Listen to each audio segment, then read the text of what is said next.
All right, so we're just gonna get started here. This is the start of a kind of 4-day conference, the Paul Feyerabend Centennial Celebration. We have 2 live days here at the University of Texas at Dallas, and then we take a break on Saturday, and then we'll do the online portion with a lot of international speakers on Sunday and Monday. And I've sent you all the information for that. This will be an interesting conference. We have some audience members online. I've encouraged them to give questions in the chat. I think it's a relatively small crowd here, so we should be able to um, relay these to the authors, but I think there might be time to actually talk about these here. So this is happens to be the 12th meeting of the Values in Medicine, Science, and Technology Conference. This is put on by the Center for Values. Quick history of this, the Center for Values, it was established in 2009 by Dennis Kratz. He was the dean at the time of Arts and Humanities. He's no longer dean, but he's still a literature prof here at UTD. His first hire was to hire Magdalena Grohman in 2009 as associate director. Magda left last year. Our first director was Matt Brown right here. He was hired in 2011. I think Matt and Magda, they did an incredible job of building up the Center for Values, establishing an international reputation for it. I took over in 2023, where we've done 11 conferences altogether. Last year's conference was celebrating Matt's kind of philosophical work, which in many ways embodies the kind of ethos of the Center for Values. And of course, this year's is going to be focused on Paul Feyerabend. So we look forward to a very exciting lineup of talks.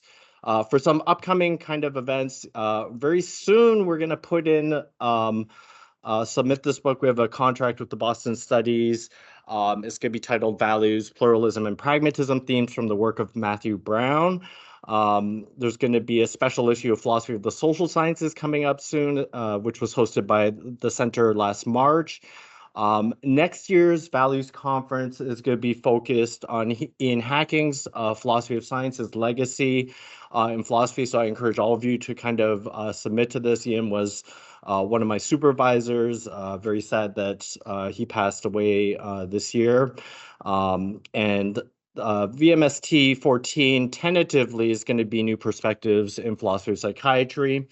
For this conference, one thing I hope everyone is aware of is this HOPO's call for papers on Paul Feyerabend and philosophy of science. This is being run by Jamie Shaw and Matt indirectly. So submissions are going to be due on June 30th. Get in touch with Jamie if you have questions about this, and you can find the link online. So I think I may go straight into my talk since I'm the first speaker. So I'm Jonathan Tsou. I'm a professor of philosophy here at University of Texas at Dallas, and I'm going to talk about the curious relationship between Against Method and Science in a Free Society. So I call this relationship curious because the relationship between these two works are contested and somewhat murky. So on the one hand, some commentators suggest that Science in a Free Society marks a significant break from Against Method. So I think of people like John Preston. I think Matt Brown and Ian James Kidd in their kind of 2016 essay, This Is What I'm going to Pick On. They suggest that Feyerabend's endorsement of relativism in Science in a Free Society marks a significant shift away from the realism that characterized Against Method and Feyerabend's works in the 1960s. Moreover, Science in a Free Society marks a shift from Feyerabend's earlier arguments for pluralism for improving scientific knowledge to arguments for pluralism for improving societal knowledge, where science is just one ideology among others. On the other hand, other commentators, I think Eric Oberheim, Hasok Chang, they suggest that Science in a Free Society is complementary to and continuous with Against Method. And the second interpretation, it appears to be endorsed by Feyerabend in the preface of Science in a Free Society, right? So Feyerabend tells us that the essays in this volume resume the argument I started in Against Method and develop it further.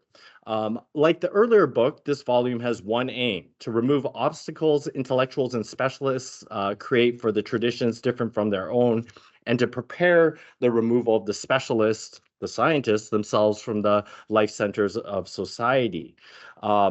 So here, Feyerabend's suggesting that against method in science and free society are continuous, insofar as they both argue for the removal of monistic philosophical principles or scientific methods that inhibit progress in science and society. Moreover, against method in science and a free society are continuous in challenging the authoritative role of science and scientists in society.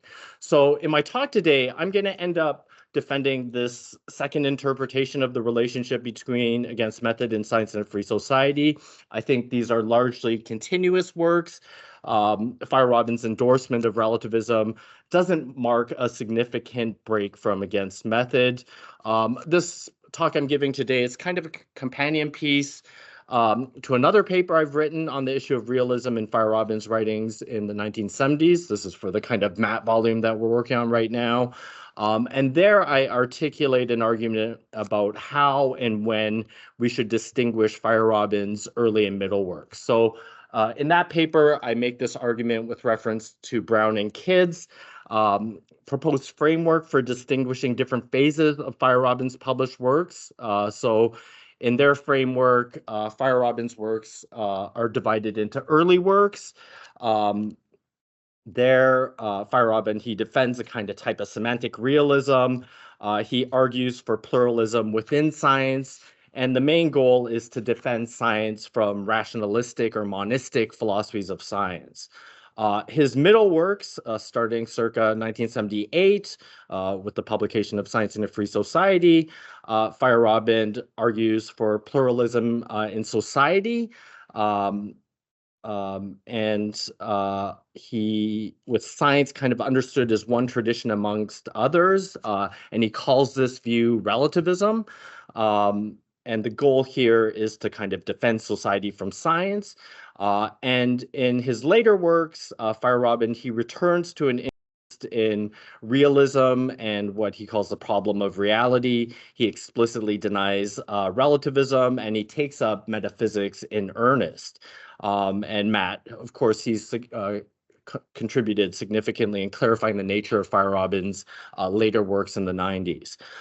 So for my purposes, I'm going to focus in on Brown and Kidd's distinction between the early and middle works. This is what I've really tried to contest in my other paper. I think that there's much to like about Brown and Kidd's framework. In very broad strokes, I find their framework agreeable, illuminating. According to them, there's two main variables that distinguish Feyerabend's early and middle works. First of all, realism versus relativism, and secondly, pluralism within science versus pluralism in society. So I think if we accept these kinds of variables, some discrepancies show up in Feyerabend's middle and early works, right? So I've argued against the kind of usefulness of distinguishing Feyerabend's works in terms of the realism-relativism variable. On realism, I agree with Brown and Kidd's claim that in early works, Feyerabend's defending a kind of semantic realism that's articulated in opposition to logical empiricist, instrumentalist views. In the 60s, Feyerabend argues that for the methodological benefits of a realistic interpretation of scientific theories in various papers. In these 60s papers, Feyerabend argues that interpreting theories realistically, that is, as descriptions of reality, promotes criticism in science, especially criticism of accepted theories, and it also promotes genuine metaphysical engagement with conflicting accounts. By contrast, instrumentalist interpretations of theories as instruments of prediction or summaries of empirical observations discourage metaphysical engagement insofar as conflicting theories are compared solely on the basis of predictive accuracy, saving the phenomena, or some other kind of empiricist ideal.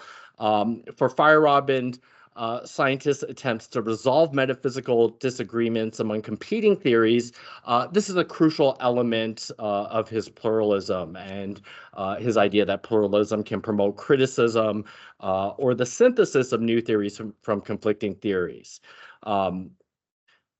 I think Brown and Kidd, they're obviously right to say that Feyerabend's endorsing a kind of relativism starting around Science in a Free Society. Now, my argument is that realism relativism is really a red herring as a variable for distinguishing different aspects of Feyerabend's published work. So I think it's misleading to suggest that Feyerabend views realism and relativism as inconsistent views, at least in the ways that Feyerabend presents them. Feyerabend's realism, what he retrospectively calls pluralistic realism in 1981. It's a very thin methodological, fallibilist kind of ideal of realism. It recommends that scientists interpret theories in a realist manner because it will be beneficial for scientific practices. This methodological recommendation, it's entirely consistent, I think, with Feyerabend's formulation of relativism in Science and a Free Society, where cultures are regarded as closed entities with their own criteria and procedures. So I think there's nothing in this view of relativism that's inconsistent with Feyerabend's methodological recommendation of realism. Moreover, the attempt to distinguish Feyerabend's published works in terms of realism, relativism, it's going to create problems for Brown and Kidd's specific datings of these phases. With respect to the semantic realism, Brown and Kidd associate with Feyerabend's early works. Feyerabend's arguably a pluralistic realist in published works, I'd say as late as 1988. That's the second edition of Against Method. In his classic papers in the 60s, Feyerabend just argues that realism promotes a critical scientific enterprise and scientific progress compared to instrumentalism. In the 1970s, something changes, right? I think pluralistic realism, these explicit arguments for realism stopped getting published by Feyerabend, but realism does appear in the context of Feyerabend's very specific argument that incommensurability requires a realistic interpretation of theories. And the idea here is that when alternative scientific theories are interpreted realistically as metaphysical descriptions of reality, some theories, like the Ptolemaic and Copernican theories, classical mechanics versus quantum mechanics, are going to be incommensurable. But Feyerabend's quite clear that we need to be interpreting theories realistically to see incommensurability. So when scientific theories are interpreted instrumentally as mere tools and not as attempted descriptions of reality, then theories, they can't conflict as attempts to describe nature, right? This is a kind of point Oberhein's kind of made in his book. So Feyerabend's argument that incommensurability requires a realistic interpretation appears as early as 1965 in Feyerabend's criticism of Wittgenstein, and it persists throughout the 70s and 80s. So this argument that incommensurability requires a realistic interpretation, it appears in Feyerabend's 1970s book chapter version of Against Method. It appears in the first edition of Against Method. It appears in Science in a Free Society, and it also appears in the second edition of Against Method in 1988. So this argument that incommensurability requires realism is removed in the third edition of Against Method in 1993. So we have a long kind of tradition of realism that stretches into the 80s, late 80s. And so in fairness to Brown and Kidd, I think it's worth noting that while Feyerabend does explicitly defend realism against instrumentalism in publications before 1970, in his post-1970s publications, we're not getting these explicit arguments for realism, although he's giving these kind of indirect arguments for them. In terms of emphasis and strategy, we could say that Feyerabend doesn't appear to be interested in presenting himself as a realist in the 70s on. His pluralistic realism is reduced to this extremely narrow argument that some theories are incommensurable when interpreted realistically. So I think there's arguments for and against viewing Feyerabend as a realist in the 70s. And these are the sorts of kind of considerations that motivate my argument that realism, relativism, it's just kind of a red herring for if we're thinking about potential variables for classifying Feyerabend's published works. Another dating that I take issue with is Brown and Kidd's periodization of Feyerabend's pluralism in his pluralism in society stage. So while I don't think realism relativism is a particularly useful variable for distinguishing different phases of Feyerabend's work, their articulation of the pluralism within science and pluralism in society distinction is a very useful variable. I think it's an illuminating variable for distinguishing different phases of Feyerabend's publications. So in my realism paper, I suggest that pluralism within science and pluralism in society, this should be the exclusive variable used to distinguish Feyerabend's early and middle works. We can argue about that later. Against Brown and Kidd, I argued that the beginning of Feyerabend's arguments for pluralism in society, they occur much earlier. So sometime around 1968, 1967 to 1970. In terms of particular works, just here's some important works that fall squarely within this pluralism in society phase. So 1967, we have On the Improvement of the Sciences and the Arts and the Possible Identity of the Two. So Feyerabend argues that science and art are similar. They might even be identical. In 1968, he publishes Science, Freedom, and the Good Life. There, Feyerabend argues that pluralism is a remedy for conservatism in science and conservatism in society. We have the book chapter of Against Method in 1970.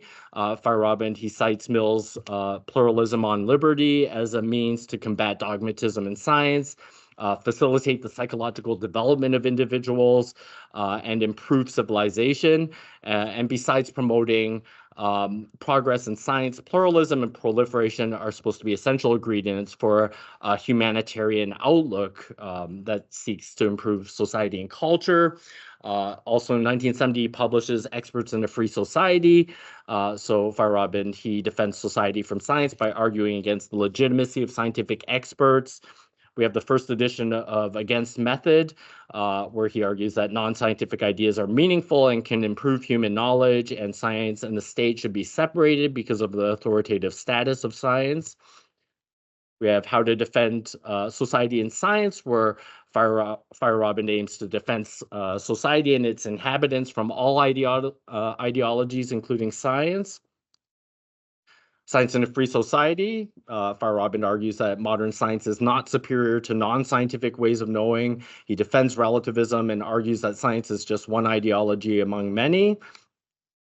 1980, Democracy, Elitism, and Scientific Method. Feyerabend argues for democratic relativism to counter intellectual elitism.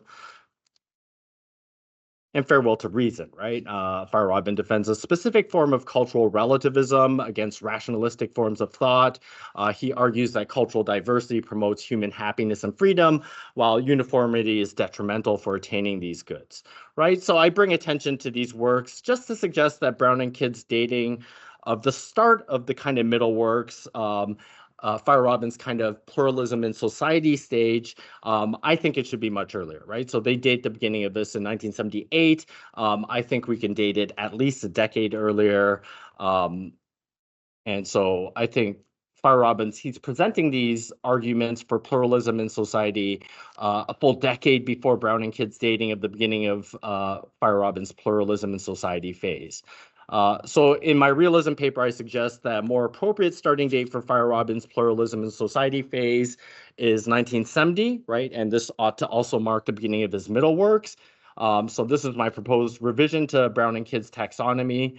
So I suggest the early works. So this is just very kind of deflationary, right? I take out the realism relativism variable, keep pluralism within science, pluralism in society. I date the early works, 1951 to 1969. It's characterized by arguments for pluralism in science, Whereas the middle works, I date them around 1970 to 1987. Feyerabend argues for pluralism in society. So I think the shift from early to middle works is a shift occurring right around 1970. And I characterize it in terms of these variables of pluralism within science to pluralism in society, right? So in some ways, I'm very much deferential to Brown and Kidd insofar as I think this kind of distinction is the right, it's an illuminating type of variable, and I'm right on board with it. So I call this shift Feyerabend's expansion of pluralism. Here we see in the 70s, Feyerabend begins to broaden and expand his earlier arguments for pluralism from context of empirical scientific knowledge to the broader context of social or cultural knowledge, including ethical kind of conceptions of knowledge. I think there's various reasons for dating the start of this middle phase around 1970. First of all, this is the publication year of Against Method, the book chapter, as well as Experts in a Free Society. In terms of publications, 1970, it also marks the start of Feyerabend's anarchism period, when his earlier arguments for plurality of scientific theories are expanded to include scientific methods. His anarchisms announced with the publication of Against Method, the book chapter, as well as Problems of Empiricism Part 2, also published in 1970, which contain the earliest instances of Feyerabend's anarchist motto, anything goes. Third, from the mid to late 1960s, he changed his position on a number of issues. He has a reassessment of Bohr's arguments for complementarity. He's distancing himself from the kind of Popperian school of philosophy of science at this time. One key shift that occurs in the mid-1960s that I think was a precursor to Feyerabend's anarchism was his changing views on the relative superiority of empirical science compared to non-scientific views like myths, metaphysical speculations, etc. And just to simplify matters, here's a kind of framework that I'm offering. Prior to 1966, Feyerabend, he regarded empirical science as a superior form of knowledge compared to non-scientific views. After 1966, Feyerabend begins to regard non-scientific theories like myths to be genuine alternatives to science with their own distinctive form of cognitive content. So I've called this shift in the mid to late 60s, Feyerabend's retreat from empiricism. And here's how Feyerabend describes this shift retrospectively. So this was 1976, a letter to Zev Beckler. This is in Collodel and Oberheim's volume on Feyerabend's early philosophy. This is a fascinating piece. It's a letter to Beckler, but it really reads like a narrative CV or something like that. And so, Matteo can give us details on what's going on here. But here's what he says. So he's giving some kind of retrospect on his changing views. He said, I tried to show, and he's giving references to these works. Let's explanation, reduction in problems in empiricism, reply to Achenstein. The separation of the content of science and non-science would be detrimental to the former. Metaphysical views, ancient myths, and cosmologies inherent in the various religions are not only valuable reservoirs of ideas, there are possible test cases of the status quo and must be preserved and developed in science and non-science, which plays such an important role in the development of modern science, of modern thought. However, I still assume that non-scientific views are A, not on par with science. They must be changed until they become more definite and receive empirical content. My studies of myth in the theater, this is in the mid to late 60s, then made me very doubtful about assumption A. We now know now that the inventors of myth in astronomy, botany, zoology, biology, medicine, sociology, theology tested this knowledge in laboratories and observatories. In the course of my research, I started suspecting that myths have cognitive content as well. Moreover, I suspected that there might be cases where science and myth are in conflict, but the myth is right and science is not. I suspected that myths are fully fledged alternatives to science with a content and a method of presentation of their own, right? So when Feyerabend adopts the view that myths are fully fledged alternatives to science in his publications in the late 60s. He's given up the view that empiricism is the best methodology for acquiring scientific knowledge. And I think at this point, he's rejecting any kind of empiricist demarcation criterion for science. So I call this a retreat from empiricism because all of Feyerabend's early criticisms of empiricism in the 1960s were really arguments for non-dogmatic or pluralistic forms of empiricism. So I'm thinking about explanation reductionism and empiricism, how to be a good empiricist, problems of empiricism. It's all in service of empiricism, right? His publications after 1967 appear to reject empiricist science entirely.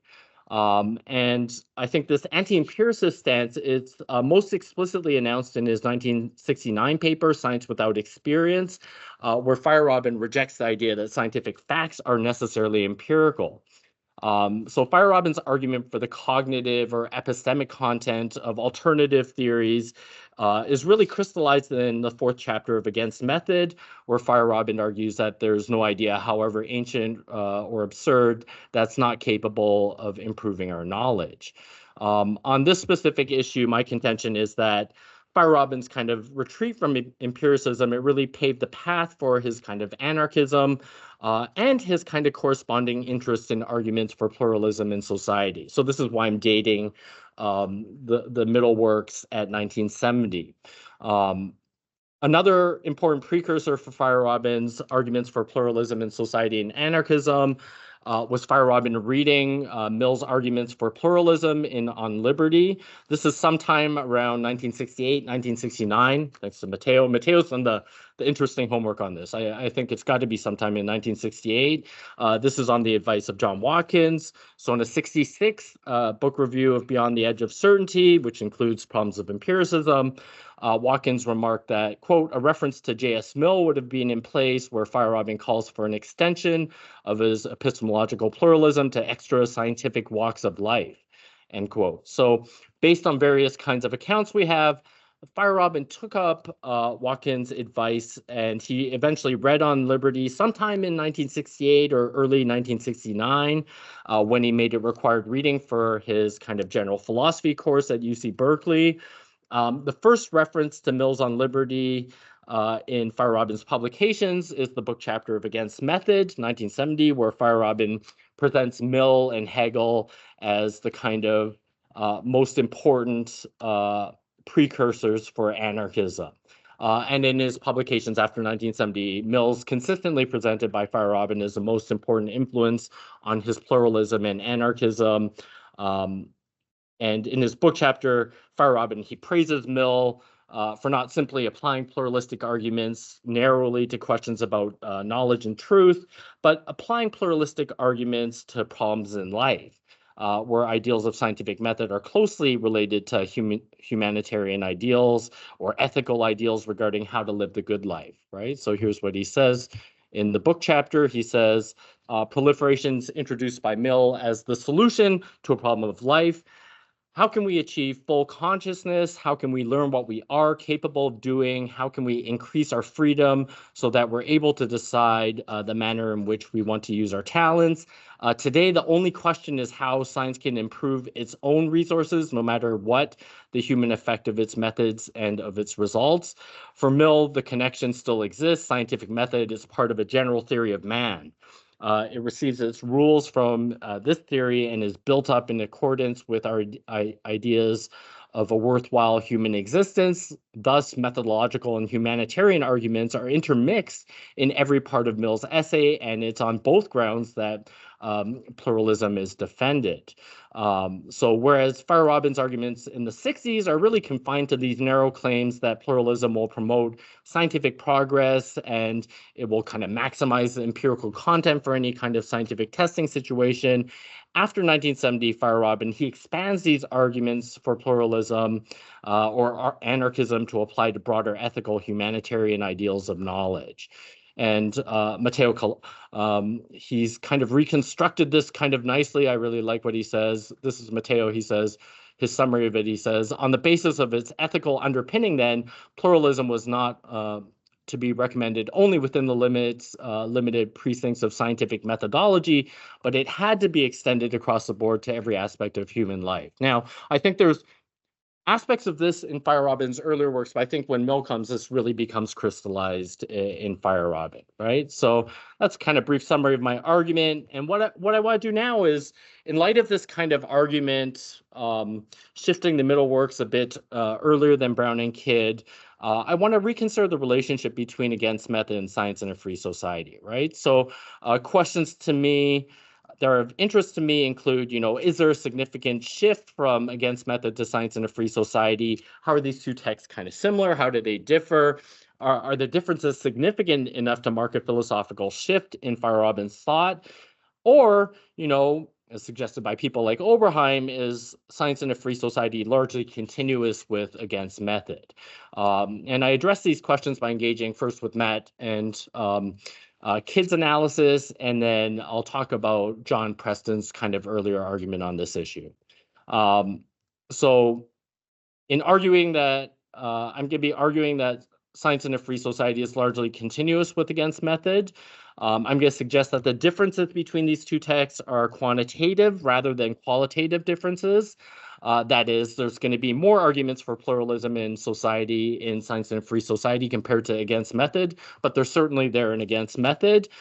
In my framework for classifying Feyerabend's work, the most significant shift that distinguishes the early and middle works, it occurs around 1970 when he started to expand his pluralism.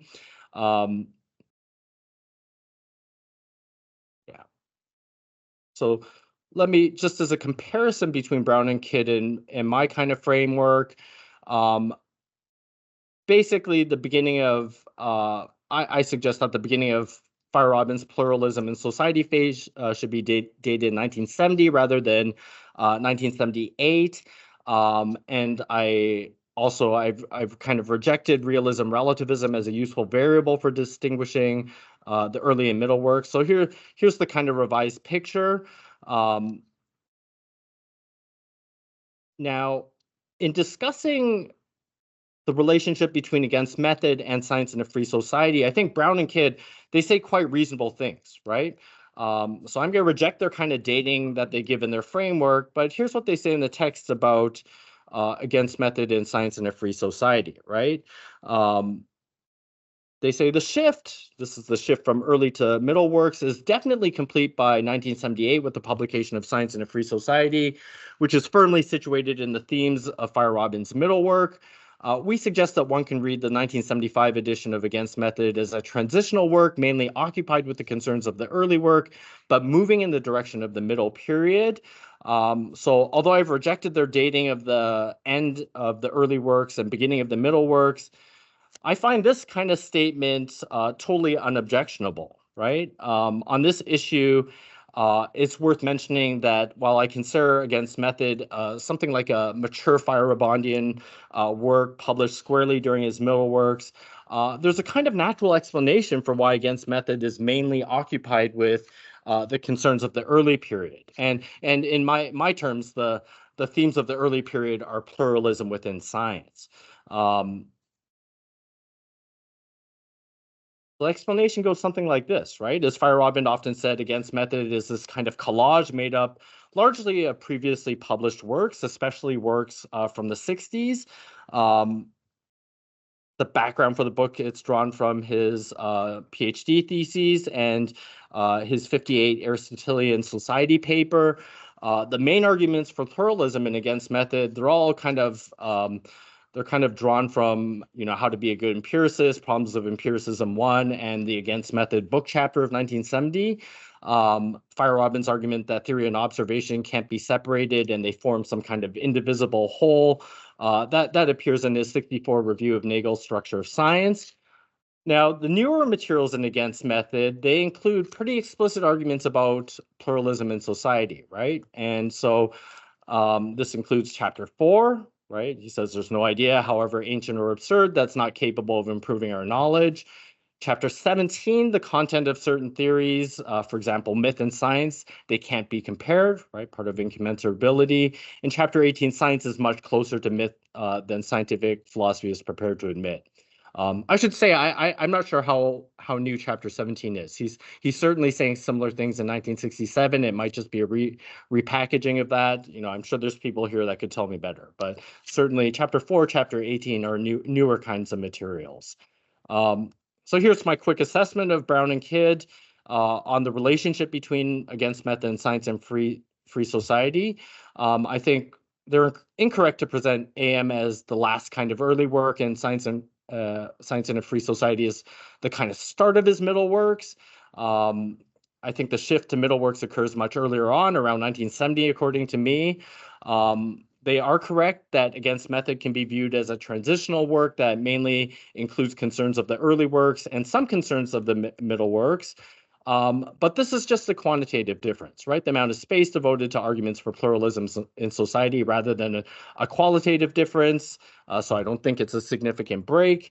Moreover, this can all be explained by the fact that Feyerabend, he's kind of plagiarizing himself, right? He's kind of repeating kind of 1960s arguments, adding new stuff, and certainly writing new things there. As Feyerabend says, just to remind you, Against Method and Science in a Free Society, they're united in the goal of removing obstacles intellectuals and specialists create for the traditions different from their own, and to prepare for the removal of specialists from the life centers of society. And one might object to this and just say Feyerabend's he's making the concerns of Against Method much closer to the concerns of Science in a Free Society. But certainly, I think these arguments for pluralism in society, they're at least present in Against Method. Well, what about John Preston, right? Preston, he's the kind of godfather of Feyerabendian scholarship. In line with my framework, I think Preston suggests there's a shift in Feyerabend's views starting in the 70s. So I think date-wise, I'm very happy with what Preston says. He suggests that Feyerabend's work can be divided into two phases, earlier and later. So the early work, Feyerabend's preoccupied with defending a view of scientific realism, whereas in later work, he's preoccupied with defending a view of relativism. At least in terms of the periodization, I like this general framework, but obviously I don't like the variables. He's kind of choosing to distinguish Feyerabend's early and late works. I'm even open to Preston's kind of framework of just dividing Feyerabend's works into early and late periods, but this is going to depend on how you interpret Feyerabend's works published in the 90s, which Matt Brown calls Feyerabend's abundance realism. Hasok Chang, he's kind of agreed with Matt. He thinks there's a kind of overall coherence to Feyerabend's philosophy, and Chang thinks that Feyerabend started with this kind of narrow view of realism and broadened it over time.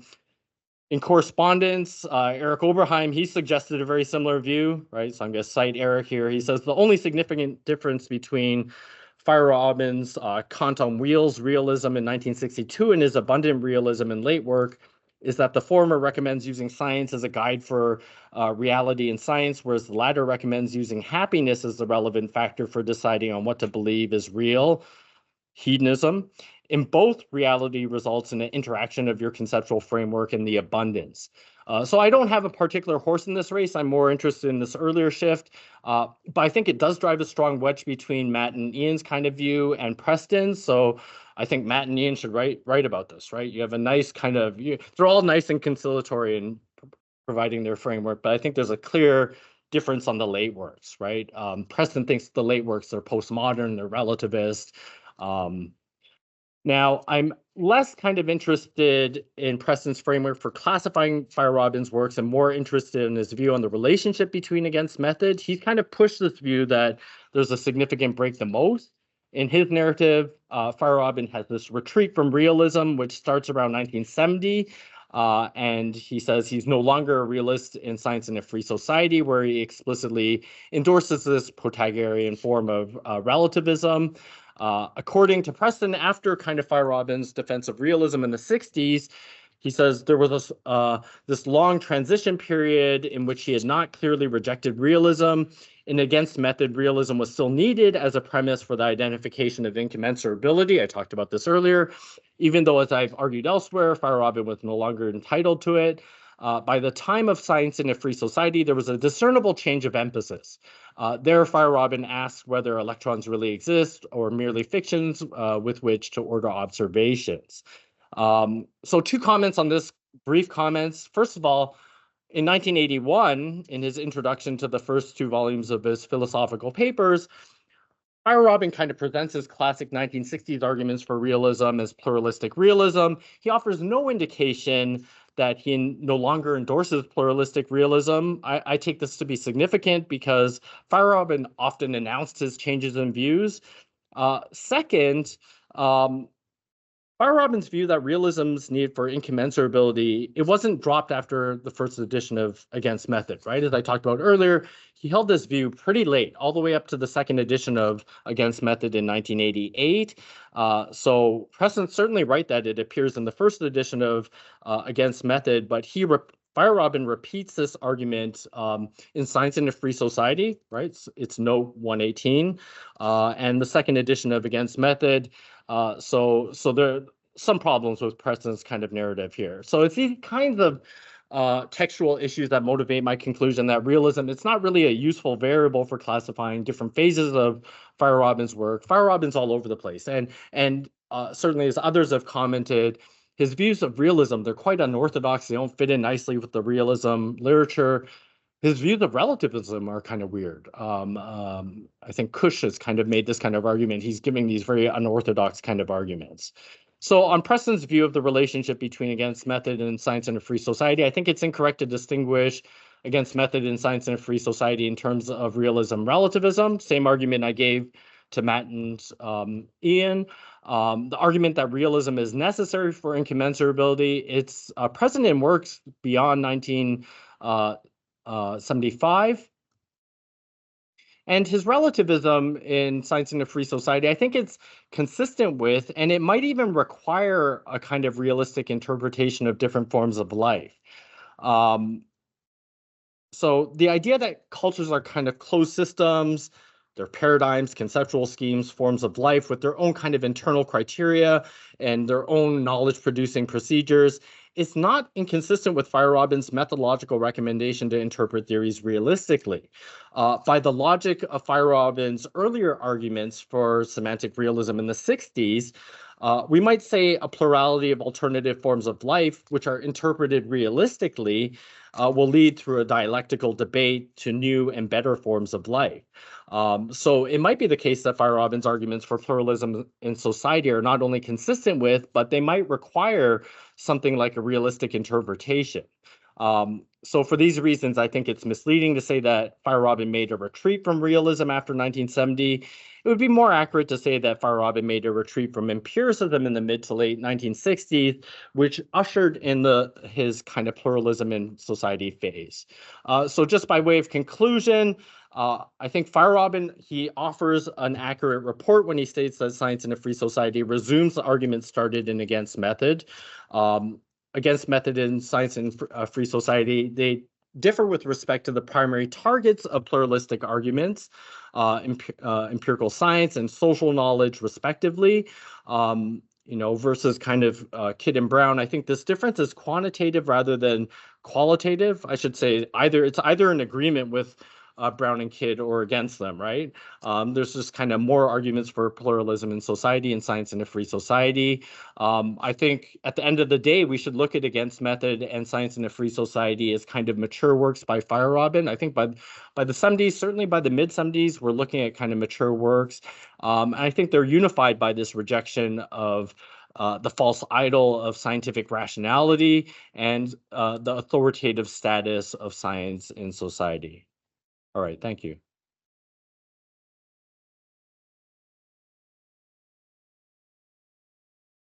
So I think I will open it up to questions. I can stop sharing. Matt Brown. This Don, and I mean it's periodization, right? Always a dangerous thing to try to engage in, and in a sense, always trying to force order onto things that maybe are not so orderly. I have for a long time regretted 1978 as the starting period. I'm happy to hear that. Some of the reasons that you say, I mean, I was well aware at the time of how to defend society against science.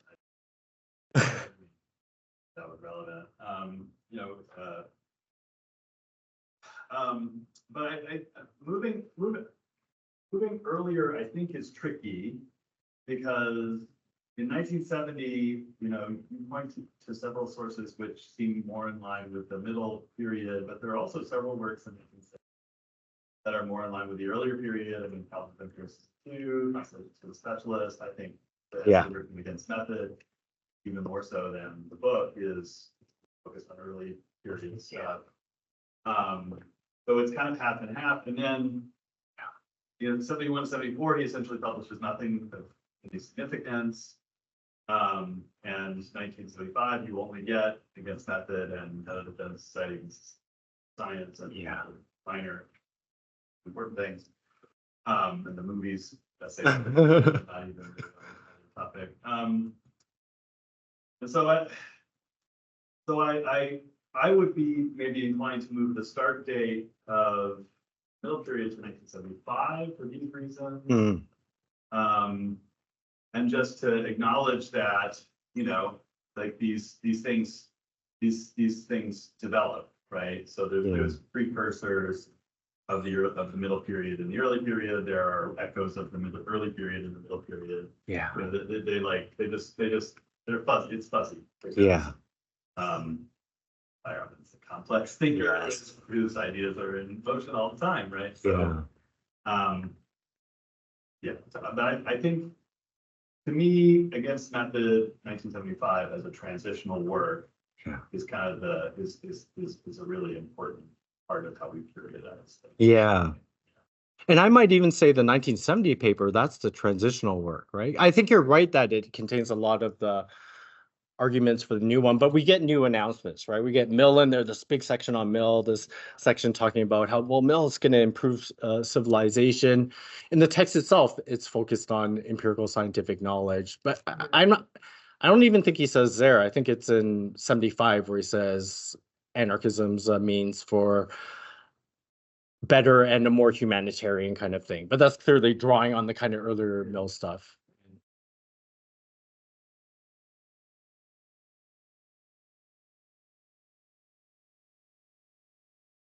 Yes.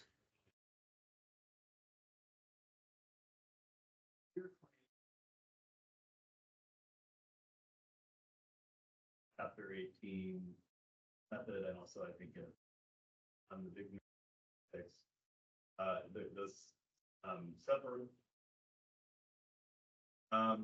the separation of state and science. That is like that is a key middle word point. Yes. And that is not in the 1970 essay. Good. Yeah. Yeah, no, that's really good. All right. Well, I got Jamie and Ian. Maybe I should let Ian in here. So Ian, I think it's loud enough for you to kind of talk.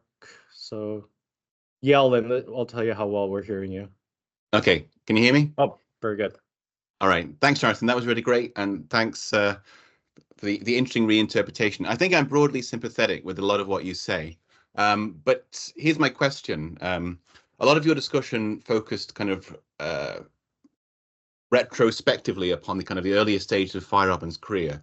So thinking about the taxonomization you proposed, where does something like conquest of abundance fit in? Because I take one thing I think is very interesting about conquest is suddenly Feyerabend starts talking about the ineffability of ultimate reality, and he starts quoting Christian mystics like Pseudo-Dionysius, and he seems to endorse some kind of almost quasi-Kantian thesis about the unknowability of the world. And it's really hard to interpret conquest because it wasn't finished and it's a pastiche and there's lots going on. But where does that kind of ineffabilist perspectivism of conquest fit into your interpretation? Yeah, I mean, I'm just going to have to punt on this. I'm scared of the late works, 90 works. I'll read them. I'll be cringing hard. But I like Oberheim's kind of suggest. So Eric's suggested that the early works from the 60s, like 62, is kind of, he thinks the abundance realism is just kind of a kind of elaboration of that. But that's kind of Eric's view. I've kind of stayed out of that. Yeah, it's something to think about. I mean, because certainly one thing it would do is motivate, well, wait a minute, isn't realism kind of important? in the overall themes. I mean, so that's why I'm not sure. So I'm not sure if I'm with Preston and just say, let's do early works, middle works, or middle works, late works, or have these three layered kinds of things. And how significant is that for changes in his overall view? Jamie, very quickly. I'll try to be quick. Thanks, John. Two really, really small things. One is that Constellations for the Specialists, I think, is a really interesting paper to think about in terms of dating, because most of it is focused on just science, but there's the plea for hedonism as a separate section kind of thing. So it's less integrated, but it's still very present there. So that's one comment.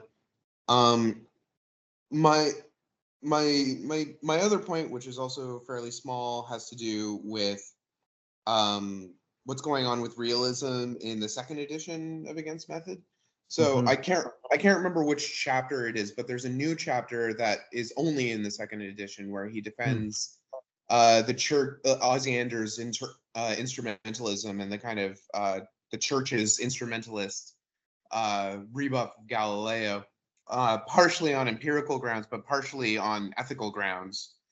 And that might be one of those interesting cases where, like, yes, realism is still a presupposition for incommensurability there, but it's no longer a generic argument like it was in the earlier works. Realism then becomes this very, like, much more context-specific things, and might even have overriding ethical considerations going on there. So what's going on with realism in the second edition just seems like, I don't know quite how to make heads or tails of it, but it just seems like a little bit funkier than realism that's going on earlier than that. Yeah, very good. I'll take a look at that. Yeah, there's all the, I mean, this is why I think it's a red herring. I'm just think he's all over the place on some of these realism issues. And, you know, even when he removes that statement from the third edition, I'm not sure why he did it, right? It was the bit on incommensurability needing realism is kind of a long passage. He might have just been like, oh, this isn't elegant. I'm just going to chop it off as too technical for a book like this. So, yeah, I'm not even reading too much into that. But that's my time. I should give myself a hand, but I'll put.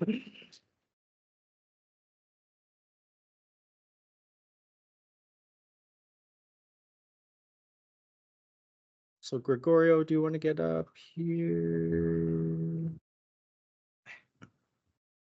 Hi, how you doing? Have a seat. Oh, I'm sorry. Oh, I'm sorry.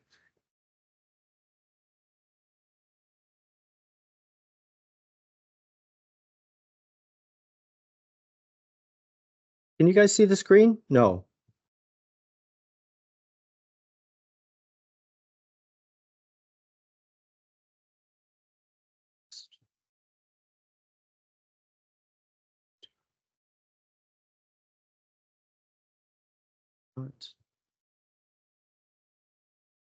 Oh, it is going. All right, so our next speaker is Gregorio Ocampo, former UTD student, now at the University of Utah, and he's going to talk about history, environment, and the politics of knowledge, Feyerabend, and the science of anthropogenic climate change. Cool. Yeah, so just for some context, this intervention comes out of, like, I mean, what I'm trying to do is present the general outlines of general outlines of a study of certain interdisciplinary efforts that focus on the environment and bring together historians, natural scientists, and social scientists, sort of based on Against Method as a rubric. And so initially the focus of the project was going to be historical climatology, but I have since then sort of shifted towards the concept of the Anthropocene because of, well, some things that I'm going to talk about. So yeah, I'm sort of inserting an artificial distinction between two lines of argument in Against Method, one of which is more formalistic, and the other, wait, I don't think the slides are, no. Oops. Oh, it's not bad.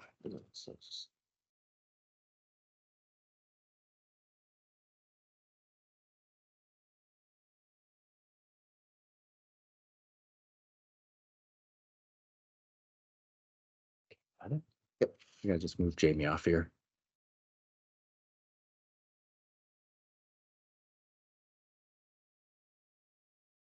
You know what happens? So you just gotta click the screen.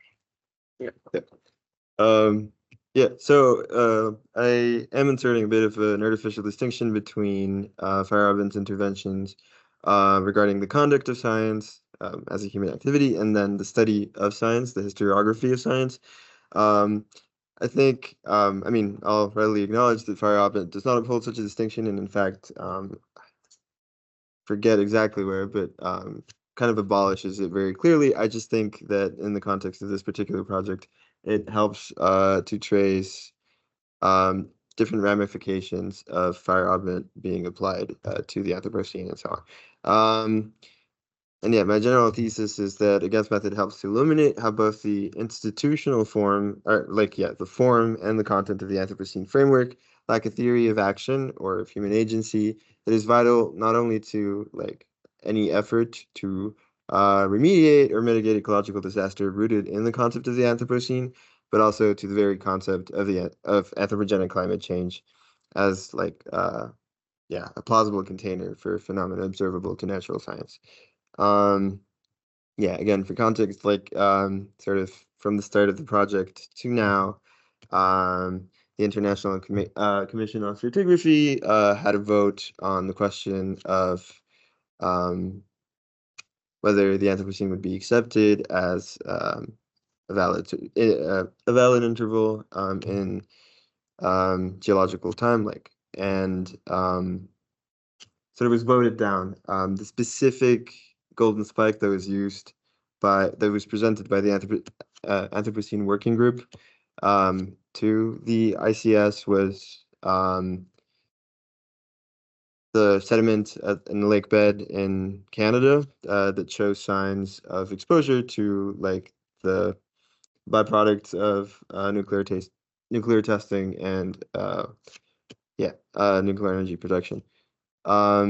So the concept hasn't necessarily been rejected altogether, but the specific periodization that the Anthropocene Working Group came up with has been rejected this time around, and I think the institutional rhythm of it is that there has to be at least 10 years in between this past application and the next time that the Commission on Stratigraphy will hear the case.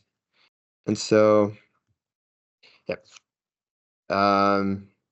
Right, Feyerabend, I think, or at least my use of Feyerabend lines up pretty well with other critiques of the Anthropocene coming out of the humanities and the social sciences. I mean, I'm primarily focusing on Andreas Malm and Hornborg's 2014 article, and then Eileen Christ's 2016 chapter in a book by Jason Moore.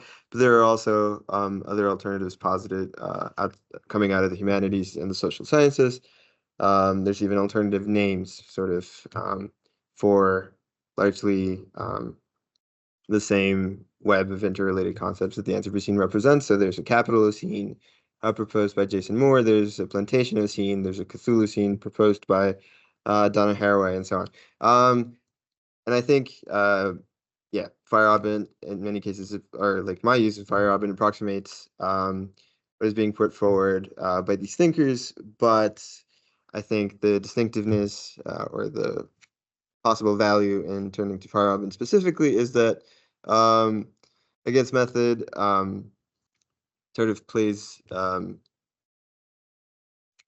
don't know, it opens up the possibility of explaining the shortcomings of the Anthropocene concept, not in terms of the aims, concerns, and methods of the social sciences or the humanities, but rather to explain why the exclusion of those is a detriment to the practice of science and to its capacities, say, for any project of bringing about transformations that would mitigate or remediate ecological disaster.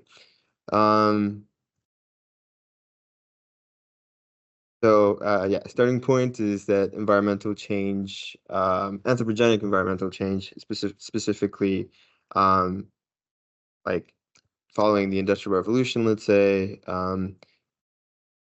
represents a kind of rupture that Feyerabend sets up as making possible certain shifts in yeah, and sort of like scientific culture, and that it force the status quo to make adjustments to sort of contend with this new reality, and then that opens up the possibility for a lot of the processes that he describes a lot more meticulously to start to take place. It's not that the rupture itself forces an epistemic shift or anything. It's just that it makes possible or yeah, undermines the solidity of the previously hegemonic doctrine.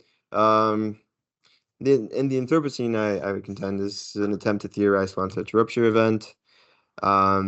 Sort of going back to the artificial definition that I introduced earlier, I primarily use it to trace. Oh wait, I think the slides froze again. No worries. Just do a click. Yes. Not a right click. It should be. Is this good? Keep it going. Let me just go back a little bit. Oh, you're right. It's not switching up there. Moving, yeah. Jamie, are you seeing the screen change when I change it? No, I'm not seeing any change. That's what's going on.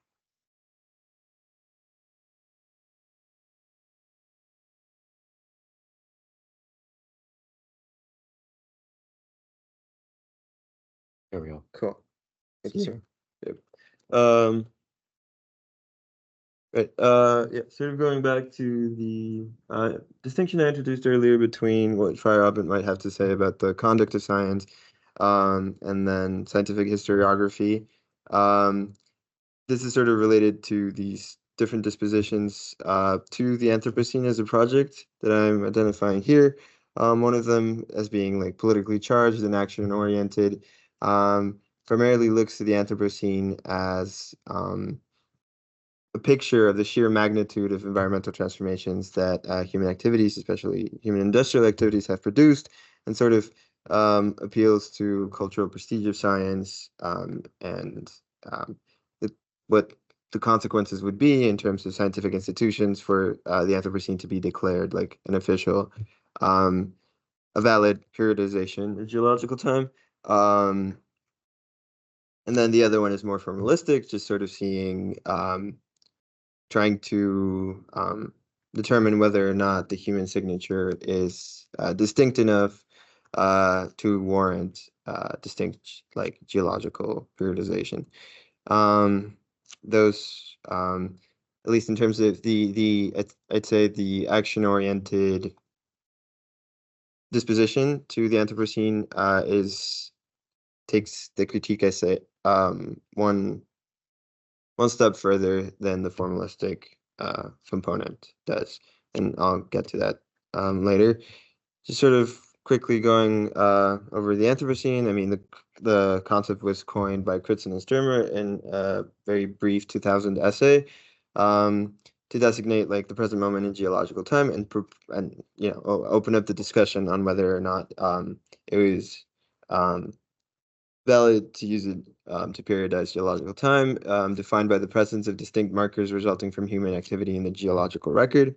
From the time of Crutzen and Stormer's initial contribution, there have been many proposed start dates and markers for the start of the Anthropocene that go as far back as the beginnings of the use of fire as a tool by human beings, or even the start of the Holocene, the origins of agriculture, the arrival of Europeans at the Americas, the start of the Industrial Revolution, which is also dated at different times, and so on. So there's and all of these have like different data sets to sort of make their case in the end. the, I'd say, more institutionally dominant positions leaned towards like the 1940s and 1950s as being some of the most visible, most distinct markers in terms of like, signs of nuclear fallout being found in rock formations and that are easily identifiable and are widespread throughout the world, and so could actually constitute a layer, a distinct layer that is observable to geologists in the future. There's the Anthropocene Working Group, which is a task force of the Subcommission for Quaternary Stratigraphy. They were the ones that submitted the proposal that was shut down by the ICES. So they were in charge of sort of making the case for an official designation of the Anthropocene. And yeah, I mean, there's it's an interdisciplinary task force. It's made up of geologists, earth system scientists, but also historians. And that's sort of the work of the AWG is one of the things that I will be focusing on the most. So post in the aftermath of the formal proposal being shut down, there's some uncertainty as to where the concept is headed next. I mean, it's like institutional, formal scientific validity has been denied, and at least for the time being. And then, but at this point, 24 years into the intellectual trajectory of the Anthropocene concept, its use is extremely widespread. It has completely taken over the humanities, social sciences, and it's also used pretty often in natural science for more like granular cases. So yeah, it's even now being referred to as a transdisciplinary shorthand. And I'm going to focus mostly on its natural scientific validity, that I think that's where it's most problematic. I mean, its uses in the humanities, its uses in the social scientists present other kinds of problems, but I think the cultural dominance of the Anthropocene on the horizon of like earth systems, sciences, ecology, and so on, and especially as far as institutions that are meant to address climate change are concerned, is a problem. And I'll get to why I think that is. I think that no framework currently exists within either hegemonic natural scientific nor subordinate social scientific and humanistic approaches that can successfully articulate the content of the concept of the Anthropocene. The Anthropocene is pointing towards something that is, as of yet, incoherent within the frameworks of the more strict frameworks of natural science. And then I'm defining subordinate approaches in the social sciences and humanities as interdisciplinary efforts that are largely subject to natural scientific institutions for adoption and things like financial viability, or to establish natural scientific method for theoretical and cultural validity. So just sort of further into the definition, subordinate social scientific and humanistic programs of study restrict themselves to data legible to natural scientific frameworks. This includes things like population growth, aggregates of energy consumption, aggregates of the presence or absence of particular technologies, etc. But in the absence of historicizing schema or something granular enough to perceive differences across, say, different countries and different periods, this kind of analysis produces a kind of anthropological dogma. Anthropological not in the sense of the discipline, but the sense of like a theory of human nature that has no substantive explanatory power, especially when it comes to social and political power. Sorry, I'm missing the word. In shaping particular ecological outcomes. So it's lacking almost altogether, in some cases, a theory of how specific forms of social and political power produce specific outcomes, and sort of like the combined and uneven development, to borrow something that figures in Feyerabend's in Against Method. although in a very different application, just sort of lacking these theories of social and political power. It loses part of its explanatory power even when it comes to accounting for ecological outcomes. So that's sort of what I think is the central problem with the Anthropocene concept that I think Feyerabend maybe helps get at. Malm and Hornborg have a pretty eloquent articulation, I think, of a similar problem and the kind of circularity. In that what happens is that this sort of the central conceit of the Anthropocene is to denaturalize a specific kind of climate change by attributing it to human causes.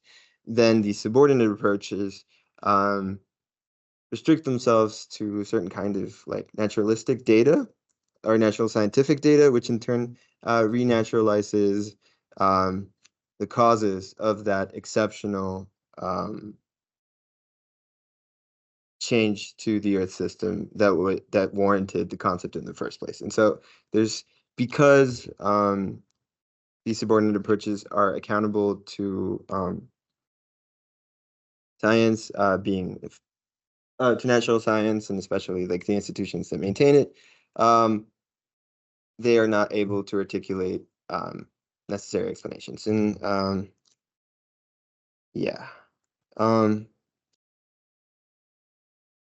I think in sort of the alternative would be that social scientific and humanistic study programs not subordinate to natural scientific institutions and frameworks offers themselves as either auxiliary sciences or grounds for counterinductive practice in accordance to the schema and against method, either regardless or precisely because they are not legible to natural scientific schemata, methods, and so on. And then this is pretty much the extent of my critique when it comes to the formalistic disposition towards the Anthropocene concept. When it comes to the politically more normative aspect or way of relating to the concept, I think there's a further step that can be taken, also keeping Feyerabend in mind.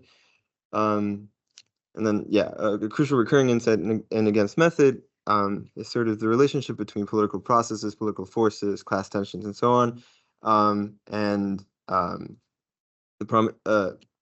the ascendance or the fall of philosophical programs in science, and sort of the limits to rational merit in how influential it is to the adoption or not of the theory.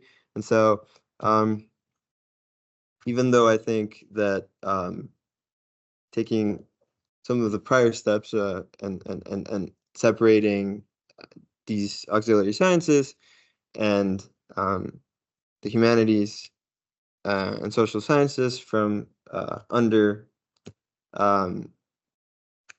the hegemony of natural science would begin to provide or maybe just open the possibility for a better articulation of the mechanics of human action that the concept itself demands. This theoretical development would not in itself produce the kind of power that it describes. And so for any project of changing political economic systems or technological systems or just human ecology in general in the interest of adapting to climate change, it is not sufficient to simply redesign the approaches sort of with Feyerabend in mind, but also to take into account his description of these major transformations as being rooted in political processes foreign to the theoretical controversy. Thank you. Those are sort of like the general, the broader parts of my argument. Yeah.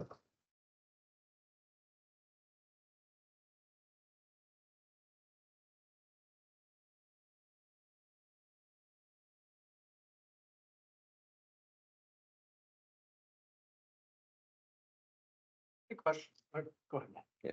So, thank you for this talk. I think the place that you end, I very much agree with that.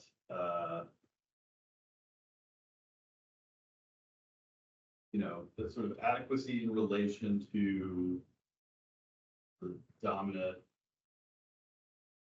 theological, natural scientific knowledge frameworks is not this sort of criteria for the merit of the concept. But I guess my question is, and apologies if we answered this in the other part of the talk and I missed it, but what is the Anthropocene concept of valuable intervention in, right? So, I mean, because it's sort of presented as a intervention in geology. Yeah. But is that the proper place for it, or is its proper place in politics or in sort of other kinds of studies? Where so speak to that. Yeah, I myself am not convinced of the value of this specific framing. I think actually the entire sort of process of applying for official status for this periodization has taken up a lot of energy out of discussions concerning climate change. It's been very well covered in popular scientific media, and it just sort of I mean, the concept itself has become very central to discussions of the climate crisis, even outside of the natural sciences. I mean, it seems like even disciplines critical of the prestige of natural science are drawing from that prestige, sort of legitimate what they have to say about the current moment and how it works environmentally. So, nevertheless, it is already so like prevalent and so rooted in the culture and in the discussion that I think it might be worth working with it. I think at that point, then it's important to account for its like critical shortcomings and the ways in which like the concept as it is, like the more natural scientific interpretation of the concept isn't even, I mean, has very limited explanatory power, I think, even to account for itself. Yeah. Jamie, you have a question there? Yeah, thanks so much for the talk. Really interesting connections there. I have a little bit more of a comment than a question, which is that it seems like Feyerabend's later work in Conquest of Abundance might be speak a little bit more directly to some of the issues you're concerned about the connection between conceptualizing things through category like the Anthropocene and action. There seems to be like a couple different angles that are going on there that are interesting. One is conceptualizing human behavior and their impacts on global Earth systems. But then there's also questions about kind of similar to what I think Matt's question was about what kind of institutional work is the concept kind of doing, and then also thinking about like what kind of actions does this prompt and so on and so forth. So like I think that those kinds of like action oriented kind of discussions are something a lot more prevalent in Feyerabend's later work, and that engagement might just turn out to be helpful. Yeah, thank you. I definitely project to have like the Conquest of Abundance be a part of the project. I just this is very extracurricular and I haven't gotten to it yet, but thank you, really appreciate it.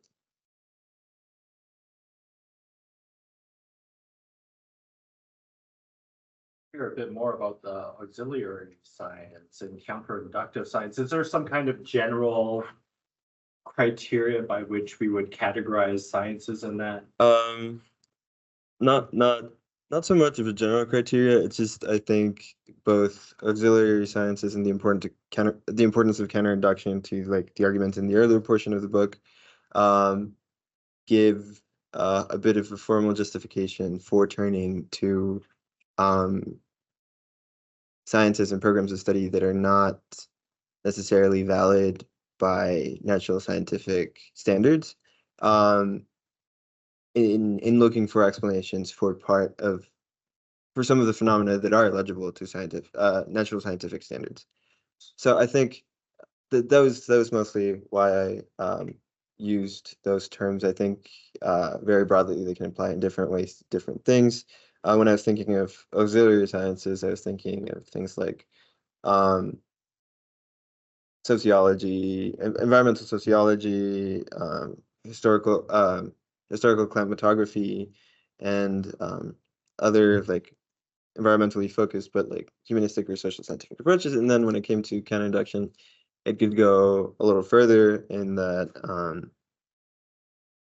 alternative political frameworks coming out of like traditional ecological knowledge in other cultures, or critical theoretical appraisals of technology and science could also provide the grounding for something like that. So it's really that kind of human element that. Mhm.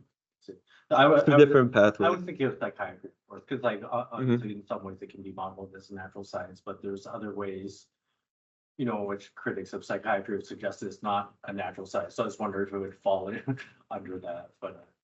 Yeah, I think it's pretty open. It was just a way of inserting some of these human elements into a formal argument about natural science, I think. So, yes. General question about the topic. I guess part of the background is how you're going to categorize different epochs. You're seeing different epochs. And now there's this new one, Anthropogenic. And there's maybe some doubts about whether it's a genuine epoch. Yeah. One thought is that like he liberalized the virtue theorizing, the pluralist. Yeah.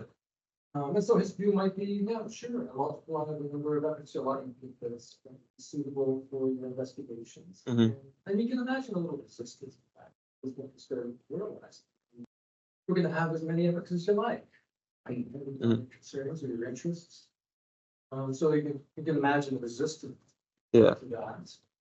And I think that's legitimate, because if we're just starting to multiply epochs more than we like, then it becomes kind of a free enterprise.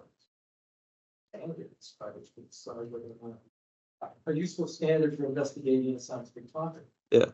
So just I'm curious what you would say about that in terms of whether it's a legitimate epoch. Once we allow these sort of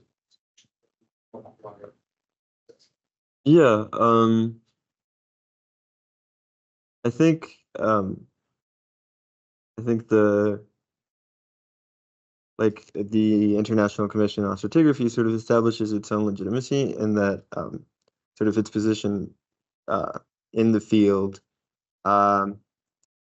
makes it so that they established the standards, and I think the process that establishes the standards. I'm not so interested in the question of the validity of the Anthropocene as an epoch. I think that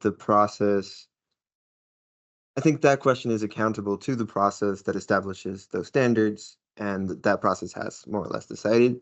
I'm interested in the question of how important that specific process is, either to the general enterprise of theorizing anthropogenic climate change and anthropogenic transformations of the planetary environment, and interested in why so much of the project of thinking through human or industrial transformations of the planetary environment has focused on this very specific, maybe potentially narrow way of accounting for it. But mostly operating outside of that process, but I think that process has its internal validity, and yeah, if it doesn't meet the standards internal to the process, and I mean, it's kind of complicated because of like all the possible golden spikes and so on. I wouldn't necessarily contest that. I'm more or less contesting the position of the official designation in the broader like social and political and cultural context of talking about our relationship to the planetary environment. Thank you.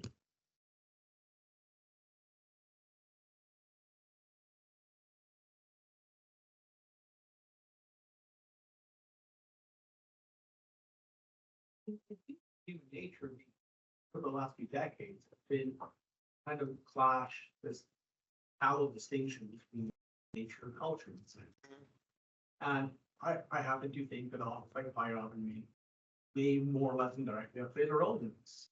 We're trying to now clash things. But and again, I'm not an expert in environmental studies, but my feeling is in discussion of the Anthropocene, we're trying to go in the opposite direction. We're trying to emphasize the uniqueness and the atypicality of what's going on in this epoch because of human intervention.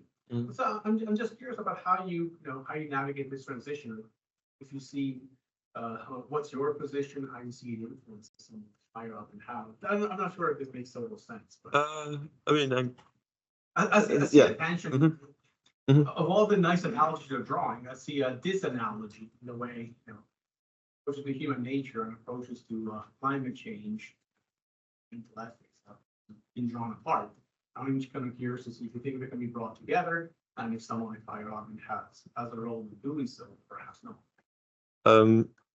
I think Feyerabend has an important role to play in the discussion of whether, or rather in like any sort of critical appraisal of claims about human nature that are made in the context of explaining something like anthropogenic climate change. And I do think that sort of in accounting for these transformations, the trend has been to sort of focus on let's say the nature of the human as opposed to the nature of the nature, or something like that. And that I think is one of the problems that I was sort of concerned with, and that I think that like, and this isn't necessarily true of all approaches to this question, but it is true often of approaches that have institutional support or that get picked up by like scientific institutions. So certain historians of science and technology, and I'm thinking especially of J.R. McNeill, who does the Great Acceleration, sort of, do this interesting move where there is like not a lot of granularity, not a lot of detail when it comes to describing the relationship between like, I don't know, there's no account of difference and variation in human outcomes, and so like not a lot of specificity when it comes to historical development, not a lot of specificity when it comes to the trajectory of getting to our current levels of fossil consumption, energy consumption, population, and so on. And so when you don't give an account of these uneven trajectories across different societies, across different spaces in the planet, and so on, you do get sort of a narrative about a human nature that directly leads to, say, fossil fuel consumption or ever increasing energy consumption, ever increasing technical complexity, and like there's a very like well delineated anthropological claim there in that sense, and in the sense of human nature. And I think Feyerabend could potentially help to deconstruct that, because I think the problem with that account, or one of them, is that it is sort of giving up to natural scientific methods and concerns and ways of validating an argument, control over an argument about things that are outside of its domain. I think that's more or less what I have to say.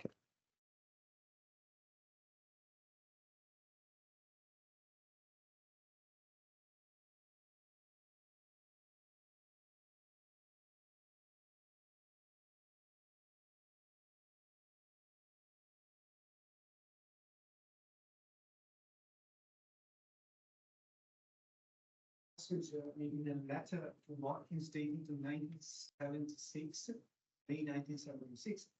So if you would like to read it aloud for you just to make clear what I'm meaning. And we are at the time in which the problem was bloc politics, Russian. Right. I don't think that the Soviet threat is the foremost threat today. Ecology is much more important. Yet none of our easily excitable intellectuals starts jumping up and down and speaking of Christ or Socrates or the depth of truth. And somebody talks about the disastrous deterioration of conditions upon the planet, the death of one species after another, the general deterioration of the quality of life. These gentlemen have gotten their priorities thoroughly mixed up. So, yeah. 1976, I think it's Italian that he's making this. Reversing the priorities of the day.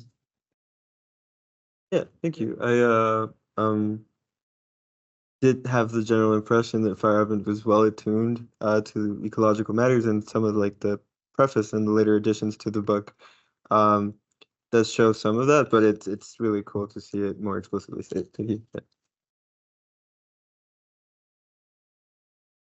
Just a small recommendation. So, in relation to the part of the talk where you're worried about the interdisciplinary wrangling, the natural and social sciences, there's a concept some philosophers have explored of disciplinary imperialism that might be helpful here, and some of the resistance to that. I think John Dupre has written against this, disciplinary imperialism.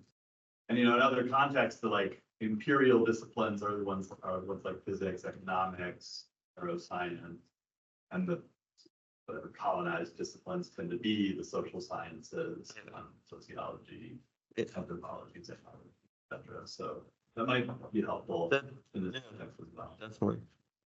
Thank you.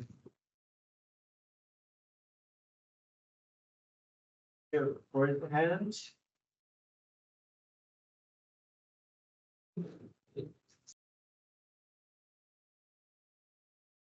All right, the next talk. So, Adam, I'm going to stop sharing our screen. And are you able to share your screen? It'll be right in the kind of top right corner by the leave button, just to the left of it. I think I am. I don't have a PowerPoint. I just have a handout. I'm trying to drop it in the chat. Oh, that's a good idea. Yeah, I considered kind of scrolling through it, but I've included quite a bit in the handout that I'm not going to. You could also share your screen with the handout and kind of walk us down it as you go through it. Yeah, I considered that. I think there's too much text that I'm not going to quote directly, so I printed off 16 copies that I'm giving out now to my family and friends. I was not able to make it. Yeah, Adam unfortunately was not able to make it in. Like there were flights canceled because of tornado-ish weather in Texas. Yeah. So you're gonna drop it in the chat. Yeah, I'm trying to do that now. My computer is not very good with these things, but I'm trying.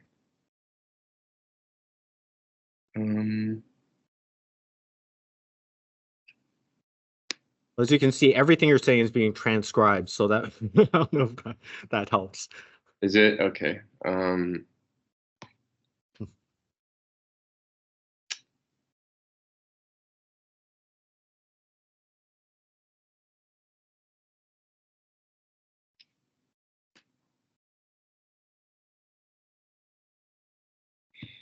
It's not showing up.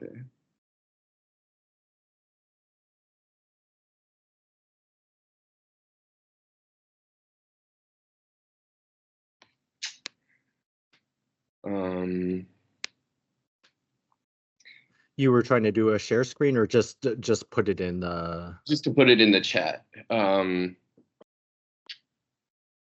know what? You can email it to me.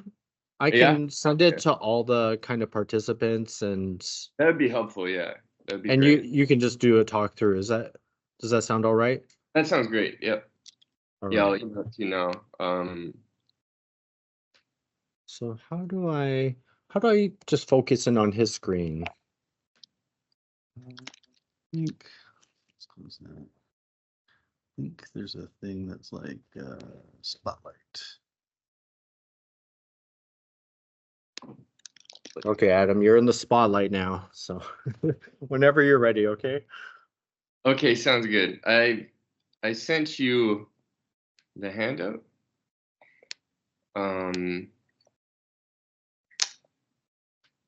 Okay.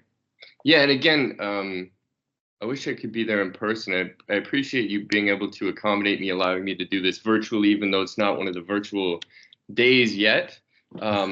Hopefully you can hear me well and everything. I did get to spend you know, not the full day, but about a half day at the airport yesterday, so that was nice. Okay.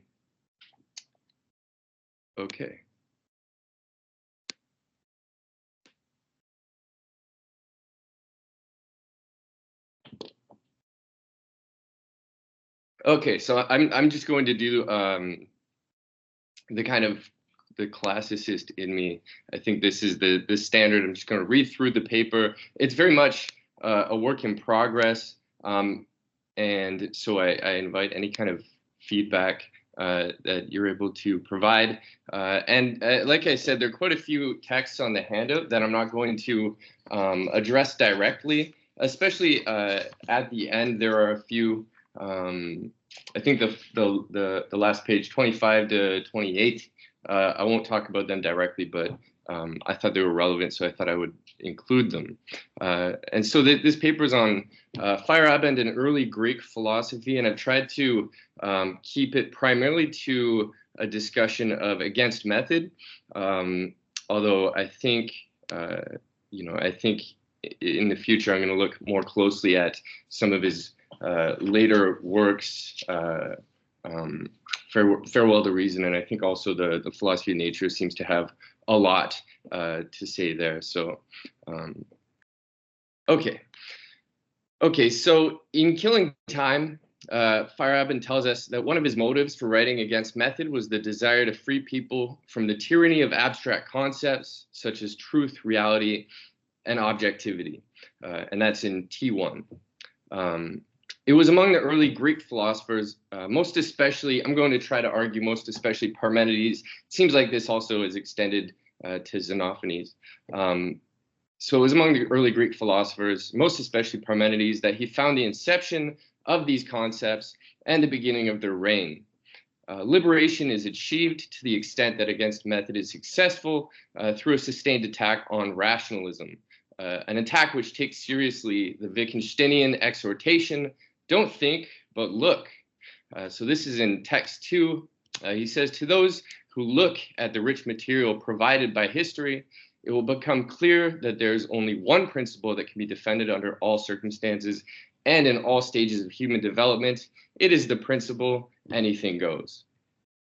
Feyerabend would later clarify in his preface to the second edition that anything goes is not a principle in the positive sense, but rather the terrified exclamation of a rationalist who takes a closer look at history. That's in text 3. Periods of transition are of particular interest here. And while the lion's share of Against Method is dedicated to a discussion of Galileo's defense of Copernicanism, a neglected but important period of transition is the rise of rationalism in the West, which Feyerabend traces back to the early Greek philosophers. And I'll note here, I put it in my bibliography, but there is an exception to the neglect, and that is Helmut Heidt's excellent paper, Reasons for Relativism. Okay, so in text 4, Feyerabend says this: modern science arose from global objections against earlier views, and rationalism itself, the idea that there are general rules and standards for conducting our affairs of knowledge included, arose from global objections to common sense. Example, Xenophanes against Homer. Are we to refrain from engaging in those activities that gave rise to science and rationalism in the first place? And then I skip a bit. Or shall we admit that modern science may have basic faults and be in need of global change? These rhetorical questions and the answers they imply suggest that Feyerabend saw a certain symmetry between the critical project of against method and the critical project of the early Greek philosophers. And at the very least, he seems to have held Homer and Socratics in high regard, along with the greatest scientists, who he calls those unusual and exciting people, inventors of new worldviews and sculptors of reality. High praise from a man famously dubbed the worst enemy of science.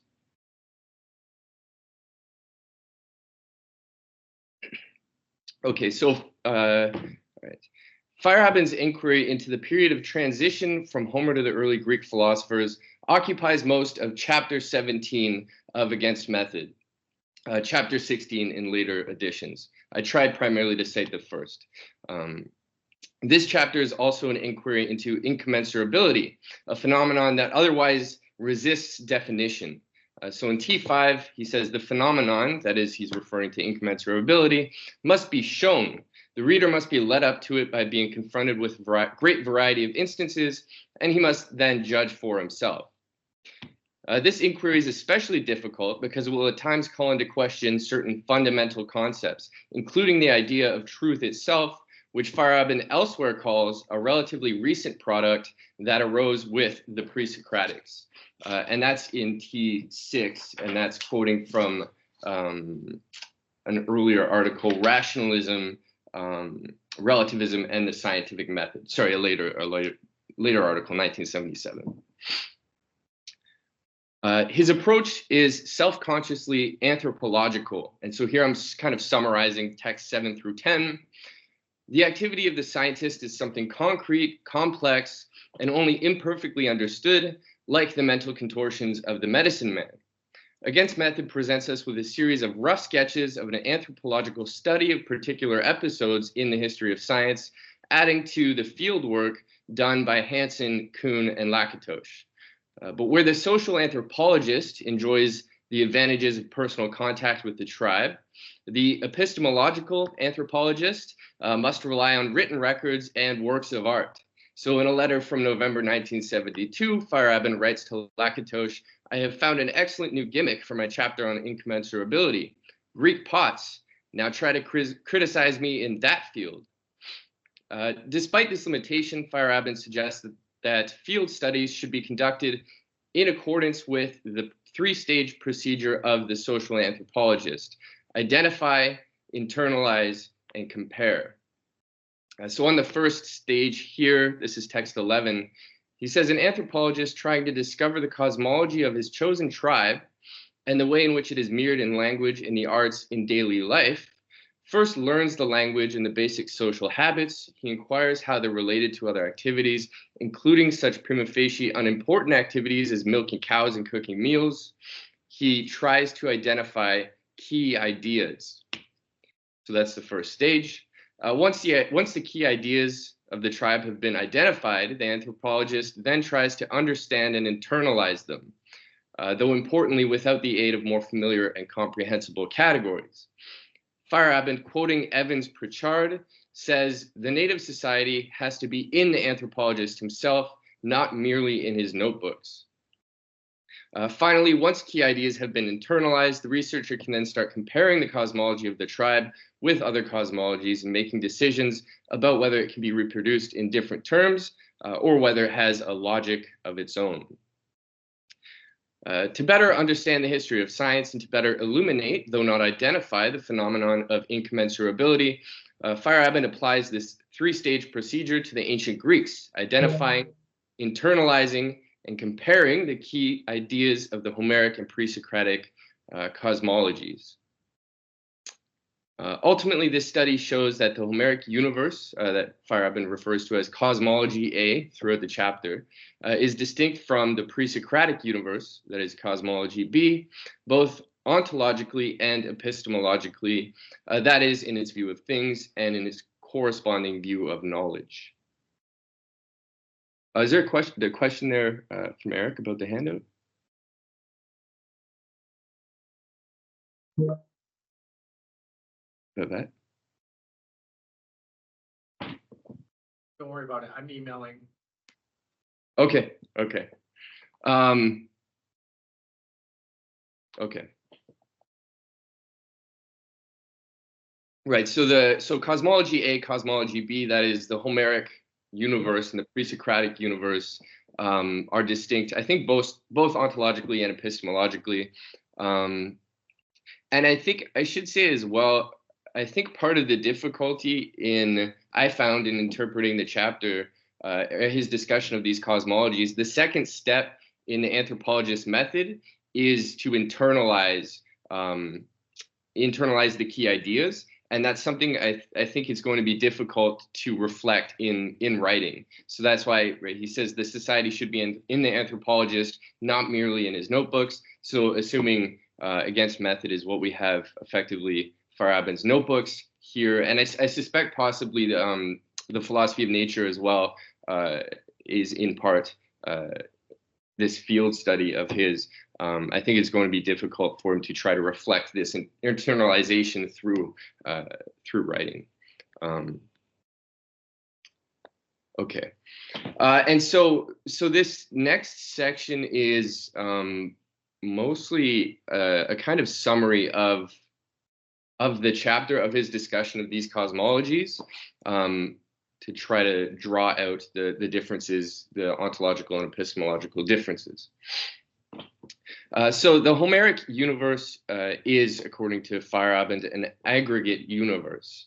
The nature of each object is determined entirely by the elements of the object and the relation between these elements, without any reference to an underlying substance or a higher unity. The aggregate ontology is reflected in the paratactic structure of the Iliad. So Aphrodite is called sweetly laughing when she complains tearfully to her mother. Achilles is called swift-footed when he sits talking to Priam. Similarly, in early archaic art, pictures are presented as visual lists. So Feyerabend says, a dead body is a live body brought into the position of death, and an eaten child is a live and peaceful child brought into the appropriate relation to the mouth of the lion. The human body is presented as an aggregate of limbs, trunk, neck, and head, and the human soul as an aggregate of mental events. And then one thing he notes in particular, there seems to be no single term for the human body in Homer. And so I think he summarizes this Homeric idea of the individual human being in T12. He says, man is a puppet set in motion by outside forces, such as enemies, social circumstances, feelings, which are described and perceived as objective agencies. And this is not just a theoretical idea, it's a fact of observation. Man is not only described in this way, he's pictured in this way, and he feels himself to be constituted in this manner. And there is in this aggregate ontology an implicit and corresponding epistemology. The standard of knowledge is quantitative, and knowledge of a thing is obtained by a complete enumeration of its parts. So Feyerabend says, enumerate the parts in the proper order, and you have the object. And this kind of epistemology is implicit. He discusses some of the differences in verbs for different kinds of knowing. So there's no explicit epistemology because there's no single term for what it is to know something. Against this background arose a new cosmology, the pre-Socratic substance universe, bringing with it the dichotomies appearance, reality, sense, reason, and opinion, knowledge. The events of everyday life are now thought to be merely apparent, a misleading reflection of the true world. Knowledge is obtained through abstract reasoning rather than simple enumeration of parts. Feyerabend presents as evidence the fragments of the pre-Socratic philosophers. So Xenophanes writes, and this is T13, Xenophanes writes, the clear and certain truth no man has seen, but opinion is ordained for all. T14, Heraclitus is more explicit in his opposition to the quantitative standard of knowledge. He says much learning does not teach insight or understanding. And in T14, Parmenides warns us not to trust custom born of manifold experience, encouraging us instead to judge by reason, logos. The arrival of this new cosmology brings with it a kind of conceptual totalitarianism, which Feyerabend indiscriminately labels rationalism, objectivism, and absolutism. He says, and this is T16, the true world is simple and coherent, and it can be described in a uniform way. From now on, there's only one important type of information, that is knowledge. Okay. And now I'll talk a little bit about Parmenides. So in an earlier chapter of Against Method, Feyerabend considers Parmenides' theory as the first and the most important example of what he calls qualitative failure, being inconsistent with and contradicted by almost everything we know and experience. However, despite this failure, Feyerabend says Parmenides' theory has much in its favor. And here I'm kind of, again, summarizing text 17 and 18, which is I believe, first and the first edition, and then the second. So he says the theory has much in its favor. The second edition adds some discussion of the context of Parmenides' theory and the content of his argument, which takes the form of a straightforward reductio ad absurdum. We assume two principles. Being is, and not being is not. Now, if we posit change and difference as fundamental, we quickly see that both involve not being. And since not being is not, there can be no change or difference in being. Parmenides 1 is thus a single, unchanging, continuous block. That's what Feyerabend calls it. Parmenides himself refers to the one as a sphere rather than a block, but that's neither here nor there. Of course, we perceive change and difference in the world, but since the argument shows that these are not fundamental, we must regard what we perceive as merely apparent or deceptive. With this, Parmenides anticipates all those scientists who contrasted the real world of science with the everyday world of qualities and emotions, declared the latter to be mere appearance, and tried to base their arguments on objective experiments and mathematics exclusively. The third and fourth editions of Against Method preserved the text of the second, with one exception. I thought this was kind of an interesting exception, that in place of a parenthetical remark, which I believe is included on the handout near the bottom of the passage, the parenthetical remark said, Karl Popper was right when calling Einstein a four-dimensional Parmenides. Feyerabend replaces that remark, and he adds a footnote that references Einstein's correspondence with Michel Bessot. So he takes out, I take it maybe he thought that was something he was saying positive about Popper, or he was giving Popper credit for this recognition. He removes the reference to Popper and just references Einstein directly. The reference to Einstein is in text 19. He says, for us who are convinced physicists, the distinction between past, present, and future has no other meaning than that of an illusion, though a tenacious one. The other notable reference to Parmenides in Against Method occurs in Feyerabend's discussion of counterinduction. Diogenes the Cynic is said to have refuted the arguments of Parmenides and Zeno by standing up and walking around. But the opposite course of action, taking the argument seriously, led to much more interesting results. And that's text 20. And that doesn't change, I believe, between editions. Okay, now I think this is the kind of final section. It's a little bit more sketchy at this point. So, okay, so having identified and internalized the key ideas of the Homeric and pre-Socratic cosmologies, these ideas being things like body, soul, being, appearance, knowledge, opinion, and so on, Feyerabend turns to the third and final stage of the anthropologist's procedure to compare these cosmologies, not as logical reconstructions, but as they're experienced and interpreted by participants, that is, as ways of life.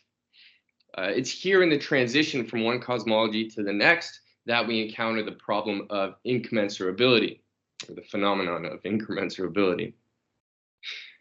We might try to explain the transition according to what Feyerabend calls the whole theory, or the Swiss cheese theory. The Homeric cosmology is simply lacking important elements, concepts, terms, structures that are introduced by the pre-Socratics. This is in T21. According to the whole theory, every cosmology, every language, every mode of perception has sizable lacunae which can be filled, leaving everything else unchanged. However, due to the severity of the transition from one cosmology to the next, the whole theory faces a serious problem. There are no shared elements between cosmologies, or there is no cheese, I guess, to try to extend it to the other term here. When Parmenides distinguishes between appearance and reality, he does not just add a new set of ideas to the Homeric cosmos, rather he undercuts or violates a principle used in the construction of every fact in that cosmos. In T22, Feyerabend says, an entire worldview, an entire universe of thought, speech, perception is dissolved. Feyerabend says this process of dissolution is a historical fact, but he also notes, and this is in T23, the historical fact, is not easy to establish. Many presentations of the Homeric cosmology, including some very detailed and sophisticated ones, are infected by B concepts or pre-Socratic concepts. And I believe there there's in a footnote, he cites references in earlier citation of Snell on this point. I think Snell included some use of this distinction between appearance and reality in his discussion of Homer. Feyerabend pushes him on the point and says there is no such distinction there, so we shouldn't be using it when talking about the Homeric cosmos. To continue on T23, here as elsewhere, only the anthropological method can lead to knowledge that is more than a reflection of wishful thinking. Right. So again, I think he's really emphasizing the importance not just of identifying the key ideas and comparing cosmologies, but the process of internalizing these key ideas, and doing so not through the filter of more familiar concepts. Okay, so the transitional period between cosmologies is marked by particular cases of irrationality. From Homer's point of view, the pre-Socratic philosophers are, Feyerabend says, raving maniacs. This irrationality is only overcome by the determined production of nonsense until the point at which new universal principles emerge. T24, he says, madness turns into sanity, provided it is sufficiently rich and sufficiently regular to function as the basis of a new worldview. And I suggest maybe we might wonder whether Feyerabend means to include himself among the many particular manifestations of irrationality that accompany the dissolution of a particular worldview, in this case, Western rationalism. And that's all I have at this point, so thank you.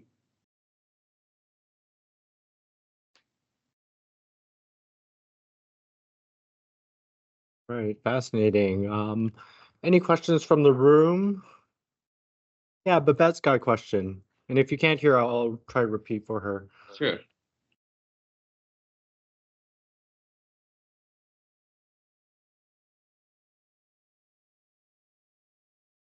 Parmenides and Popper and Parmenides, and the shift in his acknowledgement, and then obviously given his tension with Popper, a kind of diminution of that, because in fact, latter work which you're not citing, The Conquest of Abundance, is dedicated to a discussion that refutes and adds nuance to what Popper argues, because, and it actually is a continuation of your argument, because it continues what's going on in Against Method.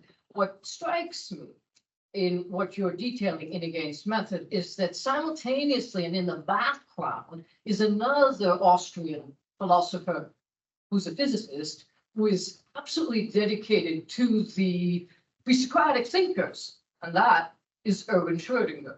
And so Schrödinger has a sustained discussion of Parmenides and logic. And of course, we all know when we teach history of philosophy, we tell all of our students, father of logic, and then they read Parmenides' poem and they're like, what? But that's what we say. And so what I'm wondering about is, do you bring in Schrodinger's discussion of Xenophanes and Parmenides, and if that's relevant to your, thank you so much, however, for your presentation. Thank you, Lee. Yeah, thank you. Yeah, I think I got all of that. Yeah, I haven't looked at all at Schrodinger. When Feyerabend references Einstein, he also makes a reference to Weil, his 1949 Philosophy of Mathematics and Natural Science. And Weil takes it. He makes a similar Parmenidean point. So he says, the world simply is. It does not happen. Only the gaze of my consciousness, crawling upward along the lifeline of my body, does a section of this world come to life as a fleeting image in space which continuously changes in time. So Weil there seems to be in agreement with Parmenides. I'll look into Schrodinger's what it is he says about Parmenides and Xenophanes as well. So thank you for the reference there. And I think another thing I'd like to look more into, again, the focus here was, I think, against method, but I'd like to look at the later Feyerabend's later works, and also I think the Popperian background. And I looked a little bit at Popper's work on Parmenides. I can't recall the title of the book. I think it's Parmenides, something like that, and Parmenides is in the title of the book anyway, of Popper's book. And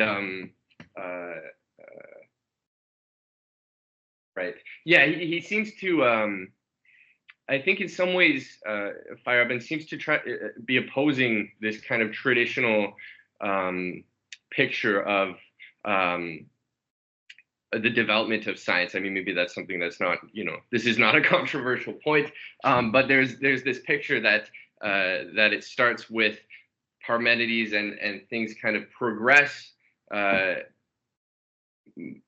Yeah, and I guess that's Popper's view from what I gather. And there's a lecture as well, I think he gives on a return to the pre-Socratics or something like this. And that's something Feyerabend cites somewhere, I can't recall. And he seems to be opposing the picture put forward there. So I think I need to look at Popper for a background here as well. And I'll definitely check out Schrodinger. Eric Oberheim says, the world of Parmenides. Jamie?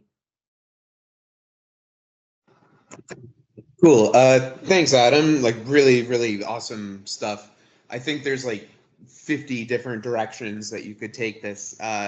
So I want to maybe just note two possible directions you might go if they're appealing to you.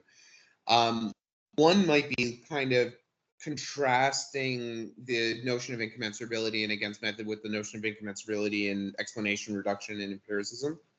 So in the early paper, Feyerabend seems to mostly have his foot in kind of traditional philosophy of science, where it's like very language focused, and he has a purely semantic kind of abstract understanding of what incommensurability is before he shifts to talking about practices. But also in that paper, you'll see him make references to like Piaget and different kind of like learning styles, which like make it suggest that like he's kind of on the one hand doing this traditional philosophy of science thing by looking at propositions and their relationships to each other, but then also kind of looking at it as something that people do. So it might be interesting to kind of see like what seeds of the later analysis are there in the earlier ones and which parts kind of fall back. A small note to add to Babette's comment. The language of worldview is quite possibly something Feyerabend got from Schrodinger, although he also might have gotten it from Neurath. So like his first paper is a response to a paper by Schrodinger called On the Peculiarity of the Scientific Worldview. So like some of the language there actually might be coming from Feyerabend's engagement with Schrodinger from early on. Yeah, so that's just kind of like one suggestion of a way you might take it if you're curious, but obviously there's a lot of different ways you could go.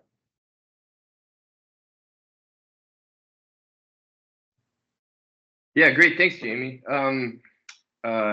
Yeah, I think he makes the reference to Piaget as well. I believe in Against Method.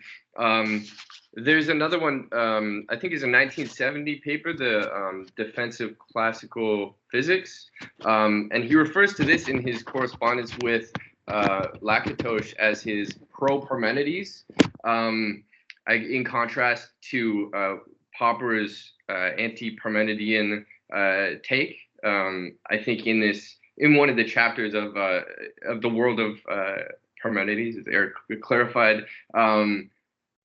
So I think maybe I'll check that out as a background as well. There was also a reference to Mill, not his views on liberty or anything like that, but Mill talks about learning logic when he's a child, and he didn't understand when his father is teaching these principles. He didn't really understand why or how they kind of held together. And this is something that emerged over time. And he makes, and Feyerabend seems to take this, I think the anthropological method is supposed to work in the same kind of way: identify key concepts, internalize them. Eventually you'll understand, I mean, using the text of the Iliad, the Odyssey, some of this archaic works of art, eventually you'll be able to internalize, understand the way that the world looked for the archaic Greeks. Unfortunately, they're not around. We can't go observe them like Jane Goodall and the chimps. We can't go live with them, but we can use these resources and I think in that way kind of explore their way of life, or become more familiar with their way of life. And he seems to think the way Mill describes his learning logic at a young age works in a similar kind of way. And that reference to Mill is in both this Defense of Classical Physics and the chapter 17 of Against Methods. So I think there are some very clear, at least textual indicators of a train of thought in that case. But yeah, I'll check out this this paper on Schrödinger as well, and think more about that. Yeah. Ian? Hi, thanks, Adam. Thanks for a great talk, and nice to see more work on Feyerabend on the Greeks. One question though, often when Feyerabend discusses the Greeks, it's in the context of making these extremely interesting but often rather implausible kind of grand narratives, sort of the rise of Western rationalism, the conquest of abundance, even though he often warns us against making sort of grand narratives that distort the complexities and the messiness of history. And of course, it's easy to understand why he's making these big narratives, because they have dramatic force and they can dramatize ideas. But at the same time, there are real historiographical problems in trying to make them. And clearly these narratives matter to him, because he was telling this rise of rationalism story for a very long time. And yet it's full of problems. And I just wonder what you think about this inherent tension between, on the one hand, he wants to tell these big stories, but at the same time, they're often so distorting and so generalized, and they wouldn't pass any serious scrutiny by historians of philosophy and classicists. And I'm thinking Stephen Clark is one person who's made this point really well. So what do you think about this tension?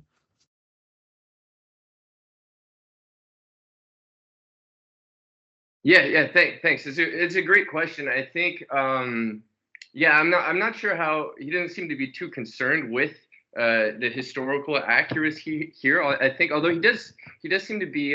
He cites a lot of different historians of philosophy and scholars of ancient Greek philosophy, and when he's discussing these figures, I think even just the idea that there is a kind of pre-Socratic worldview. If you look at the pre-Socratics, each of them seems to have their own kind of very distinct, kind of unique view of the world. So I think that's an issue. And there's something that I thought was kind of funny here. So I think in the first stage of the anthropological method, you're supposed to be identifying key ideas and then internalizing them without doing so through a kind of lens of more familiar ideas, right? You're supposed to be approaching them. I think he says in the way that we learn language, you learn language initially, kind of in a new way. And I think the point of the anthropological method here is to avoid anachronism, and that's one thing he accuses Snell of, like I mentioned, with his reference back to Homer, employing this distinction between appearance and reality. So he's making this big point. This is the method we need to follow to avoid anachronism. There's a kind of irony there, maybe just with the against methods anarchism in general, that there is no single method that you need to follow. Here he seems to be suggesting, at least in this case, the opposite. But if the whole point of the method is to avoid anachronism, and then he goes on to say Parmenides' statement being is the first instance of a principle of conservation or something like that, which seems to me anyway, somewhat anachronistic, and I don't think Feyerabend seems to care much that it is or that it might be. Yeah, and so yeah, I think yeah, it's a difficult question how exactly he thinks of the history of philosophy. I think, like you said, it's not really as a historian, but as a, it is, especially his study of the ancient Greeks seems to have at least some influence on his thought. I think it seems that, I'm not sure, it seems that a lot of the focus, traditional focus, I mentioned at least one exception with Haidt's paper and the Philosophy of Nature book as well, but it seems like a lot of the traditional focus is these transitionary periods between the Aristotelian worldview and Copernicanism, or between classical physics and quantum physics. And I think he seems to see this transition from the Homeric to pre-Socratic worldviews as parallel, an interesting case that we can study and we can learn things about, not just the transition, but incommensurability. And even within the individual, there's one case where he mentions, I think, the definition of honor, the way honor is understood in the Homeric world, and then Achilles trying to grapple, the character Achilles in the Iliad, trying to grapple with his realization that there might be instances where all the characteristics are there, but this is not an instance of honorable action or something like that, and the kind of irrationality that Achilles expresses here. Yeah, so I don't know. I think that anachronism, I think, is something I wanted to think more about anyway here. Thanks for the question. Yeah, Marco? Thank you, Adam. This was really interesting and fascinating. I guess I have a broader question which leads me to a more specific one. And I'll begin broad.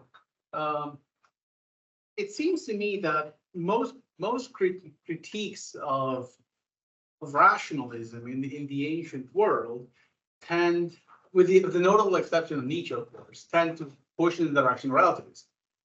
People who criticize the rationalism of Socratic and post-Socratic philosophy kind of recoup the relativism of the pre-Socratic sophists, and some Euripides is another big figure here. So I'm kind of curious to know if in your opinion, Feyerabend may have gone in a similar direction. So kind of using this critique of rationalism as a defense of his own relativism. But this leads me to my more specific concern. I found it very odd, and again, I'm not very knowledgeable on this, but the idea of using Snell's progressivist reading as a defense of this seems completely counterintuitive, because Snell's reading of Homer that you were talking about and semi-quoting was precisely a way to point to a big gap, which then was filled in by this rationalistic tradition. Indeed, Parmenides was a crucial stepping stone towards the rationalism of philosophy. So it seems like quoting Snell seems to defeat the main point that Feyerabend himself was trying to establish. Snell was a big advocate for scientific movement. So I'm not sure if this makes a lot of sense, but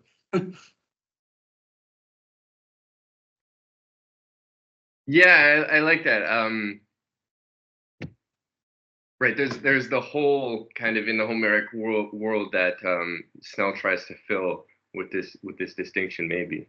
On the point of relativism, this is something I'm not too familiar with. Feyerabend's relativism and how he talks about it, how he arrived at it, or if he did, or anything like that, how he conceives it himself.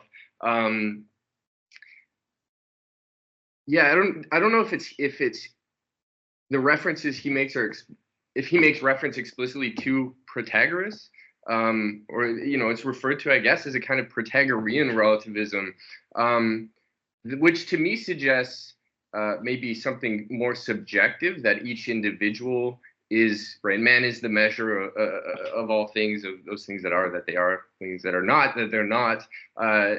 Usually that suggests to me more of a kind of subjective relativism, where each individual, right, what's true, what they perceive to be the case is the case for that individual. The impression I got, at least from Against Method and from these discussions of Homer and the pre-Socratics, seem to be that these worlds are shared. I think the phrase, I'd like to do some kind of search of some of his texts for this talk about ways of life. I got the impression anyway that these ways of life are things are shared among individuals. And the periods of transition, I think, are the most difficult to talk about. It's one thing to construct a way of life, and it's another thing to talk about how one way of life was kind of abandoned for another, or dissolved and replaced by another.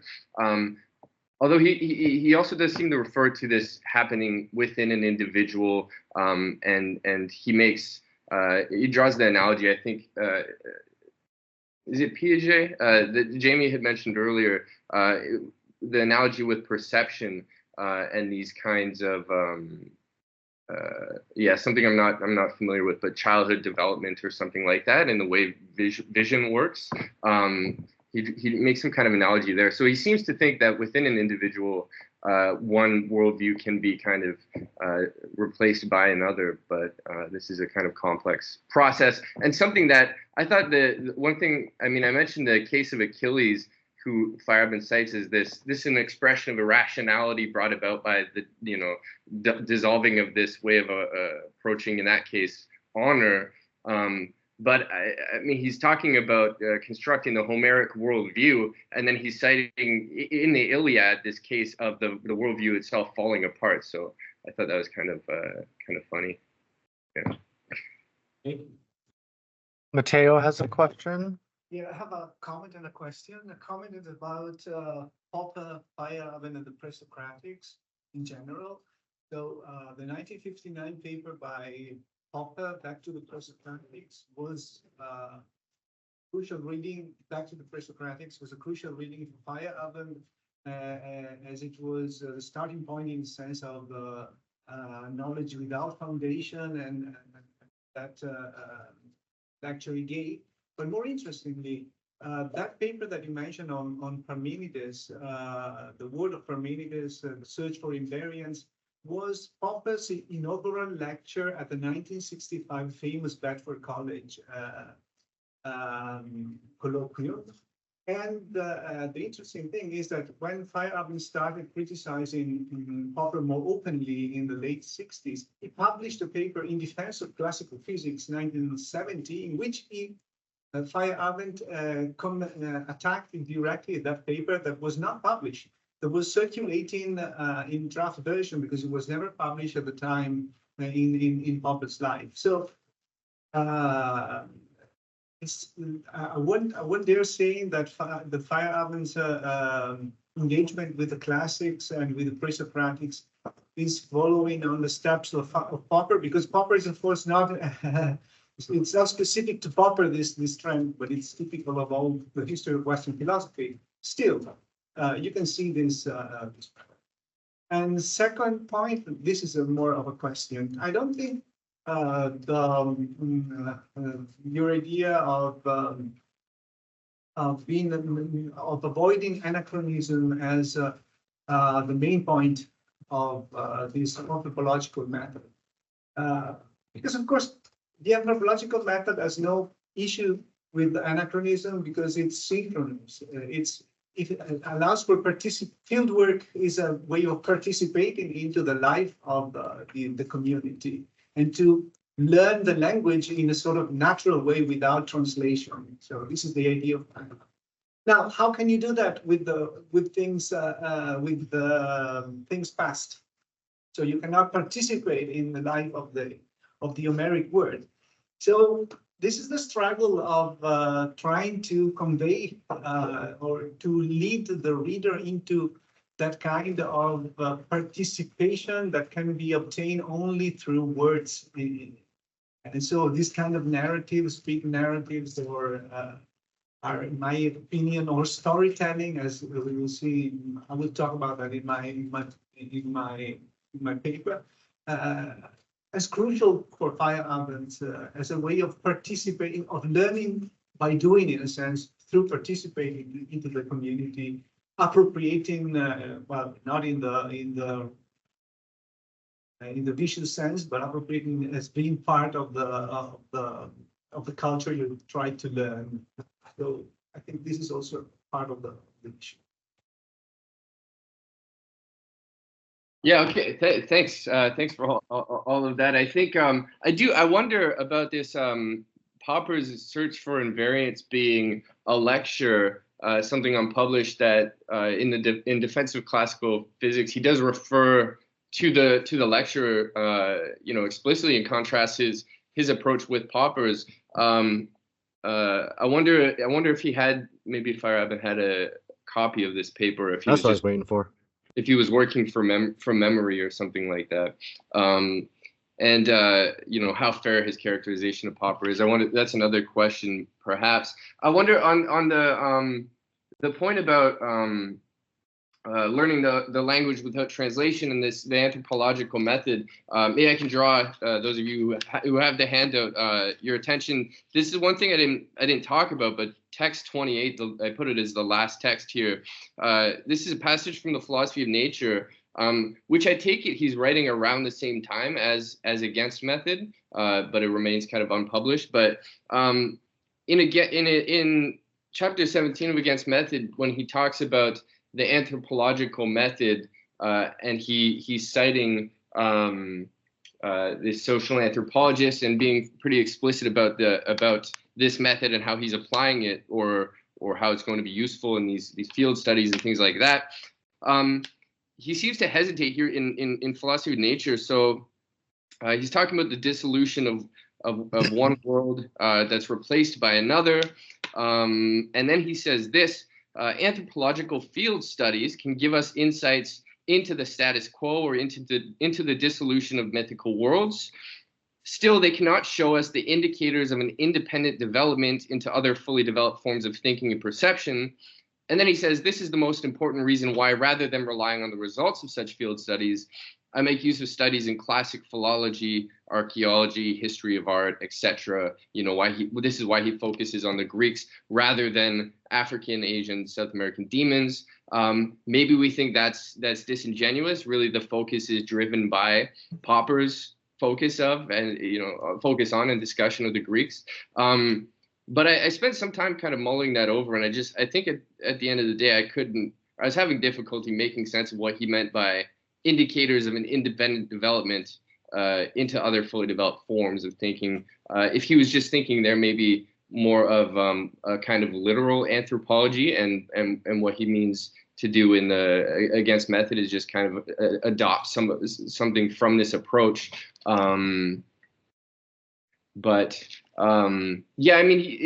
something he's using to construct the worldview. But I thought it's fair to say that in part it's to avoid.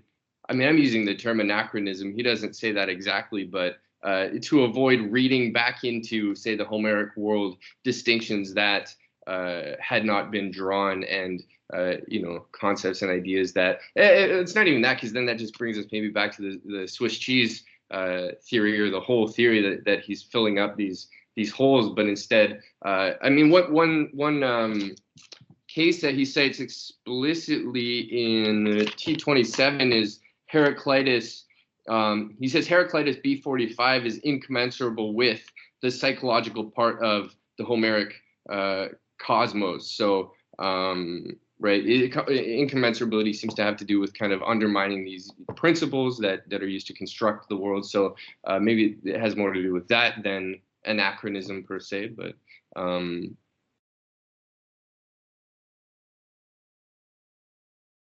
Ian?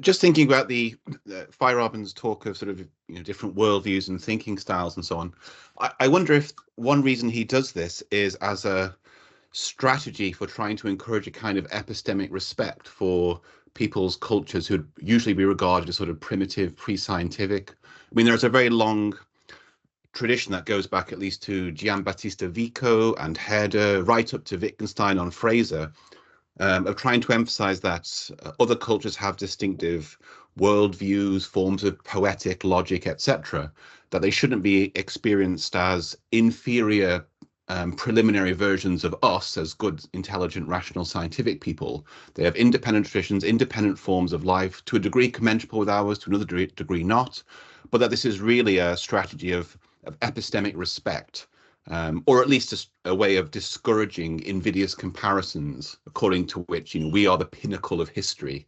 And of course, that was just desperately important to Feyerabend.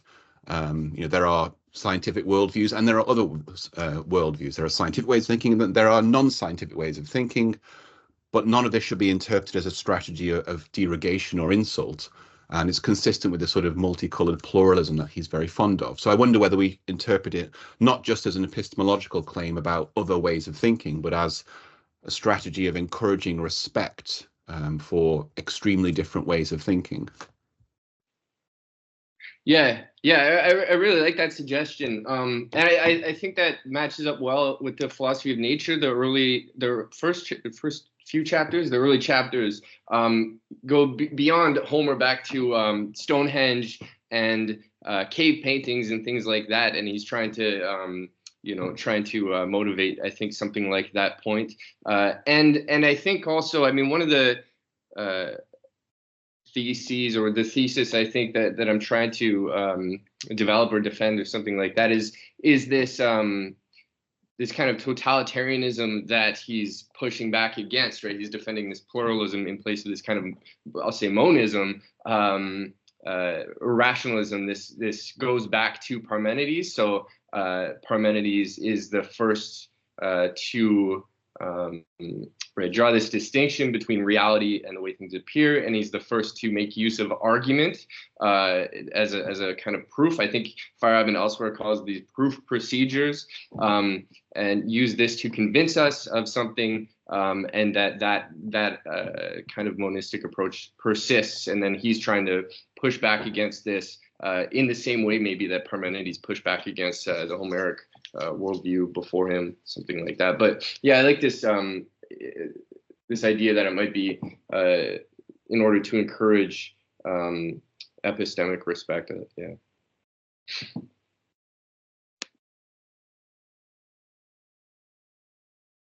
All right, so we're gonna get started with the afternoon keynotes.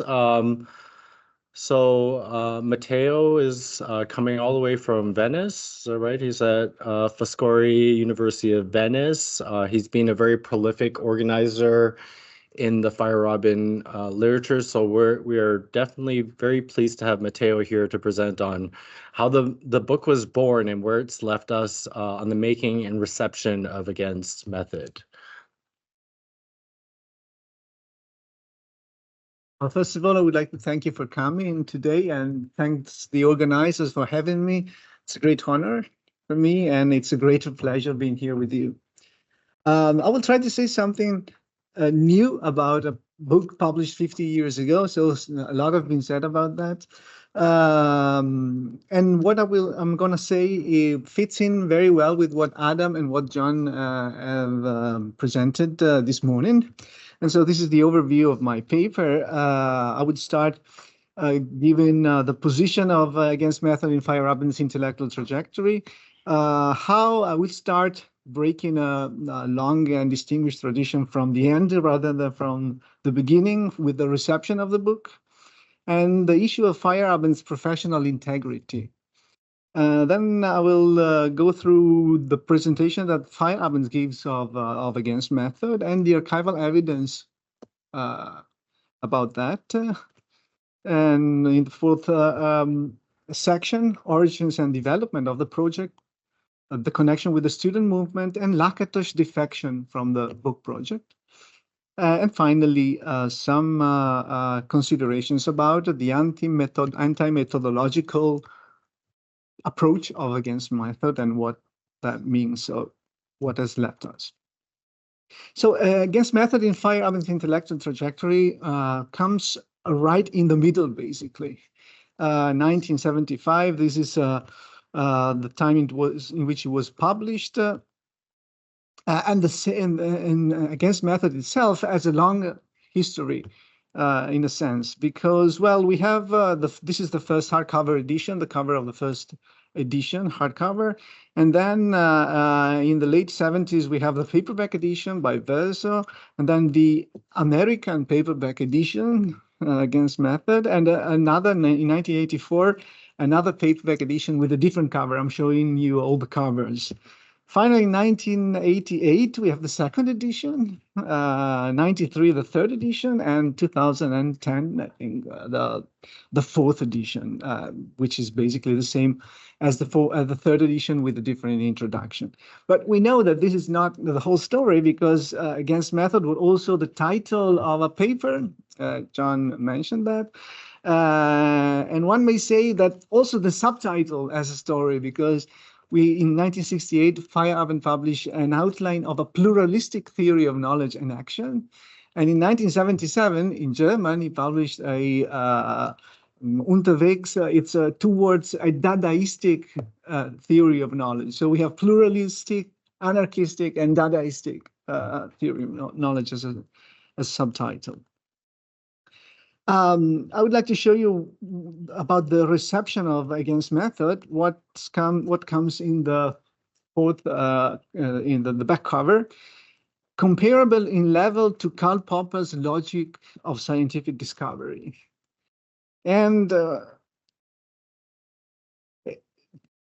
Against Method is more than a book, it is an event. I think this is telling, because it gives us a different way of looking at the book. Maybe this is something that Paul Hoyningen has suggested in these days. Maybe this is more of a performance than of a book itself. We could think of it in this way, and this is what I'm gonna do.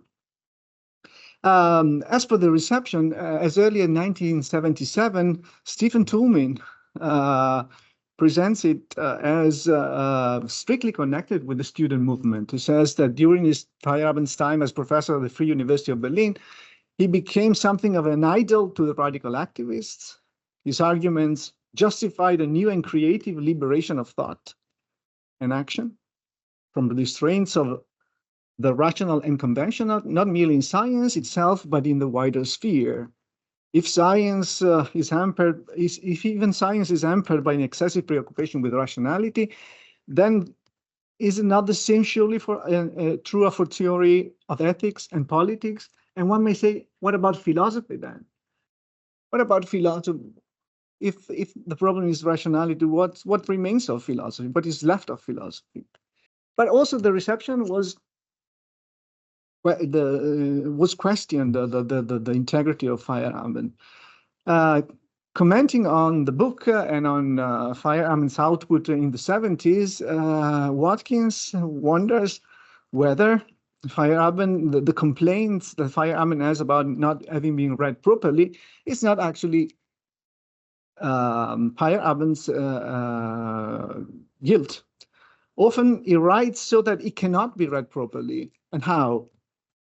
Watkins goes through Feyerabend's method of arguing, and he analyzes the Feyerabend's method of arguing is to be always one up by taking an assumption that was not under debate, declaring it to be the question at issue, and then giving it his usual Dadaist treatment. What's this Dadaist treatment? For example, Watkins says he uses pathetic examples to support his points, or even more crucially, he's not, it gives the impression that he's saying something, but he's actually not saying anything. A hasty reading of the passages from Feyerabend might give the impression that they too contain an unequivocal message. He's comparing what Feyerabend is doing, the same claim that Popper is supporting, Feyerabend is supporting with a different strategy in a sense. A close reading, however, reveals that Feyerabend is not actually asserting anything. It proceeds from a series of hypothetical statements to an insinuated conclusion couched in the form of a question. In this way, the unwary reader would be given the impression that an argument has been provided, while the wary reader would be presented with no statement that is both unequivocal and false. So, Feyerabend wishes to confuse us. He's not providing an argument. He's making something different, maybe. But of course, Watkins is complaining about what a philosopher should do. I think that what Feyerabend was doing is best to insinuate an idea in a way that would allow him to wriggle out of responsibility for it if challenged. So I think this is a hard accusation of not being a proper philosopher. And there's more to it, because there's also the personal attacks that we can find in Against Method. For example, the reviewer, Ernst Gellner, reviewer of Against Method, says that Popper and his followers in the book are attacked on various grounds over and above all the erroneous views, because he's giving these personal attacks. And in the letter to Feyerabend by Watkins, Watkins refers to Feyerabend's Pavlovian reflexes whenever Popper's name comes up, as if he couldn't resist being critical and in a very harsh way. So there's a matter of style and a method, and the method of argument. And it's interesting to see that in Feyerabend's presentation of Against Method is always in any of his presentations stressing the style that he's using.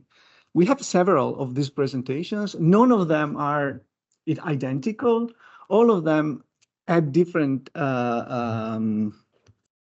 details, and I think it's interesting to go through them. For example, in the very book Against Method, Feyerabend is presented as the first part of a book written with Imre Lakatos. This was an account of a long debate, starting in 1964, through correspondence, telephone calls, and also tells us that the origin of the book explains the style of the essay, a long and personal letter to Lakatos. So, and also tells us that the book is missing a second part, and the reply of Lakatos is not there, most likely because Lakatos has passed away. This is what he insinuates, I guess. In 1979, we have a different story told. In the Gong Show Popperian Style, this is a paper by Feyerabend in response to Watkins' accusations, by the way. It says that Lakatos and I decided to write a book on rationalism, again, as if it were a joint venture. When my part was finished, Lakatos was held up by other business, and so he told him, go ahead and publish it. So it's not because he was passed away, but he left the project in a sense. In the second edition of Against Method,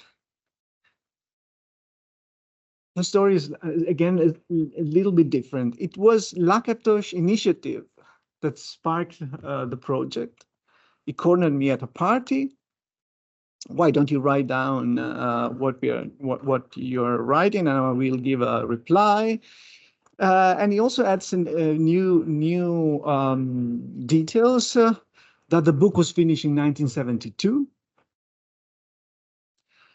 And again, that the passing away of Lakatos was basically apparently the reason why we don't have the second part. So it's again the joint version of the story.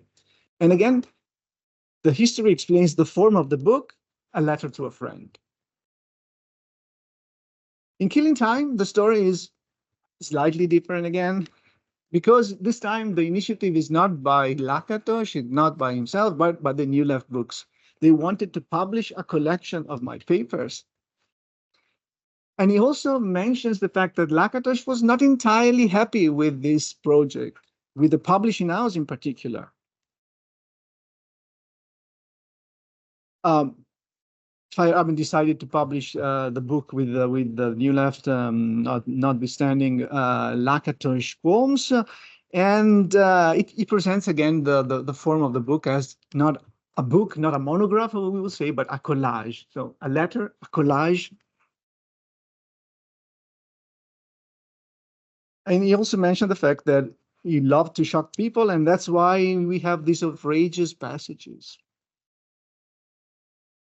Tells us the collage was finished in, he said it was finished in 1972. Here he says that it took a year to finish it. It also tells us that at that point in his life, he had said everything I ever wanted to say. So this is the book he would have liked to, in which he would have liked to present his own position. But we will see what kind of position it is. So I recently came across the first catalog of the New Left books from autumn, winter 1970, 1971. It's nice to see what they had already published. Lenin by Georgi Lukács, Antonio Gramsci, Sexuality and Class Struggle, Reading Capital, Marxism and Philosophy. So not much about the philosophy of science. And in the forthcoming, what was forthcoming as early as autumn, winter 1970, we find also Against Method by Paul Feyerabend, no Lakatos mentioned. So as early as 1970, the book was published in 1975, it wasn't a joint venture between Feyerabend and Lakatos. Of course, New Left Book was not a publishing house devoted to the philosophy of science in any possible way. It was the spin-off of the New Left Review, strictly connected with the New Left in Great Britain. The Tatlin Tower is the symbol of the Third International. And Verso, which is the name that they assumed in the late 70s, is the name of the left hand, the back of a page, the Verso page. So the one you find on your left when you go through a book.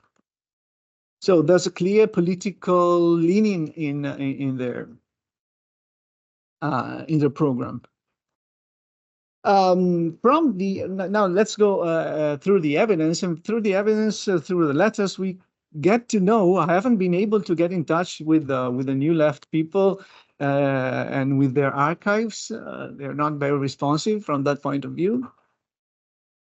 So we need to rely on independent evidence, and on the correspondence we get some clues. For example, that the New Left Books wanted to publish Feyerabend Opera Omnia. So at some point they wanted to publish this in 1960, before the 14th of February 1969.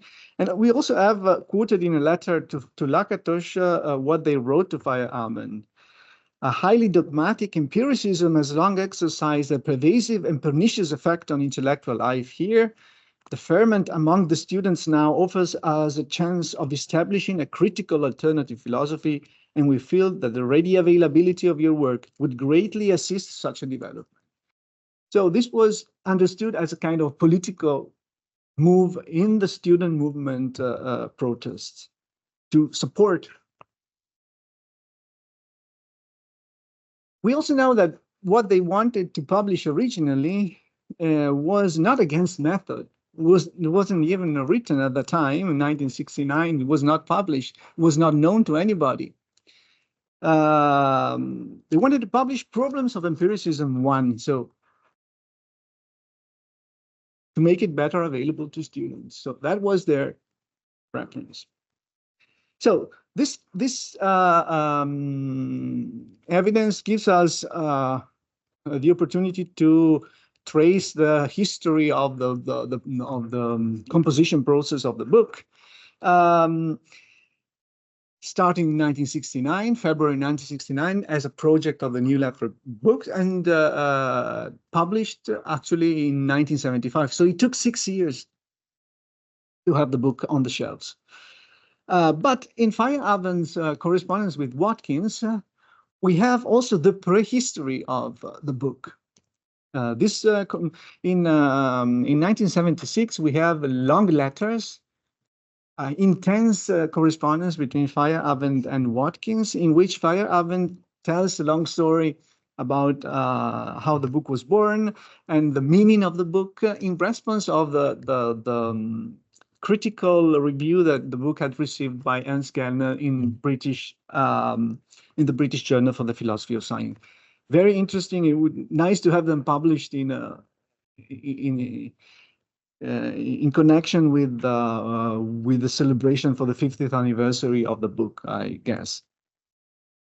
So, and Feyerabend tells us what you must know to read against method in the right way. So what one must know to read against method in the right way? Well, for example, that I easily fall for all sorts of views and I'm easily influenced. So he said, I had and again in a different letter, but on the same topic, he admits that from early on, he was both easily impressed and counter-suggestive. How easily impressed and counter-suggestive? Easily impressed because when I come across an unusual idea, he tries them, and the way to try them is to push them to the extreme. So this is the attitude that Feyerabend admits having. And he also tells us a sort of reconstruction of what happened. He ceased to be a Popperian and became an anarchist, not because of any argument, but because of a sudden insight I had while trying to Popperize von Weizsäcker in Hamburg. So what's the idea? The idea is that, well, it was not an argument that made it change its mind, and that he had a Popperian period, and after that, the anarchistic period. Well, this story is told, well, it was this event that constituted the transition from the Popperian period to the anarchistic period.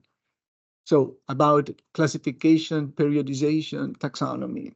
We have here self-reconstruction of his own intellectual autobiography at that point of time, because the story he was telling at that point.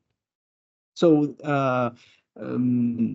John this morning mentioned this letter to Zef Bechler, in which Feyerabend talked about his skeptical phase, referring to this period, this intermediate period that was sparked by the meeting with von Weizsäcker, his attempt to Popperize, so to apply normative methodological approach to the philosophy of science, and the fact that it didn't resonate with what a physicist could say at that point. So we have here a reconstruction of this sort.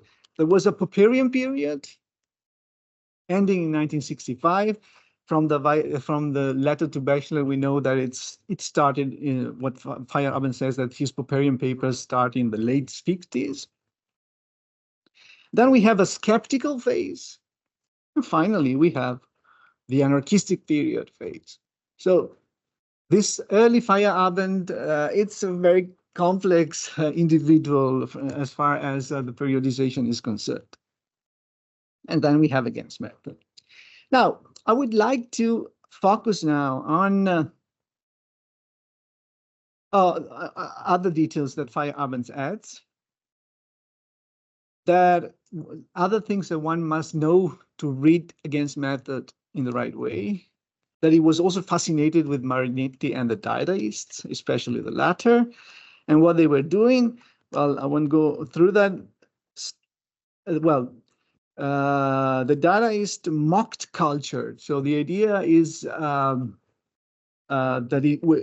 they weren't taking seriously what other people were taking seriously, and what was leading civilized nations and civilized people using their civilized way of speaking and their civilized concepts for slaughtering each other.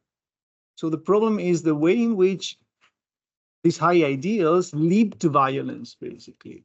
And what he was trying to do is mocking this kind of culture in order to avoid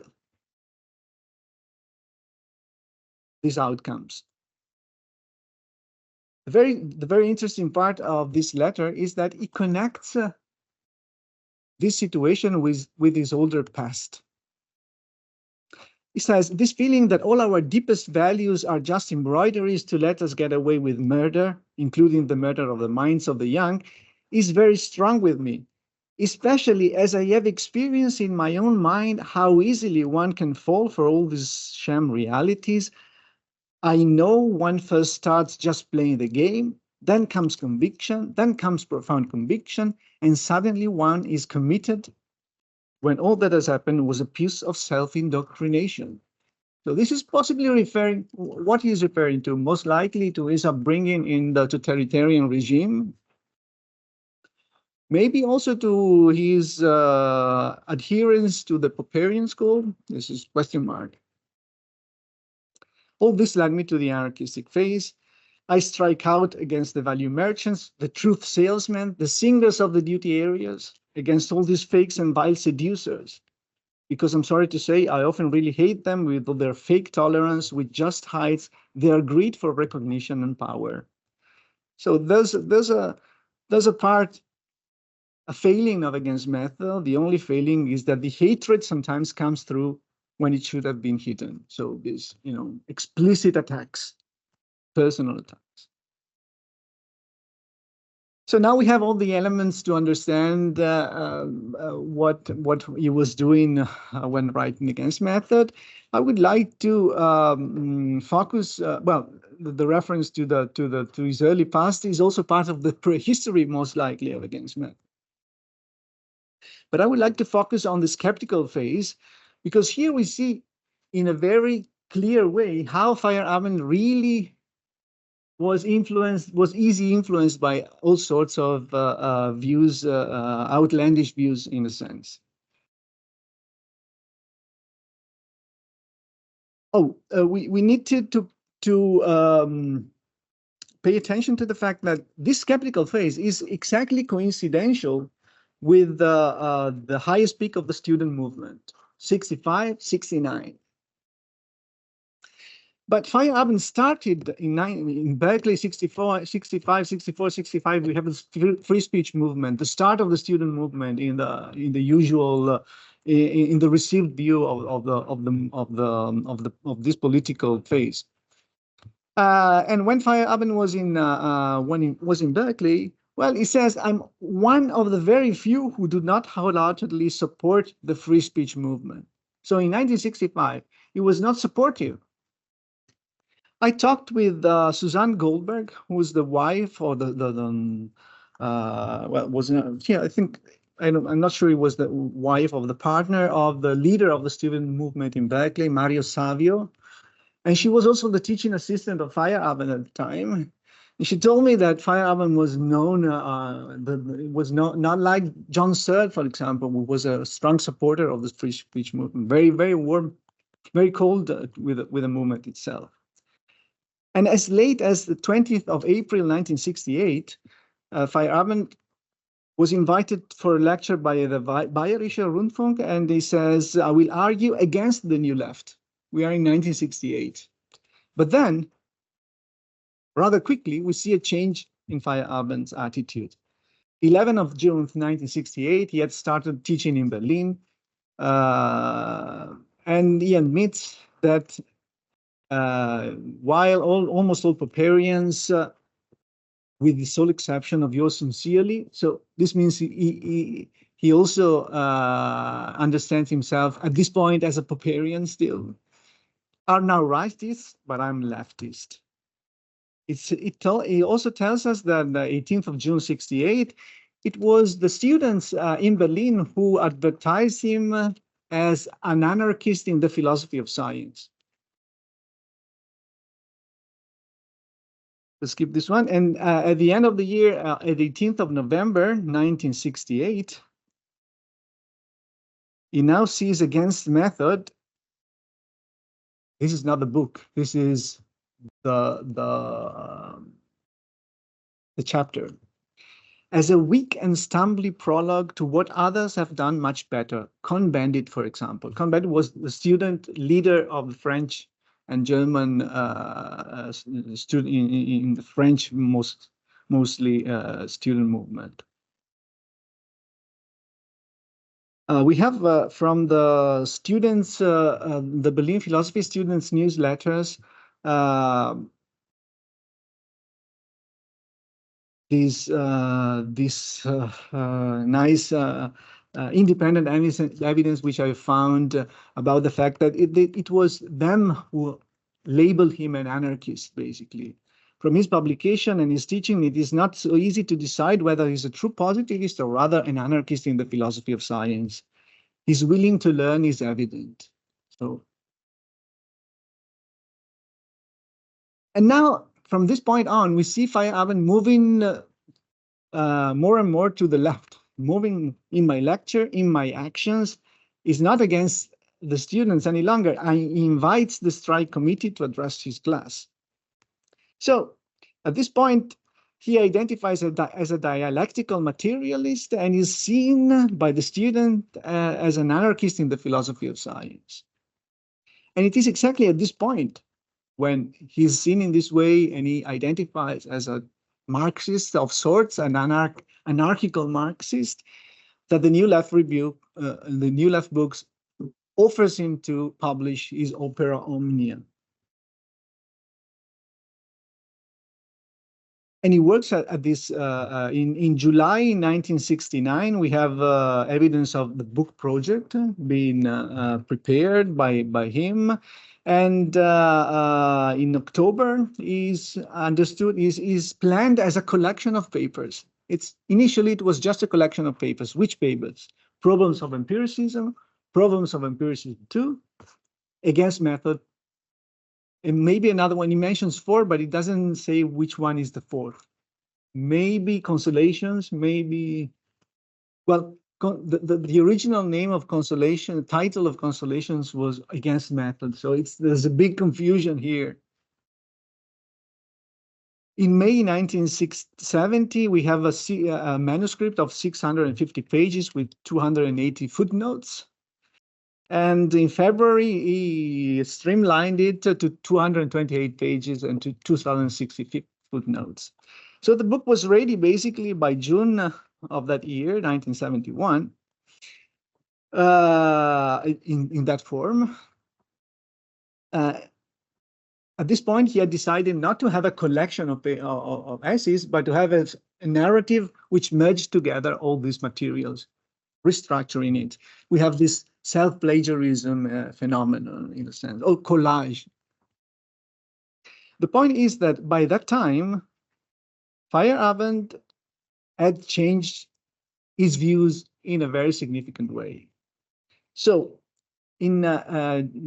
before John asked when did he met Mill for the first time on liberty? Well, we have evidence for that. And this is what started basically Feyerabend anarchistic phase. I am reading On Liberty for the first time. It's January 1969. So exactly what you thought. And it's marvelous. And now he's turning his position with respect to the student movement. He's against the strike. He's discussing again on liberty, and he's looking for a third way. So the third way is not something that only Blair looked for, but it's something that we're looking for from early on. And also, he's found a new reference for his own position. I think I can, without reservation, subscribe to Mill's on Liberty. This is now my Bible. And he's using this Bible against the Bible of all the radicals here. So he announces to be close to a turning point. And what's the problem he's reflecting on? The problem is the problem of the limits of rationalism, which has become burning to him. I think we should keep in mind this idea of the problems of the limits of rationalism, because I think this is exactly the point of Against Method.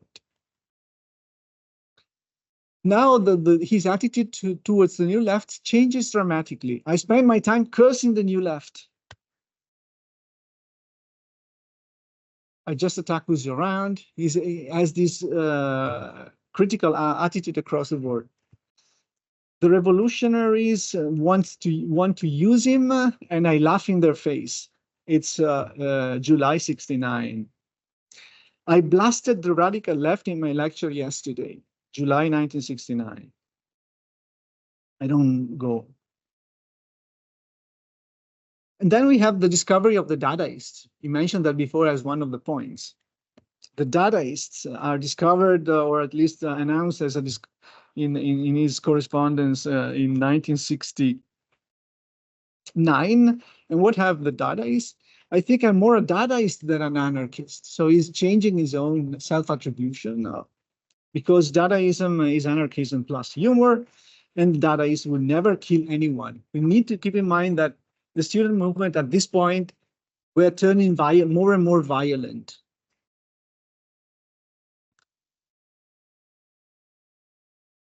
And he's putting one against the other, the unreasonable self-righteousness of professional truth seekers on the one hand, and the consistent benevolence on epistemological Dadaists like him. A Dadaist creates a healthy sense of outrage in the hearts of professional constipationists.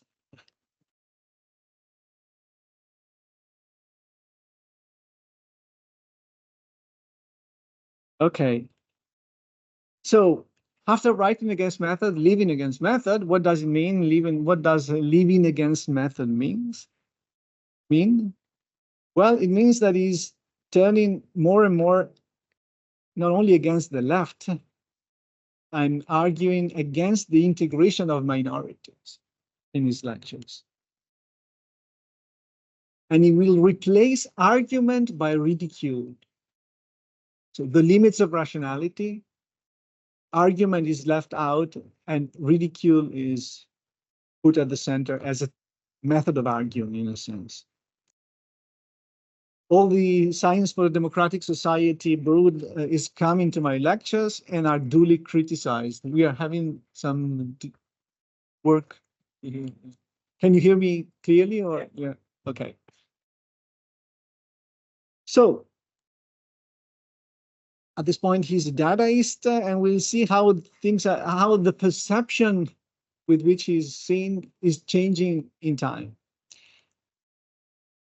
He's called with this attitude in which he's criticizing everyone who's around. He's not seen any longer as an anarchist in the philosophy of science, but it's now seen as a super liberal. So it's kind of super liberal. And then students as well as professors, hi Jordi, say that I'm immoral and that I should get out of the university. Is perceived as immoral. The Gay Liberation Front has been invited in his classes, and I gave a rousing speech in favor of sexual anarchism, goats, incest, and so on, which upset even them. So taken to the extreme, we said before. I gave a long hour speech against reconstitution, student revolutionaries. I defended Nixon, so the candidate, the Republican candidate, and made the New Left the laughingstock. So it's completely reversed his position in a sense. More than that, people started seeing him as a fascist. Some students here on campus try to induce others not to go to my lectures because I am a fascist. So they say. And he decided to, in a sense, to be outrageous even in this connection, because he taped this famous radio talk for the Bayerische Rundfunk, and he recommended more tolerance towards fascism. Germans will love it, he said. So we see how things changed very rapidly during this, well, not the skeptical phase, but also in the initial stage between the end of the skeptical phase and through the first part of his anarchistic period. The point is that at this point, this gave Lakatos the good prompt to leave the project, basically.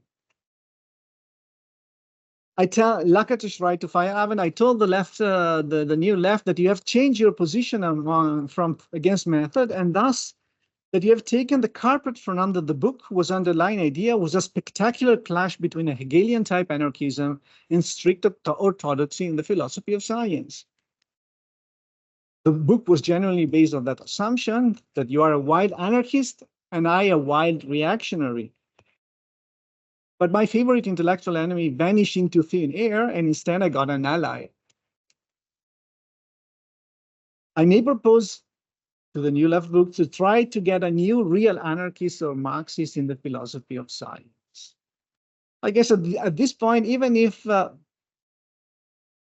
Lakatos still was collaborating with this idea of writing something for the book, was no longer part of this project, and he had qualms from the very beginning about the title against method, about the publishing house, but because he wanted to publish it with the Cambridge University Press. But Feyerabend, on the other hand, is against academic publishers. I saw the word scholarly in this questionnaire that Princeton University Press sent him. He occurred 8 times, 5 times in italics in the question. My wish for respectability is not so great, and my concern about the fate of my first book, not such that it would change his idea that published with the New Left. So I'm getting to the final part. So here we see how the project evolved and how Feyerabend and how Lakatos got out of the project, basically, at a rather early stage. And not because he was dead he passed away in 1974, but because he was not entirely convinced of what he was doing. So, and what about so we see here, Feyerabend left the New Left, Lakatos left the book project, and what has Against Method left us then as a work in philosophy? Now, I guess I'll try to summarize what I think are the most interesting points of the book, seen from the point of view that Feyerabend suggests us through these letters and through the story that I told. So, well, we have this metaphysical assumption about the abundance of reality, and I think it's not something that comes just to answer maybe one of Ian's questions before. I don't think it's something new in the end of Feyerabend's life. It's something that was there from the very beginning, at least from the early 50s, but from the late 50s, but most likely from more early on. He didn't call it the abundance of reality, but the complexity, especially now, is seen from an understanding of human rationality as a limited tool for understanding reality. So what can we do when you have an abundance of reality and a limited rationality? Is argument something appropriate? What argument is? Well, about the limited rationality, during this phase, Feyerabend writes, after my empiricism 2, this essay, long paper on the history the Galileo case and an in-depth case study, my suspicion concerning the omnipotence of argument, I can fully subscribe to Trotsky. A political struggle is in its essence a struggle of interest and forces, not of arguments. If astronomy can get on the basis of argument only, how can politics, and I would add, how can philosophy again? We also find this very insightful, I guess, understanding of what an argument is. Argument is just the most vicious, because apparently so democratic method of manhandling. So logic, rational discussion is just another way of manhandling, of manipulating people, but it's vicious because it's apparently democratic. So what remains of philosophy? I guess one can call it an apophatic philosophy or a negative philosophy. I use this high-sounding term. Most likely Ian would like it, or hopefully. It's on the model of the apophatic theology, so negative theology.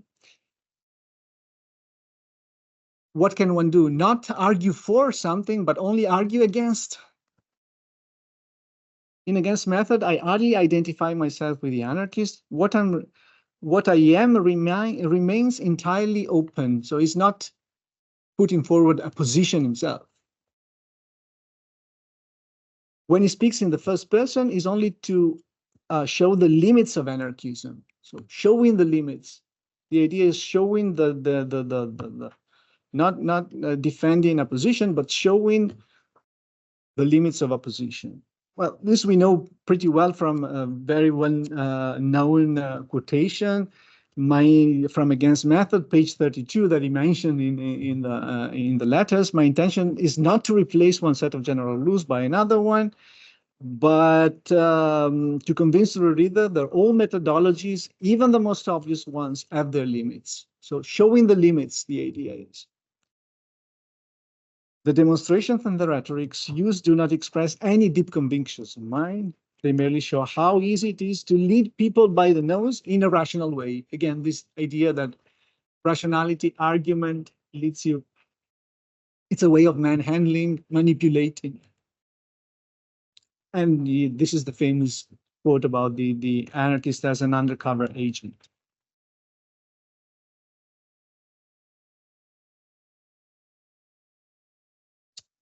The only thing the anarchist opposes positively, this is also interesting, opposing positively and absolutely are universal standards, universal laws, universal ideas such as truth, justice, honesty, reason, and the behavior they engender.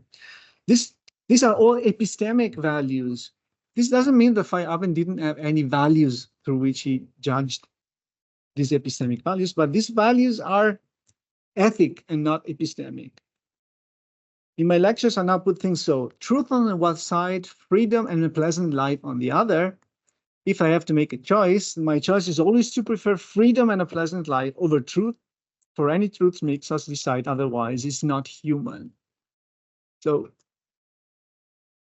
this problematic association with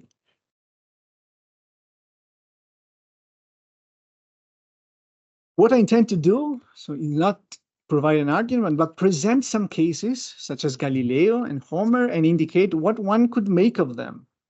I'm always in the background, so not defending a position, but showing the limits by showing the case. And here is a second aspect that I think is crucial in Against Method, what I call the ideographic approach. In other words, one would say the case study approach, in-depth case study approach that describes certain, with the anthropological method, a specific situation and shows it. It's also a very Wittgensteinian position. I'm not a Dr. Jekyll or Mr. Hyde. In Against Method, there's no Dr. Jekyll and Mr. Hyde. That's the way in which Watkins was portraying the author. There is a storyteller who, to illustrate the story, sometimes plays a part and sometimes others play the others, but is different from both. This idea of a storyteller, it tells stories, cases, specific ones, in depth. He's a person for whom there exists a problem. What is the problem? How to be human in a world in which humans delight in becoming inhuman. So again, this problem of the violence generated by self-righteousness, basically.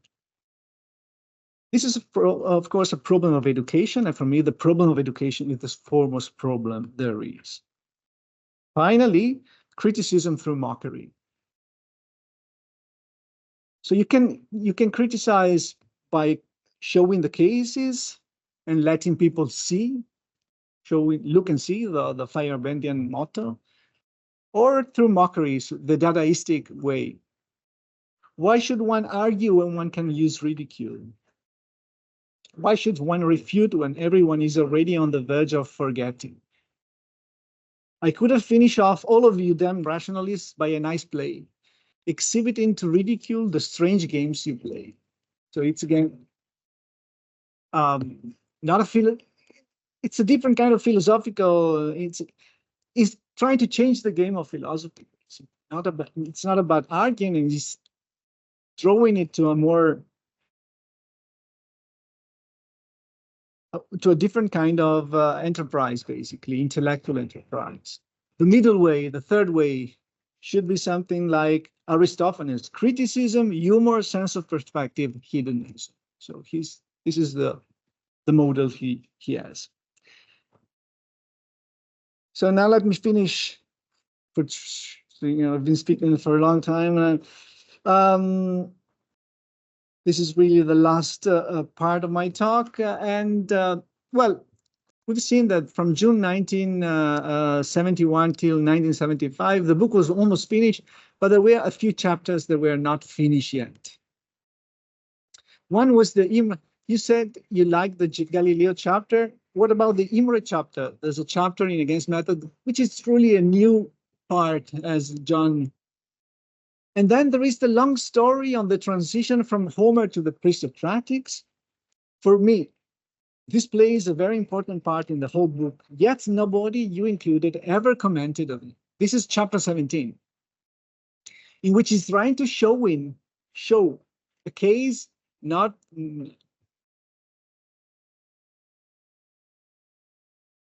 I think it's interesting here to look at the same complaint that Feyerabend was filing with Watkins. He's repeated in a letter to Kuhn dating to 6 years later, 7 years later. He's also mentioning the way the case study of the transition, between incommensurable frameworks in chapter 17 of Against Method, from the Homeric worldview to the substance universe of the pre-Socratics. He thinks he has written a good case studies, yet none of the many people who cursed me ever looked at this chapter. Why? There I define incommensurability, but I chose Homer in order to get away from the temptation to use philosophy of science terms.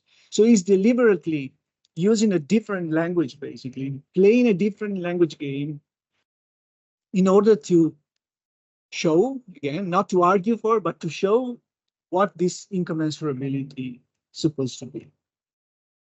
So this is, I think it's a good example of the new attitude that Feyerabend had, and a radical change from the way he argued for incommensurability early on. And the radical change gives us a hint at how it changed dramatically from the earlier phase to the later phase. And I want to end this talk with the way in which Feyerabend ends the letter to Kuhn, where he says, well, and I'm now overdue for watching Dallas. Thank you. Dallas, maybe for the younger ones, is a TV series.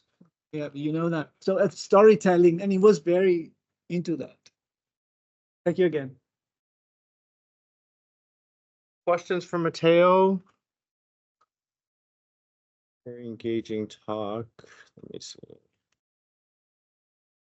Oh, lots of hands up here. Jamie, you always got your hand up first. Maybe I should let Ian go first. Ian, let's go. Thanks, Matteo. As ever, a superb and scholarly talk. Lots I want to ask, but just one question that's always interested me. Feyerabend claims that the manuscript for Against Method was lost, and Interpol had to go and find it. Is there any truth to this? Is there any basis for this, or is this just Feyerabend making shit up? I think this. I haven't gone through that part of the correspondence. I think there is some evidence about that he got lost for sure in the post by the postal service. I don't know the Interpol part. It could be. And this explains the long time from the time when the manuscript was ready, 71, to the publication date, is not only due to Lakatos waiting for completing his own part, but also by the fact that, well, this is also something that Feyerabend mentions, that the manuscript was rewritten by the New Left books in a less dramatic, with less dramatic effects in terms of lexicon of the words chosen, and so he had to rewrite it basically, and this took time, and part was due to the fact that he was lost in a sense. He was sending manuscript from New Zealand, that's why he got lost. New Zealand, the United States, so it was a big mess. So if this is the question, I cannot answer in a very detailed way. Jamie? Cool. Thanks so much, Matteo. I find myself always amazed at the quality of scholarship exhibited in your presentations, and this was no different. This was absolutely amazing. I had two thoughts. One of them, which is more about the reception of Against Method, the examples that you picked out, I think, are definitely symptomatic of maybe what the larger reaction was, which was like confusion, bewilderment, frustration, anger, criticism, general negative hostility. But there might be some worth in having some of the reviewers who are more sympathetic to what Feyerabend was trying to do, both intellectually and stylistically. So Arne Ness is the one that I especially have in mind. Like, I think his review of Against Method is Awesome. much more sensitive to the general project, and he's somebody in his own work who also took issues about style and the limits of rationality very seriously. So and I don't remember, it's been a long time since I read it, but Ian Hacking's kind of belated review might also have some more sympathy. I don't know. But in any case, it might be worth, just for balance sake, to kind of look into those a little bit. That's the first comment. The second comment is, so in his conversations with illiterates response, he specifically singles out a few people who seem to have had an influence on his stylistic choice. So sorry, I've only ever read these, so I've never spoken them out loud, but Heine, Mencken, and Tchaikovsky. So these were, and he ridicules his readers for not only reading Carnap and Popper and not having read these people, which I felt really bad because I had only read Carnap and Popper and not those other people.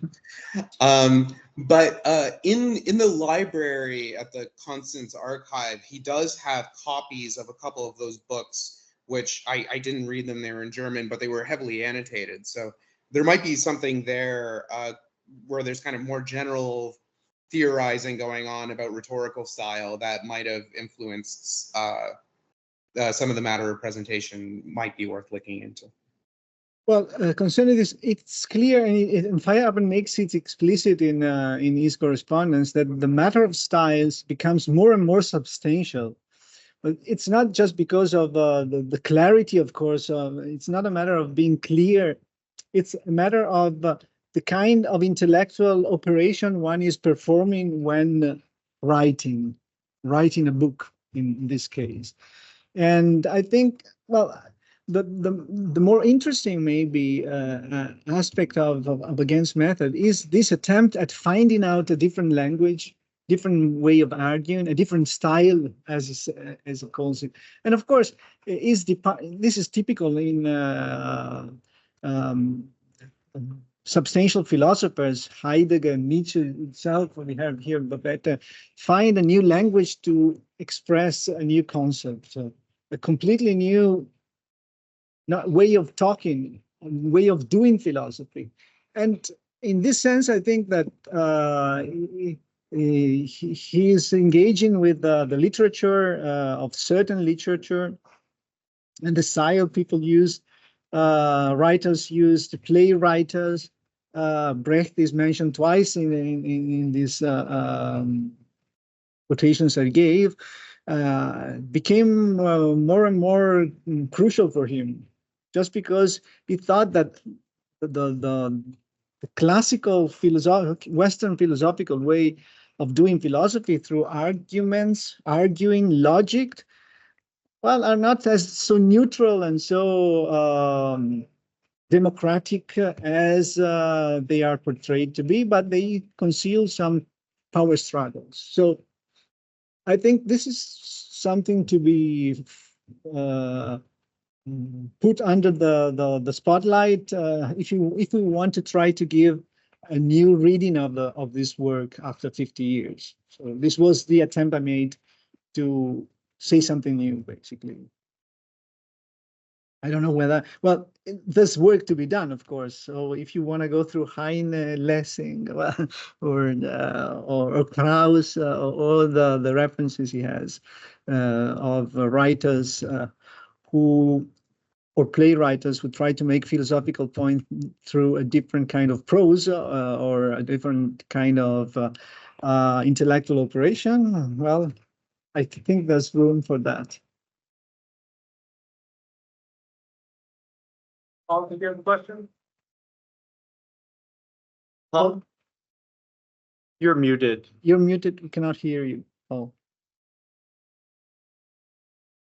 You gotta hit that little mic icon right on the top right. Oh, okay. Now you're good. Can't hear him though. We can't hear you. You're not muted, but I don't know why we can't hear you. You can maybe type it in the chat. I have a question right on this kind of stuff. So like, we know in the kind of mid 60s, he's taking a different view on myth and art, and thinks they have their own kind of idiosyncratic kind of epistemic content. And I was thinking about that when I think Adam was answering a question by Ian about, well, what's going on with the presentation, and you're suggesting he's got a bit of artistic style, right? And I was always interested in these kinds of anarchism or Dadaism, right? It's like, what? Like Dadaism or anarchism? These are so I would just invite you to say maybe a little more about Bertolt Brecht and his kind of views. I mean, I don't. Yeah. This is not an obligation, but it's what. What I would like to add, maybe, and I'm more, well, not qualified, but something I feel like saying in this regard, is that even during the student movement, art was part of this collage techniques and graphic representation of ideas were part of the way in which the new message was conveyed. So I think this also was stimulating for him to think about not only the message, but also the way in which it could be more effectively be conveyed, made public. Right. So I'm Paul, I'm just checking to see. But Yeah, as No, for no. Brecht, there are people who are working on that. We've recently listened to a talk even in Weimar about Feyerabend and Brecht, and I think it's also some promising area in which this combination of philosophy and art, and as it is practiced, not only theorized, which is something worth pursuing in future research. Yeah. Let's try again, Paul. Sorry. All right. Did you hear me? We hear you. Oh, Yeah, we can hear you. yeah. Great. Matteo, thanks a lot for the talk. Very, very interesting. Thank you. I don't really have a question, but it's more of a comment. You know that I knew Fire for a long time. I loved him and everything fine and so on. But after his death, I must admit that I'm getting more and more disappointed. And the disappointment is really the insincerity, which is something which I hate. And I mean, now, I believe the story about he's writing the book together with Nakatosh, and now what comes out, it's a completely different story. I mean, it's many different things, and it's fine that it's not consistent. I don't mind that. But then telling a story as if it was consistent is just a fucking lie. Well, I wouldn't say that, because I think, well, maybe it was not entirely. Well, we have a vantage point now, because we can compare what Lakatosh thought, what he wrote, and the way the story ended. But I think it was sincerely convinced that Lakatosh would have done that had he had the time to do it, I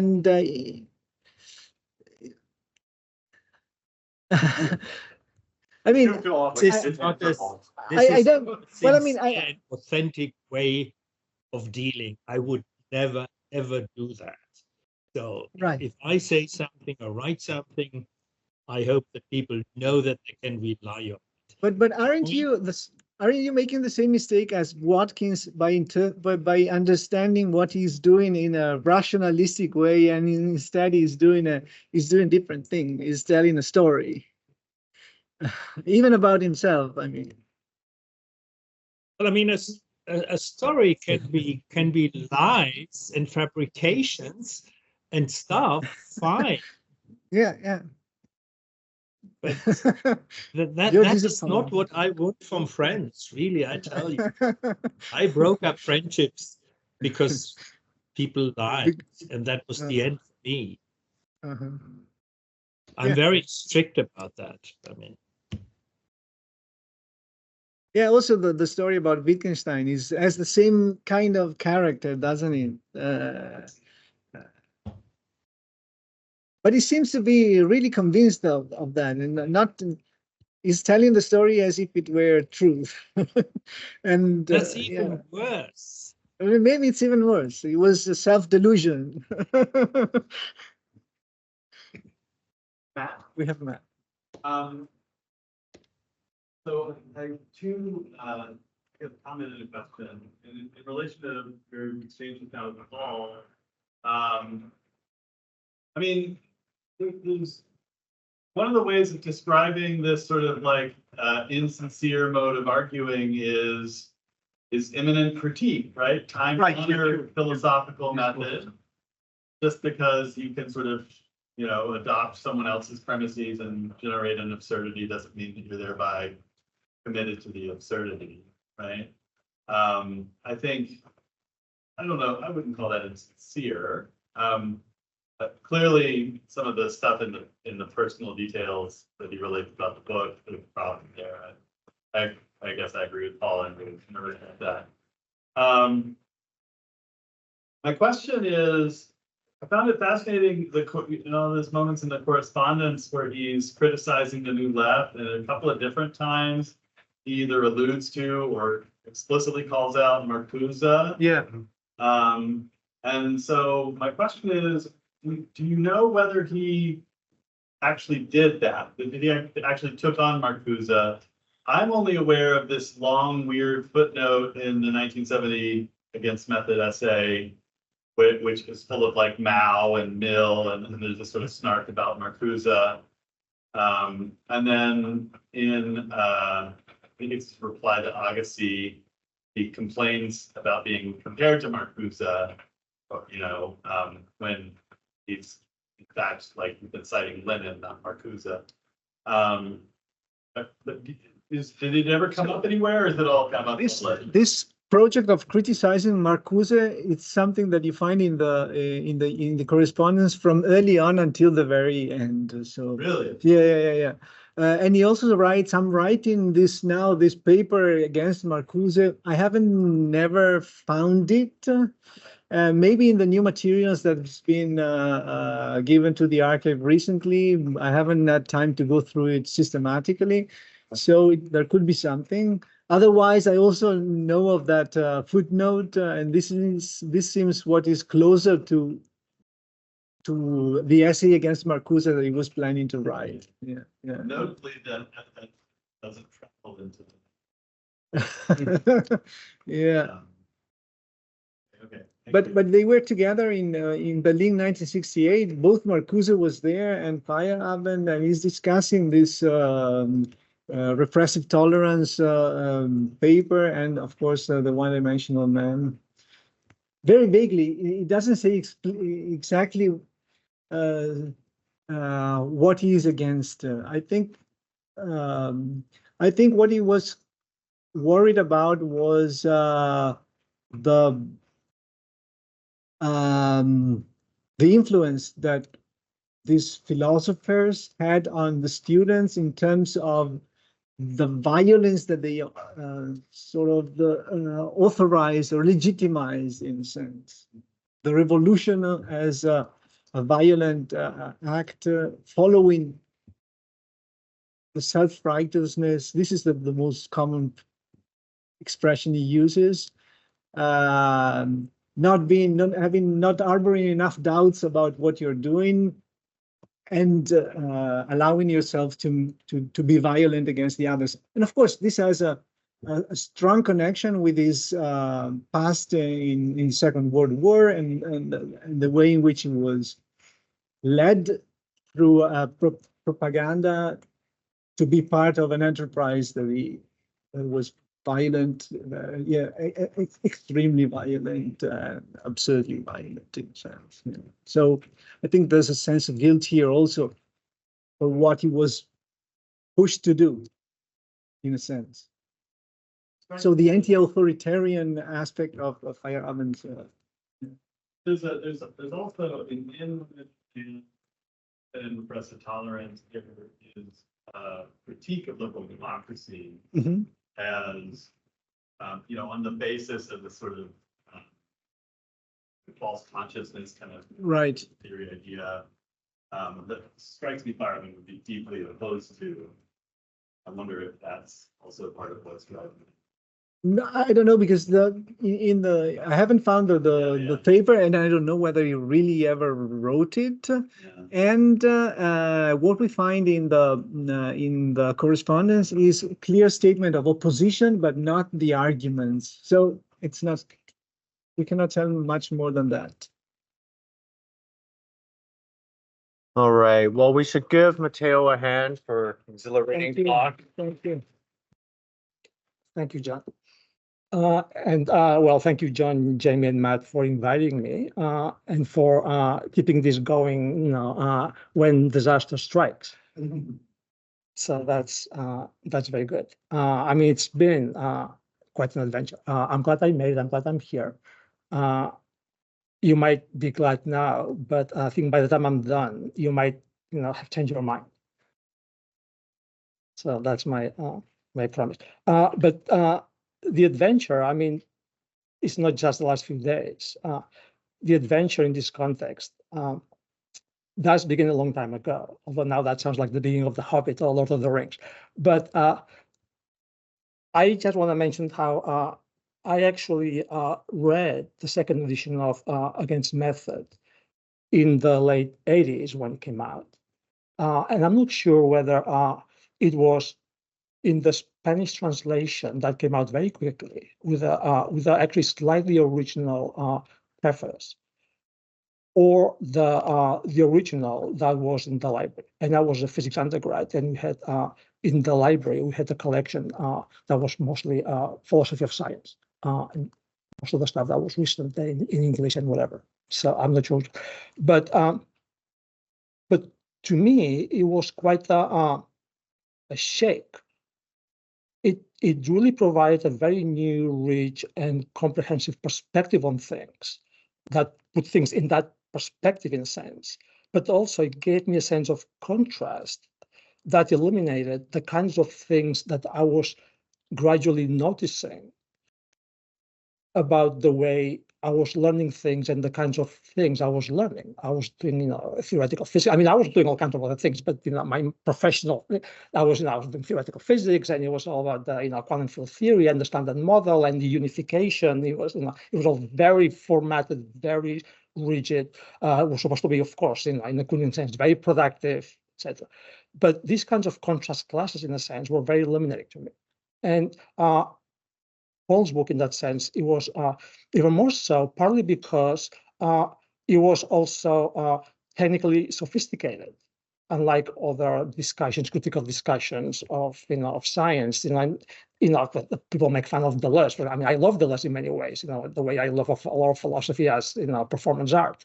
But often there's kind of this inverse relationship between how non-technical you are and how creative you might be, or how incompetent you might be, or something. He defied all my expectations and all my assumptions about that, and it was unlike anything I've read in philosophy of science or history of science or anything about science, but in a way that integrate all kinds of other interests I already had in philosophy or art or culture in general or whatever. But one of the things that, and again, I'll mention that at the end if I get there, and in some extent, Matteo has mentioned it in relation to negative theology, right? Is the negative value of his formulations, or rather the positive value of his negative, so to speak, formulations and arguments, in the sense that, to me, and again by analogy with with physics models, where you have all these infinite idealizations, the infinite limits, all these things. It is often these extreme boundaries of the model that gives you the insight. Right? So you have to go to the extreme that is unrealistic, if not, I'm telling this to Paul, false, so to speak, but that it tells you something that you want to know. Right? So that, in a sense, was to me what was interesting, and to this day, I think is what is valuable about, in general, about his proposals and his formulations. That from the histrionic or the extreme formulation of problems, you see all kinds of things in between that otherwise you would have missed. And again, by analogy with all kinds of models, we have detect the infinite limit, in physics or whatever, and then you can see where the rest of the stuff that otherwise you won't come out. So that is, that view from the richer picture from the boundary extremes, to me, is the sort of the value, the intellectual value of his contributions in general. And that reinforced my interest in philosophy and history, despite how uncanonical it was. And I read, I'm from Europe. I was learning philosophy since I was a kid. I was mandatory. And in fact, one of my university entrance exams was about logical positivism, and I did very well. But he was, I went to Catholic school. So Feyerabend was very much the opposite to all these kinds of things that I was trained to understand, scholasticism and so on, right? But it was not crazy in a sense, but also it helped me understand. I have a connective mind in many other ways too. So it helped me reconcile all kinds of things in my head that I was managing as separate parallel interests. So you integrate all kinds of things as being relevant to one another. And that made a big difference to me, both psychologically, emotionally, and intellectually. You can actually connect things in ways that allow you to understand things that otherwise you wouldn't understand in isolation, despite the limit to the infinite. And also allow me to appreciate the arts in a way that, again, how they could be influenced by or influence or be another relevant relationship to interesting other practices. which I sort of, understood to some extent, partly because of my, my proximate environment. And my uncle is now retired, was a psychiatrist, and I learned a lot. He made me read Foucault when I was 12 or something. I read Deleuze when I was 15. It was crazy, Heidegger and Sartre when I was, it was insane, and he was, Salvador Dali psychiatrist also. So it was this, so it was a context in which all these things were connected, the scientific, the artistic, the philosophical. He was into he believed in, prescribing drugs, but also all kinds of other therapies. I once had a very interesting conversation with Ian Hacking about my uncle's methods, but it was very, I don't like the word in this context, but interdisciplinary in many ways, but in ways that were productive and not arbitrary. So to some extent, I guess method and other readings later, it really, again, expressed that sort of, framework or kind of environment, intellectual, that connects all these things in ways that I still, find particularly valuable. Now, the thing I want to point to is why is this not working?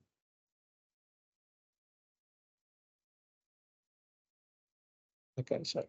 I was doing I'm dyslexic. I was pushing it backwards instead of forward. Okay. So the issue that I want to focus on to some extent, and now it's less about me, is the correspondence. So I, began reading him, and then next thing I'm reading his letters. Of course, this is terrible. I feel really terrible, talking about these things in front of Paul because, to him this is like a joke. But anyhow, so I'm going to pretend that Paul is not here, attending, in attendance, because he's gonna just laugh his head off. But anyhow, so the next move for me was turned out to be in correspondence with him, which was just crazy. But why not? I had met Popper as an undergraduate. I had met Stephen Hawking as an undergraduate. So like, hey, it cannot, this seems to work. It's possible. You write to people and they write back. What's the problem? So you try and, and then sometimes you fail, but then it's better to try and fail than to fail to try. So, why not?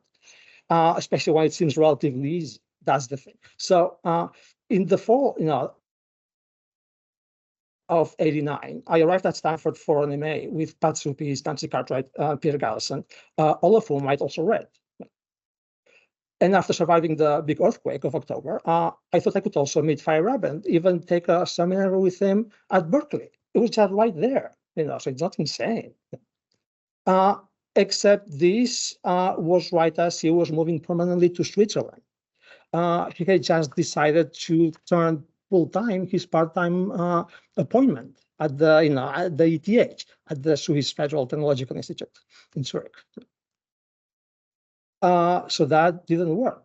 So instead, the correspondence was the next thing, and the correspondence was, corresponding with him was, something that he kept encouraging, and it was nothing short of surreal. It was surprising and very stimulating. I was, imagining later, how many people must have written to him. The kind of audience he reached, out of Berkeley alone, all these hippies, all these who never, people that would just write to him all the time, he must have had, bags full of, of letters every day. Again, he's a celebrity or something, especially when you reach out to literate people. So they would just write, So I was amazed that, he would answer or kept going, but he kept encouraging, write back, write more, write to this address, to that address. So people playing this address tag, like here and there and so on and so forth. It was the gift that keeps on giving. And again, Paul, I'm sorry. You should go to bed or go to have more dinner or something. Just go away. And the letters, to make it even better or worse, the letters came often with enclosed copies of published material or annotated printouts of work in progress. I've seen tons of drafts, handwritten or printed out from his computer type or typewriting machine of all kinds of works, essays, especially, of course, Conquest of Abundance. And the letters came in a notable range of length, format, tones, and topics. Right.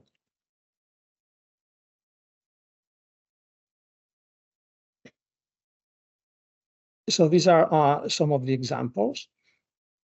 I'm going to give you pictures of some of them, snippets of different ones. These are the surviving ones, and there are, there was more, and but things happen all the time. Can you see that one? This is actually kind of funny. This is one of the second author I got from him, where he mentioned, and I'll get back to this at some point in 2 hours or something. He mentions that he asked me to give his regards to Nancy Cartwright, whom I've never met. He made that, there's another letter where he was hand-delivered to me at the LSE when I was there for a term. And said, oh, and give my love to the entire gang in Zahar and Worrell and so on. Oh, and also Nancy Cartwright, who I've never met. She was furious every time. I loved showing the letters for her. I mean, she was just mad, like, who does she think she is? I mean, what's wrong with him? How can she not remember me? He went on and on, always like that. So I don't know whether it was one of this a personal thing or it was something in his head or something. But there was this motif in the correspondence, and say hi to Nancy, whom I never met. But yeah. Before I move on, I mean, influence on my work.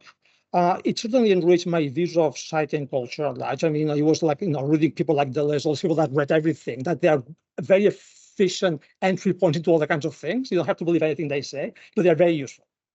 You discover poets, you discover anthropologists, you discover obscure writers about this and that. They're great. And then if nothing else, they have a high use value. And that's so, to some extent, he really, showed me to, pointed to other things that I find useful and interesting or whatever. And of course, it enriched my views in science and philosophy. It encouraged my historicism and attention to the values and the limits of, of this unit of pluralism, on precision, or subjectivity, and of course, attention to social values and context. And on the social, I will conclude with an outline of a recent project in which Feyerabend's proposals play a role. But first, much of what I will present next comes from a long and still unpublished recent paper with Jamie, from quantum holism to this unit of science and social activism. Let me show you this more. Sorry, I was slow on this. So the first one, that's amazing because it's like 4 pages like this. And this is only the snippet of the whole thing. I mean, it's just on and on and on and on. This is one of the best things. That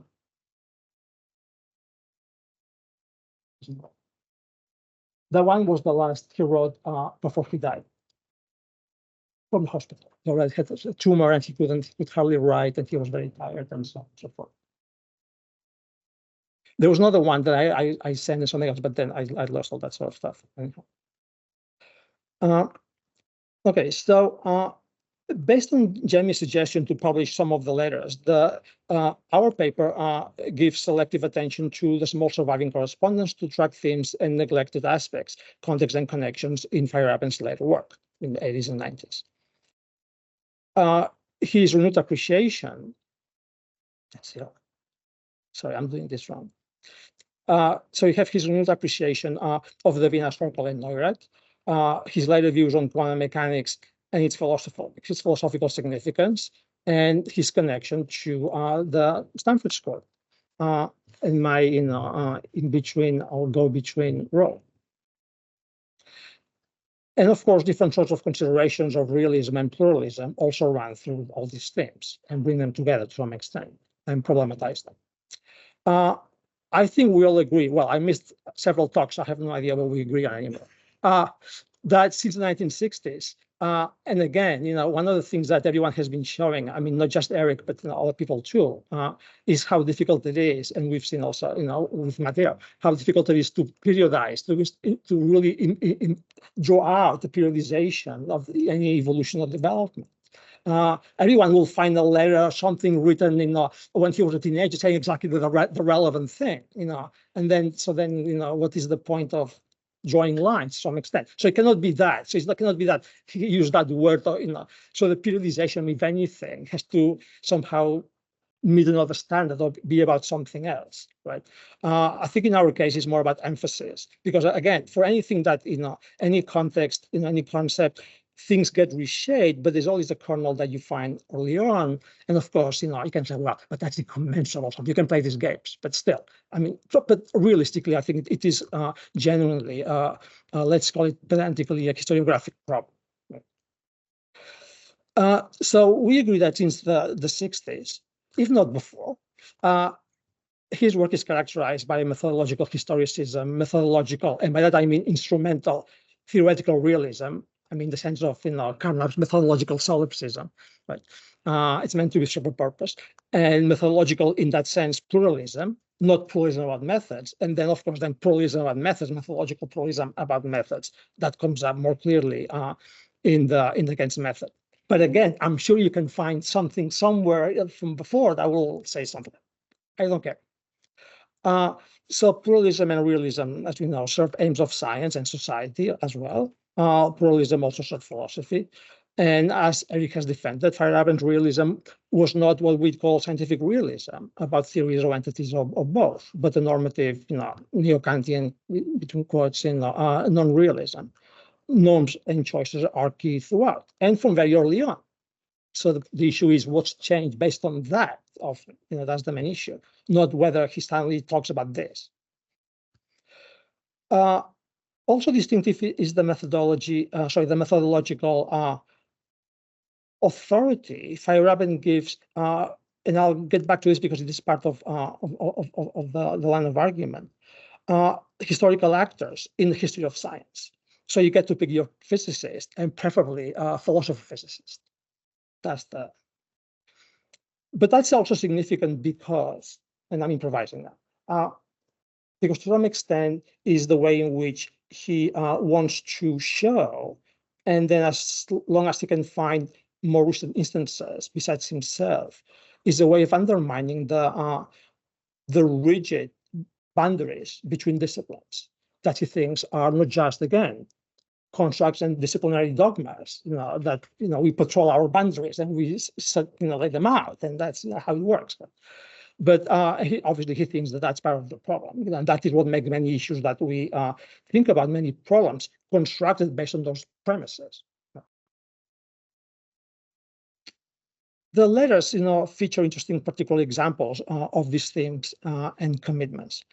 And as we do in the paper, I will present the issues here very briefly to some extent around the selection of the letters. The one from August 2nd of 1990, October 31st of 1990, November 20th, 93, and then the last one, December 25th, 93, the last Christmas before he died in February. In the spring of 1990, I reported to him that the whole thing seems like a bit of a joke. I was like, let me tell you what's actually happening here. You should know this. To some extent, I feel that many correspondents de facto work as, free research assistants of some kind. So people sending him publications, my publications, someone else's publications, my papers, other things. He didn't have to go to the library or anything. He was just getting all this other stuff. That must have been very, convenient.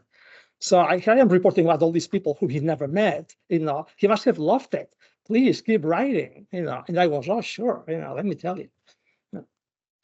So I reported to him that Galison had been writing on the Vienna Circle, and that I had started work on NORAD with Nancy Cartwright and Hesok Chang. I also sent him papers on philosophy of physics and the paper for John Dupre's seminar that became the basis of my subsequent work on NORAD, the unity and disunity of the sciences, NORAD versus Dupre. And I also sent him a copy of Dupre's own paper of 83, The Disorder of Things, the title he used then for the book in 93. And a lot that's happened between those years, especially after I got there, and that finding its way in the book. Then while working on the NORAD book at the London School of Economics in the fall of 93, I sent him the paper before it got published in 95 eventually on the Popper NORAD debate. And in his last letter, he wrote that he was looking forward to that book. And then in Killing Time, he mentioned that Neurath has criticized Popper in his own way, in Feyerabend's own way. Some of his statements, especially the reference to the craft circle and to the social and exposed and inclusive place of science, are significant. If my report resonated with the project of his autobiography and the sense of his intellectual origins, his remarks signal also a revised attitude to the Vienna and the craft circles, in line with his later interest, if not later emphasis, to avoid drawing all these sharp lines. Let's see,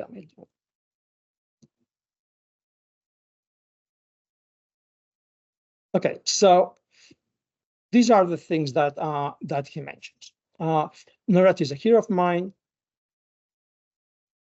Okay.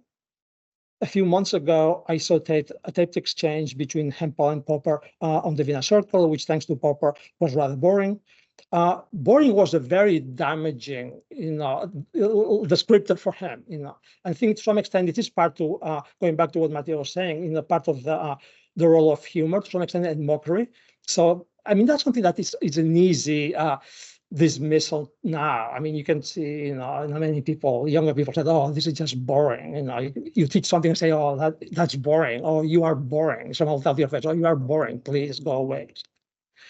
So that, but it did have some sort of a significant value for him, But that signals not I think not a general frivolous dismissive attitude, but rather this particular view that emphasizes and that gives some intellectual weight to particular standards, different standards. And then he says, I just read Haller's brief survey of the Vienna Circle, which captures the early excitement and social background. I found it a little nostalgic, especially as I knew most of the main actors, Frank, Feigl, Carnap, Hempel, and learned a lot from them, especially from Frank. Then another one. The Popper-Neurath debate was very interesting for me because of my own idiosyncrasies. I mean, he means the paper I'd sent. Idiosyncrasies, but also because it has wide application. To what extent should we allow a flourishing practice, science, for example, to be influenced by outsiders, politicians, philosophers? I mean, to some extent, that was the kind of Feyerabend that had grabbed my attention in Against Method in relation to the last statement, the last remark. In the letter of November '93, Feyerabend refers to the craft circle, which he organized at the University of Vienna and ran in the late 40s and early 50s. The circle involved an interdisciplinary group of students focused on developing and critiquing previous philosophical work, largely for members of the Vienna Circle. Sorry, one second. Do you mind if I go and grab my my own version of the notes? Oh yeah, go for it. Just kind of printed out notes that Jordi had sent me. I guess these are newer notes. Just like it's a secret.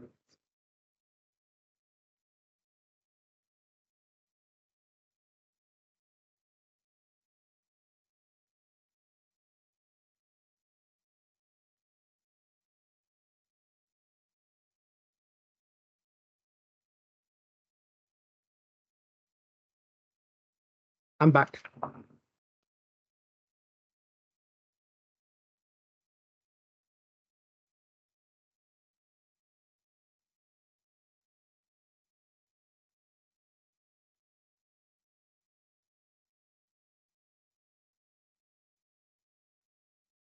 So the primary output of the of these discussions was Feyerabend's dissertation for him, his output on basic sentences, supervised by Victor Kraft and completed in '51. Again, all you know that the problem of interpretation of the basic sentence, I mean the idea and the terminology come from Popper, as you know, was the focus of Feyerabend's dissertation. Scientific realism posits the existence of causally independent states of affairs that influence observers and measurement instruments. This realistic theory of observation challenges the logical empiricist's commitment to the stability of empirical meaning and its role in theory testing, choice, and the formal relations of explanation and reduction. To some extent, also Neurath. In the 50s, it captured also Kraft's interest in the external world and the normative nature of realism. in a way that can be traced to some discussions of Carnap but certainly Schlick. His Feyerabend's well-known primary complaint is that philosophy or philosophers moved from an attempt to contribute to scientific developments to mere commentators seeking to preserve existing practices dogmatically. Now he refers to the social background and refers to the work of Rudolf Haller, who captures the excitement from these early days. So it's both about the social dimension of the group, the intellectual dimension to some extent, and the social dimension that surrounds the group. Its significance, his own and the first one, the first circle. 5 years younger than Feyerabend, the Austrian philosopher Rudi Haller has emphasized the role of the early pre-World War I first Vienna circle. So Feyerabend is the third, effectively. That's Stadler's nomenclature. With more interest in conventionalism than in pragmatism, also the originality of Neuradt's contribution, which also Kraft emphasizes, not so much in his official picture of the circle, of the Vienna circle, but in later interviews, especially one from the 70s. And then he thinks of himself as another radical outsider like Neuradth. And he also emphasizes the diversity of positions, which really animated at least the first circle, and relations to Wittgenstein's work, and the discussions of values with an emphasis on psychology, semantics, and metaethics, including Kraft's, of course. Haller mentions Kraft in several of his essays in relation to the early circle membership and the work on values, with Kraft's deductivism traced back to Popper and the realism traced to Schlick and also some of Popper. It is in this context that Haller lists also the younger talent in the post-war micro-Vienna circle, as he called it, including Feyerabend. That's the circle. So, of course, I mean, that must have also flattered Feyerabend. Of course, now you should read Haller. Sure. I mean, he was, to some extent, he was a critic, but he clearly also was a joiner. I mean, being a critic is a very strong relational position. Being a critic of, I mean, he puts already in connection, so you really are connected to that. So often we criticize not to connect to some extent. Not connect is like the way people often follow the news. We don't connect to follow the news. We follow the news to connect, or gossip or whatever. Elements of conventionalism and voluntarism exist in Popper and Kraft, and Neuradt's claim that one may freely choose the foundation of knowledge is one that appears in Feyerabend's writings in the 60s and 50s and 40s and 30s and 20s. Feyerabend misses the internal and external social significance of the circles. He now explicitly makes reference to the political consequences of adopting the Neurodtian stance on basic stem and controversy. This idea is one that appears in Conquest of Abundance, more specifically as well as in Farewell to Prison, which Feyerabend was writing during the period of the correspondence. There he elaborates on this position with what he calls the Aristotle's principle, which states that the real is what plays a central role in the kind of life we identify with. Given the close reading of Neurath Feyerabend did during his doctoral experience, it is reasonable to conjecture that this crucial and continuous feature of Feyerabend's philosophy has its genesis partially in Neurath. Only at this late point, Feyerabend states interest in the Popper debate, and only now calls him a hero. So I think it is a matter of framing and emphasis rather than. But why, might be asked, did Feyerabend not explicitly devote more of his earlier writings into engaging with Neuradt's thought? I already gave you the clue, but the answer, we suspect, comes partially from Victor Kraft. Kraft ran his circle under his own picture of the Vienna circle. He was running it and writing it, describing it at the same time. Right? And in 1950, he published a presentation of the philosophical projects and views of the circle, the Vienna circle, the origin of new positivism. Unlike Haller's, Kraft's presentation of the two dimensions of the circle's work, logic and language and empiricism, primarily tracked Carnap's evolving views, as well as Popper's deductivism, influential on Kraft's own views. I mean, no other presentation of the circle would put Popper at the center. Right? Certainly not Popper himself. But again, in that sense, I think Popper, I don't want to psychologize or make all these conjectures about what was going through his mind. I mean, who knows? And again, going back to the dishonesty business, actors' testimonies are not exactly often the most reliable. And even for people you know in certain positions of significance or distinction, as they age, they're very concerned about the image, the legacy. So the narratives tend to somehow be constructions of their own biographies in a sense, more than before. But again, I think that in this sense, Feyerabend was not that different from Popper in the sense that being a critic of was being connected to, in that sense. Because you can always go away, and that's not what they did. Right? So it is there's something intrinsic to the dialectic here that is part of this, again, this more holistic post-Hegelian view. Similarly, Feyerabend's early critique of logical positivism focused largely on Carnap, so this is the contrast class. But Kraft was more positively concerned with the issue of realism and values. And in the 61 review of Kraft's new book on epistemology, Feyerabend agrees to the value of realism as a methodological norm without Kant's metaphysical dualism. And next, he would adopt the same Kantian quote-unquote standard to critique Bohr's views, 62, in quantum mechanics, the whole business of complementarity, what is necessary or universal or what, and Einstein's EPR argument. Later, I will connect the neo-Kantian move to similar moves in earlier discussions of EPR by Bohm and Popper in similar terms. So there's again, I think that's partly why he likes philosopher-physicists, because there's a lot of philosophy and physics talk that he thinks is eliminating. And he found some of these examples, some of these ways of speaking also in those presentations. We see Feyerabend suppress the influence of Neurath in his early writings, but he eventually comes around to adopting and radicalizing lessons he garnered from them in the later works. In fact, Heiner Rothe and others have noted the closeness of Feyerabend's more radical positions to Neurath and speculated that the former, a Kuhnian historical and sociological standpoint, attention to magic, the role of ad hoc heuristics, and the rejection of universal methods and rationality are the development of the latter, of Neurath. Now, on to quantum mechanics. The letters also track and probe Feyerabend's renewed attention to quantum physics since around 1980. Feyerabend's later views still echo themes and debates going back to the 1950s. Again, or 30s or 20s, well, mid-20s. They were dominated by, as he was dominated by, Popper. Popper's critical realism, his refutation-centered empiricism, and the resulting anti-positivist critique of Heisenberg, Bohr, and the so-called Copenhagen interpretation. Feyerabend had also found historical evidence for his views in the alternative, his and Popper's, in the alternative new theories of his Bristol colleague in the late 50s, David Bohm. Now distinctive new elements appear. The remarks in the letters track not just his renewed attention to quantum physics, they track also new questions and new developments of early broader themes.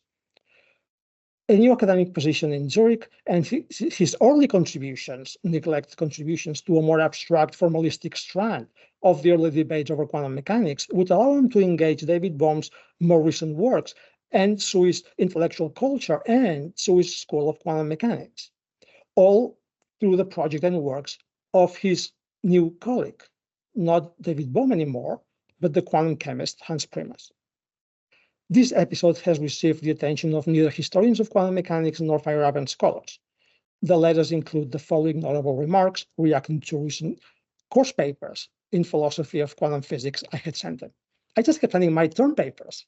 That's all I had. Term papers or side projects. And I said, oh, fascinating. Tell me more. And tell me more about that woman I never met. So the EPR paper, the two versions of Einstein's argument, sounds convincing. That's my paper, not Einstein's paper.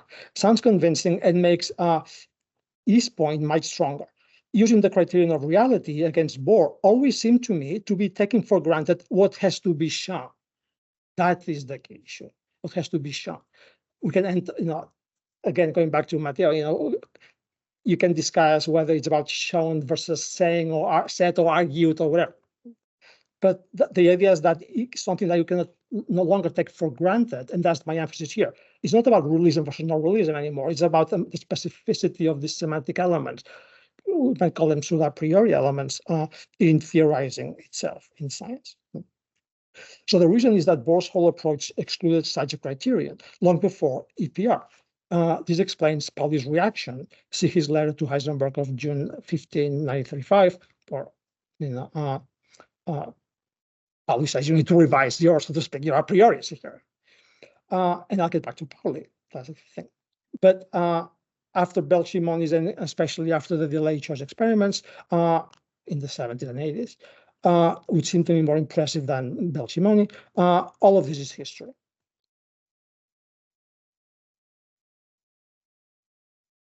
My reaction to the transactional interpretation, that's another paper, is the enclosed paper of a colleague of mine, which develops a different approach and one for which I have more sympathy.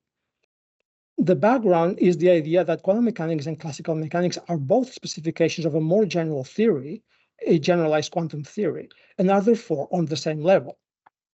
Microscopic totalitarianism is denied, but the theory of measurement now becomes more complicated. I can have everything. Primas has explained his general approach in chemistry, quantum mechanics, and reductionism. Springer 84, this is the second edition, by the way, which contains many interesting ideas. 1980 marked roughly Feyerabend's renewed engagement with quantum physics, in particular Bohm's more recent work, and especially Primas' application of the formal algebraic logical approach to quantum theory. Both were scientist philosophers, the type Feyerabend liked to engage, if not cite and study. Have Mach and Boltzmann and Maxwell and Duhem, was not to like. Both reinterpreted and rehabilitated Bohr's views also, which Feyerabend had critiqued and wavered over. And both, like Feyerabend himself earlier, engaged the algebraic logical approach. That's the key missing in the puzzle. The remarks about EPR and Primas in the letters are not a surprise and are also deeply entangled. Also, two remarks I will not address on the Aharonov-Bohm effect and its criterion of realism. Implicit in them were the questions of realism and now holism, the alternative to the Einsteinian criterion of reality. But realism now involves attention to a plurality of specific theoretical criteria and to a larger worldviews, the two and their connection. That is new. Throughout Feyerabend's position would closely track Popper's again. Popper's critical attitude required rationality and relied on realism, also in quantum mechanics, where both thought philosophers could make a difference. Considerations of rationality and realism would inform their discussions. In the first English edition of The Logic of Discovery in 1959, Popper added an appendix with a discussion of the 1935 EPR argument by Einstein, Podolsky, and Rosen about the quantum correlations. People always teach stuff like it's this and that, something over here, something over there, and then they do this, things happen in between or not. It pitted Einstein against Bohr and the new quantum mechanics. Popper attributed the same metaphysical picture to Heisenberg and Bohr, now calling it Kantian, involving an unknowable reality and knowable appearances informed by our perceiving apparatuses. That is the kind of picture, an argument that Feyerabend is using to defend Kraft in his attention to his normative realism in the review of the new book. He's like Kant, but without these metaphysical dualisms. That dualism is the one that Popper attributes to these guys. They are bad people. Popper advocated instead a realist particle-based causal and statistical alternative. He was for Einstein and against Bohr. And Feyerabend followed suit. To identify the distinctive element in Feyerabend's focus, we must turn to Bohm again. In 1951, Bohm had provided a reformulation of EPR, the one that people actually can understand, partly because he talks about spins. It doesn't matter what it's spin, I mean, it's discrete things, and which is easy to represent as opposed to Einstein's original formulation about all these continuous quantities. You have all these integrals. I mean, it's a nightmare to figure out. So if nothing else, besides the philosophical discussion, Bohm's ideas became influential partly because the formulation had pedagogical value. And certainly helped Feyerabend teach that at Bristol. He would teach EPR stuff. Crucially, right, Bohm provided an analysis of the assumptions of locality, separability, and completeness. And crucially, he critiqued the necessity of such classical assumptions, forming the hypothesis of reality. That was the key thing. And again, I'm talking about 51 now. So what's new in Feyerabend in the 80s and 90s is the emphasis and how that becomes central. But this is different from the idea of realism versus not realism. What is metaphysics or not metaphysics? This is something else. These key assumptions that are part of these arguments that are not empirical assumptions are not necessities of thought. And of course, as you know, this is about the time that that Popper also was working for Arthur Papp and the whole business of the a priori in Vienna for a semester. Before Papp went back and then got his finished the dissertation and got his PhD under Nagel right before Supis did.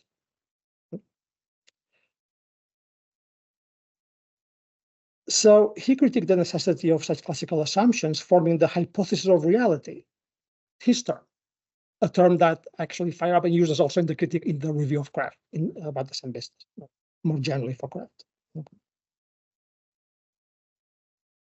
What is precisely at stake, as Feyerabend states in the August 90 letter, the necessity of these assumptions rather than their application, which was the original focus of the debate. Okay. Bohm separately argued that quantum theory implies a holistic picture of the indivisible unity of the world without intrinsic separable properties of interacting systems, including objects and their environment. Bohm identified the classical correspondence hypothesis of reality underpinning the so-called completeness requirement, that each element in the real world should correspond to a term in a complete set of mathematical equations. Instead, Bohm defended the criterion in terms of a different element of reality, in completely defined shared potentialities.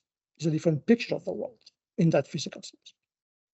More generally, he already thought, again, you can always find something else earlier, that quantum holism is, again, intrinsic to the quantum wave function, including his own hidden variable theories. So people are mistaken that to think of hidden variable theories as, Popper was mistaken. These things are simply examples of Einsteinian classical atomism, blah, blah, blah. In fact, that simply shows the way in which Popper was trapped in that Einsteinian framework that couldn't understand what Bohm was actually after in that context. The APR debate and Bohm's critical focus on criteria of reality, again, another philosopher scientist, would join in the late 1970s the Tsou's contribution to the discussion, Prima's own reconceptualization, and Pauli's remark to Heisenberg on complementarity. Pauli was back in Switzerland. Together, they would join Feyerabend's broad historical anthropological turn, also in the late 1970s. The historical turn and ethnographic references to myth and alternative worldviews in ancient Greece and in Western cultures followed Kuhn in the 60s, already at Berkeley, then developed in the early 70s in the posthumously published by Eric, etc., The Philosophy of Nature.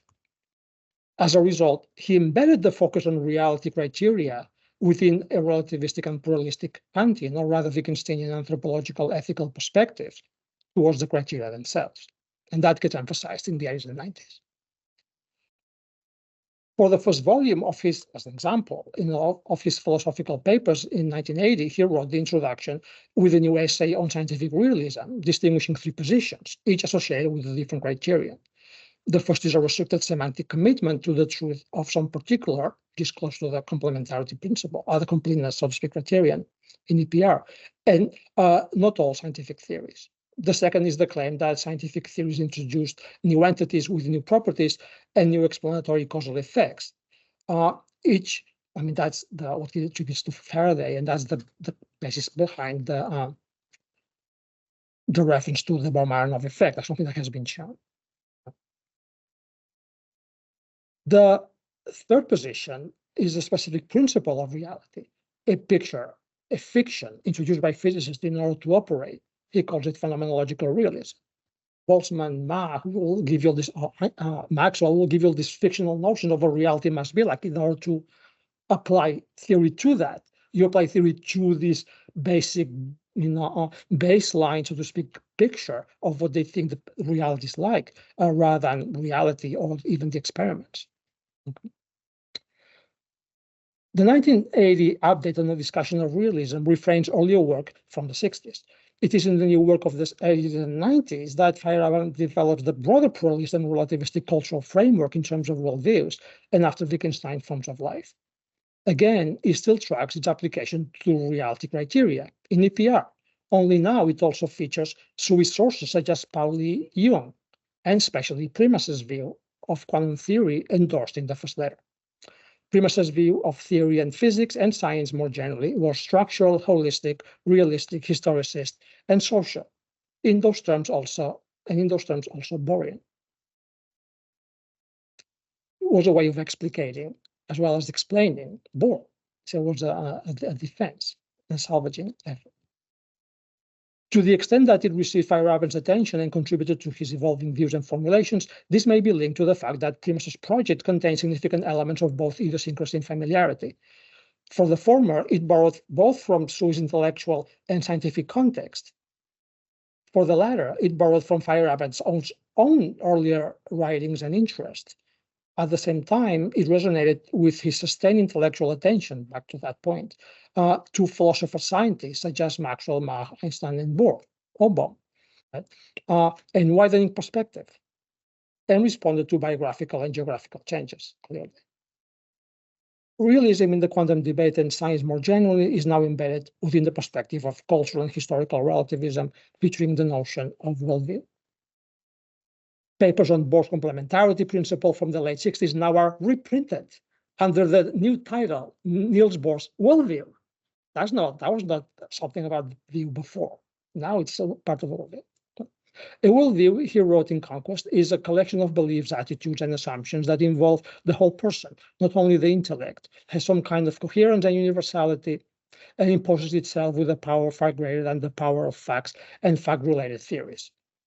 End of quote. Now he added realism may be either an empirically testable hypothesis or an untestable worldview. Again, the refrained attention to the earlier quantum debates tracks this change.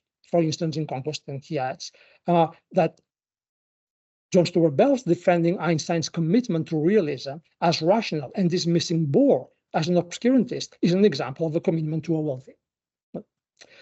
In Farewell to Reason and then in Conquest of Abundance, Feyerabend places the broader social perspective at the center of the picture. Realism, like rationality, relies on universalistic assumptions, such as the separability of existence claims and historical conditions of their discovery. That all the way down to physics communities. The stability of reality depends on the stability. Again, the notion of stability here, that resonates with the business of the stability of meaning and the stability of especially empirical meaning. That was Neurath's famous defense of protocol statements. Not that they were not different in terms of revisability, they just happen to be more stable, and that's their value. We rely on them because they are harder to criticize to some extent in general as a kind.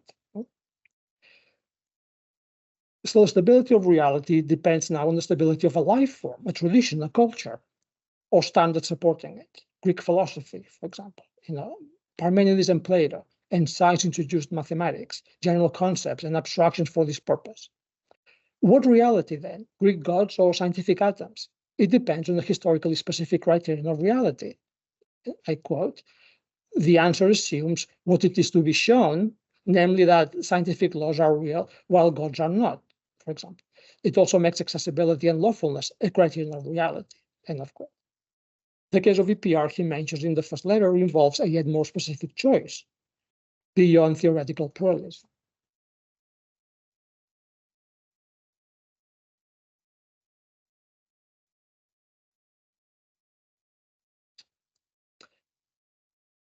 And then he says, that's conquest. Wait, is that? Yeah. Scientists, according to this account, are sculptors of reality, but sculptors in a separate sense. They not merely act causally upon the world, though they do that too, and they have to, if they want to discover new entities. They also create semantic conditions, engendering strong inferences from known effects to novel projections, and conversely, from the projections to testable effects. By the way, the sculptor business, that's something that Galison exploited in his book on experiments, how experiments end. That's the way in which the material connection between the physicist experimented in the laboratory and the entity to be studied is crafted. So they create semantic conditions. Again, the one that he exemplified, the 1980 introduction taxonomy, right, that's differentiated, engendering strong inferences from known effects to novel projections, and conversely, from the projections to testable effects. We have here the same dichotomy of description which Bohr introduced in his analysis of the case of Einstein, Podolsky, and Rosen. So for all the generality and abstraction, sorry, some extent abstraction or anthropological terminology of the later work, at the core is still trying to integrate these other earlier bits of insight that play the right role and then get reframed. And now we can see better what was happening back then.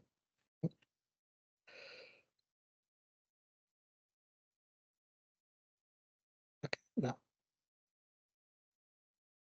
Wait.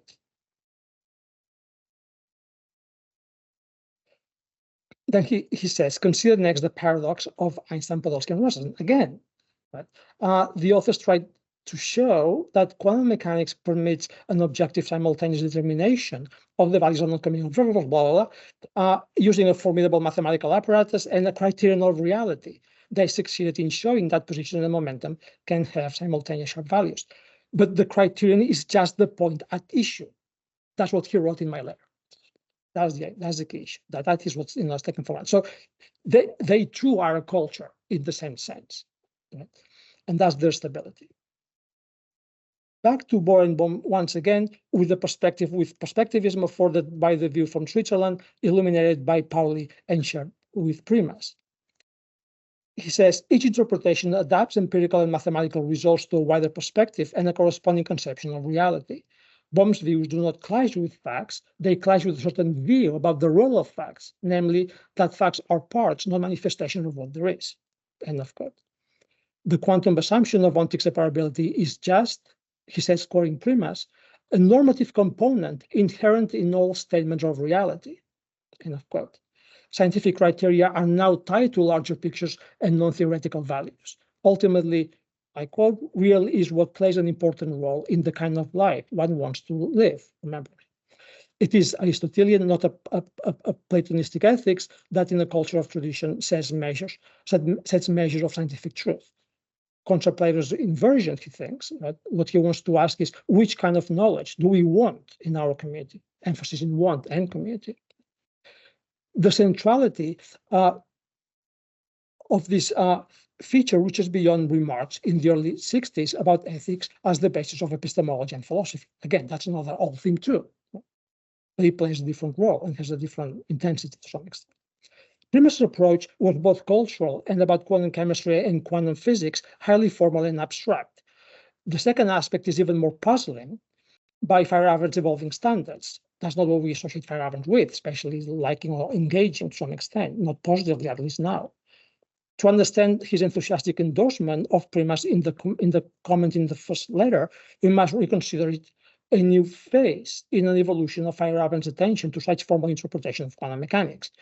In Primus's work, attention to the algebraic logical formal approach familiar to Feyerabend was no longer associated with the positivism he himself had targeted earlier in von Neumann and others, or with Bunge's and Popper's subsequent attacks in the late 60s against this approach. In the final interview, Feyerabend declared that Bohr's rejection of research rules extended the freedom from the rule of non-contradiction. Before the publication of Bunge's and Popper's critiques of non-classical logic of 68, Feyerabend had published his own. This was not a new kind of offhand remark. That was part of a long project that he had engaged. And again, like him, his pulse. Feyerabend had been aware of the quantum logic interpretation since at least 1955. He was extending in particular the critique of non-realist alternatives to both the Copenhagen interpretation and interpretations based on non-classical logic. He argued that Einstein's interpretation was also superior to non-classical logics. In a neglected paper of 1966, Feyerabend criticized the three-valued logic approach, including criticism of Putnam and his student Reichenbach and Putnam. The elimination of the principle of contradiction, as he called it, non-contradiction, reduced the empirical content of quantum theory and the possibility of explanatory and more empirical adequate alternative foundations. He made the argument that Popper should have made and didn't. The objection applied to a recent defense of Birkhoff and von Neumann claim of 1936 that experimental statements do not form a distributive Boolean lattice, so that for statements A and B, A is no longer identical to or implies the disjunction A and B or A and not B, he says, Feyerabend. From the standpoint of algebraic logic, Birkhoff and von Neumann argued that quantum theory was characterized by a non-Boolean, non-distributive algebra, a partial ordered set known as the lattice. In other words, Boolean logic, which with determinate true values for yes or no questions, answered in, for instance, experimental measurements, is incomparable with the experimental quantum results.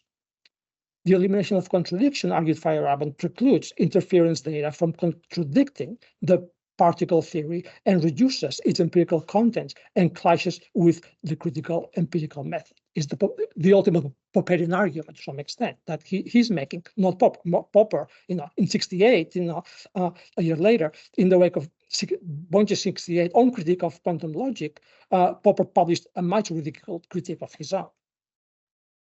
Let me go back for a second to this. I think it's an interesting tangent. He says that the failure of the determinateness of the structure of value options makes things unfalsifiable. So this is something that is relevant to the way in which, by contrast with what he says in Conquest, he says about ambiguity in general. Ambiguity is bad, imprecision is bad, vagueness is bad because it is unfalsifiable. It prevents falsifiability. In Conquest, no longer so. You rely on ambiguity, you rely on vagueness in order to make things move along. That's how we understand things. In 68, in the wake of, besides the role of probability and causality in theory and experiment and the problematization of the coordination of the two, pluralism in scientific practice,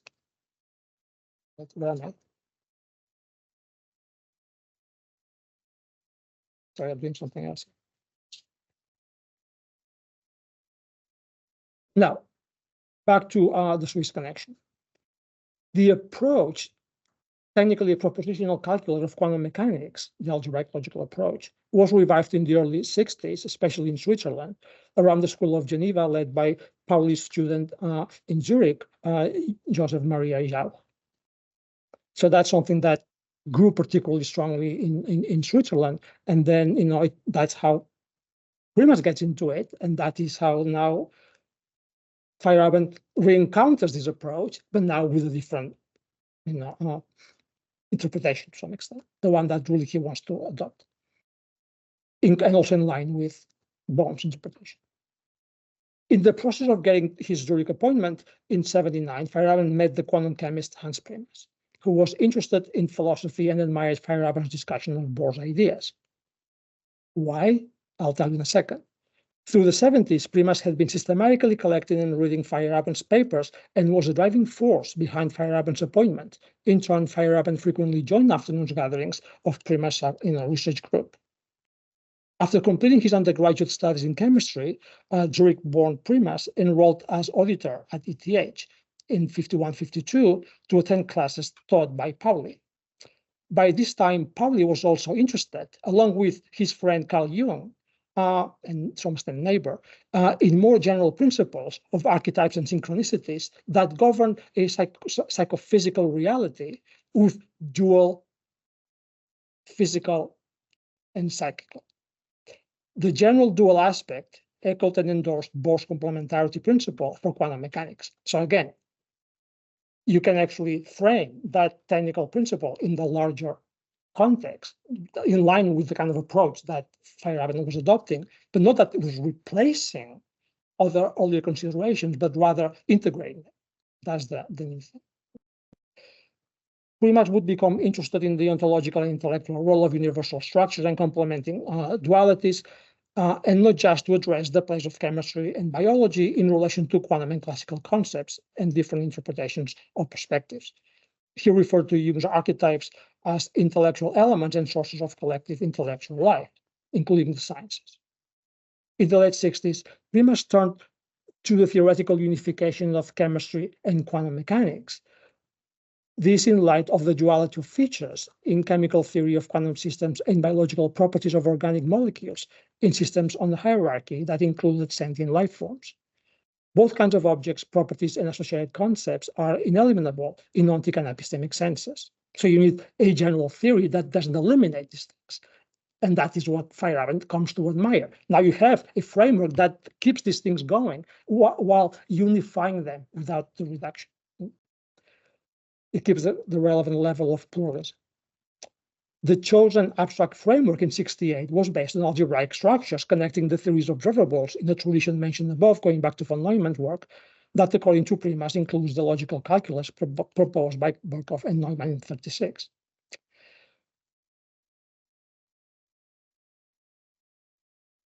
Let me skip something. In the wake of his seminar on great unsolved problems and Feyerabend's appointment, Primas worked on the formulation of his views that was technically, historically, and philosophically more explicit and more ambitious. It was published as the book cited in a number of places by Feyerabend and in that letter. Primas pointed to earlier writings by Feyerabend, Hansen, Polanyi, and Kuhn, among others, to motivate his commitment to different forms of theory-relatedness. He applied the framework to the possibility of interpretation of quantum mechanics to the extent that it implied accepting realism as a regulative principle, he says. In relation to EPR, he drew attention to Bohr's commitment to holistic properties as an alternative picture of physical reality, not an epistemic issue, right? Adopting reality criteria different from Einstein's. The lesson of EPR, declared Primas in the terms used by Feyerabend, is the role of possible regulative principles of realism. More generally, using different abstractions, one creates and observes different phenomena.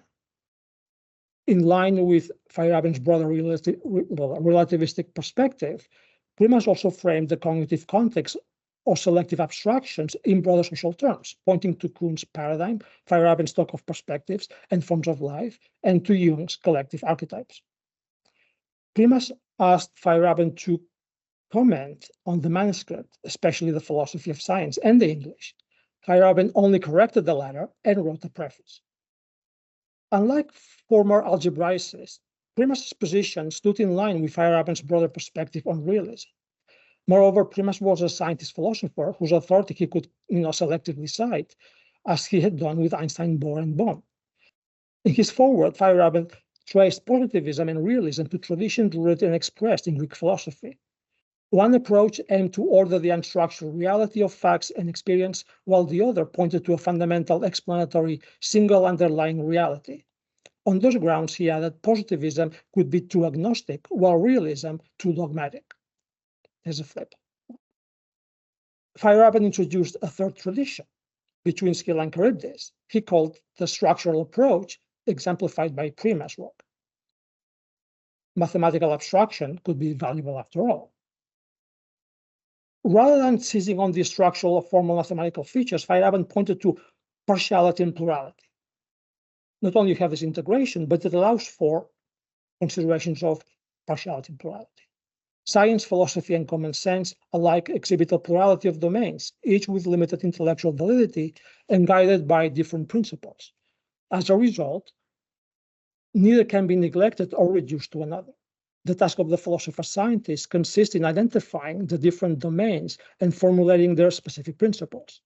Yet, not one for all. That's the key idea. You identify the local pockets of order in the different, smaller scope of domains of the regularities. Empirical or whatever a priori you need to figure out. Yet he added, there is always the possibility of a general theory relating different principles and theories of limited validity, but it's going to be one that is as thin as the abstraction of pure formalism that is non-committal about other things. Stemming from a collaboration, he says, of science, philosophy, and abstract non-numerical mathematics, Feyerabend extolled Primus's philosophy of nature as useful, exact, and metaphysical, namely a comprehensive picture of the world and of man's place in it.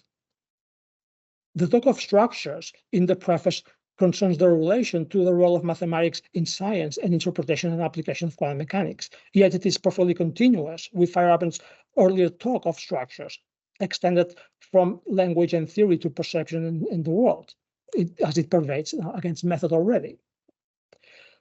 Subsequently, in Conquest of Abundance, he continued challenging the ideal and illusion of isolation of theory from a form of life and its ethical and political ideals, and quoted Primus in his account of chemical knowledge by means of a pragmatist notion of complementarity formally expressed, he says, and scientists are gradually realizing the normative component inherent in all statements of reality, everything which is practically real. And he quotes Primus.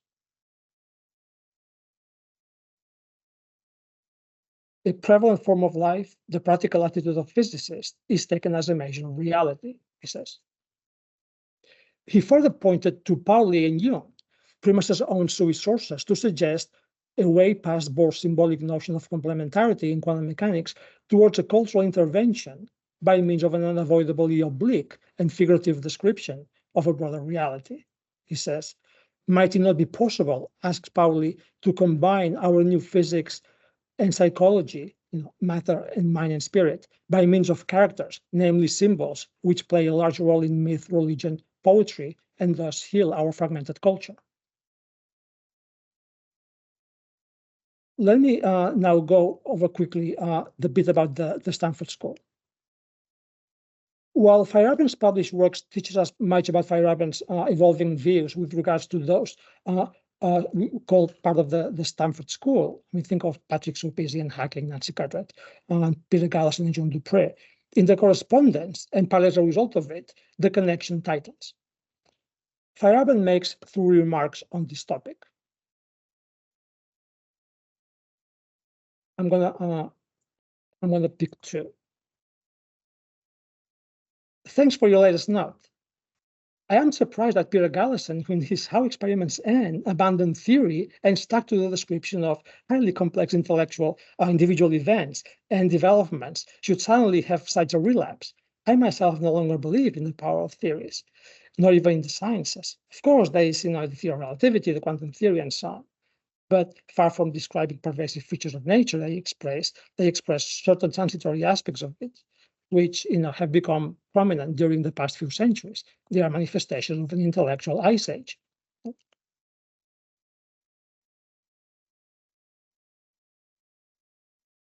I have been reading Dupre's great book, so eventually, after all the blah, blah, blah, he buys the book. I didn't send him the book. And I'm supposed to review it together with Weinberg's. I mean, you can see why. I mean, they are opposite. But I don't know how far I'm going to get because I'm getting tired very easily. I like the idea of the world being a collage. There are similarities between my idiosyncrasies and his, but I accept his criticism. After 88, Feyerabend was aware of activities at Stanford from many of his numerous international correspondents and Berkeley colleagues that he coincided with briefly before moving to Switzerland in 89, as well as my own letters. Prior to 88, in the fall of 69, Feyerabend had been a visiting professor at Yale for the term, and Nancy Cartwright was a graduate student visiting for the year from the University of Illinois at Chicago, writing a dissertation on quantum mixtures supervised by Paul Teller, who then became my advisor. I was offloaded when they all left Stanford. And she attended Feyerabend's seminar. Also, she claims. So this is the one he says, she says. But Jeff Bob says that, I was there. So contrary to Feyerabend's later claims, I'm not going to pass any judgment, they had actually made. Cartwright's work provides an entry point to Feyerabend's attention to the contemporaneous scholarship. The complexity and locality of approximation techniques that she discusses fit into Feyerabend's critique of theory. Approximation seeks to establish unity and universality through coherence between conflicting views or theories, which Feyerabend says also. However, Feyerabend notes in Farewell to Reason, the transition from a particular model to practical matters often involves such sizable modifications that we would do better to speak of an entirely new world. Right? The business of applied science is a completely different thing, and that we know that as part of the problem of science society. For the sake of articulating and applying a larger picture, sometimes approximations aren't enough, and only supplementation and local complementarity is needed. On this point, he also cites Primus's work on quantum chemistry. In his published works, Feyerabend only makes a few cryptic but generally approving remarks about the work of the Stanford School.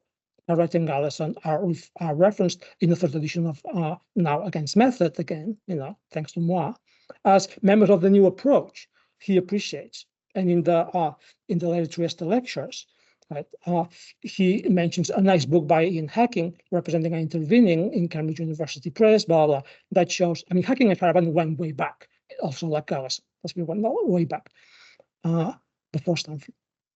That show the special ways in which instruments are used, treated, improved, and the results connected with theory. Nancy Cartwright has gone further. She wrote, she liked that she gone further. She wrote the book, How the Law of Physics Lie, where she argues that most high theory is false if experimental results are taken as a measure. High theory, though impressive and connected to facts by many tricky arguments, does not report what happens, but provides a metaphysical framework, which when taken literally must be regarded as false. Of course, he loved that. The themes of the Stanford School reverberated through Feyerabend's corpus. For instance, in Farewell to Reason, Feyerabend rejects the tradition where the locality and plurality of theories is understood instrumentally, predictive tools with restricted validity, or metaphysically, expressing the distinction between appearances and reality.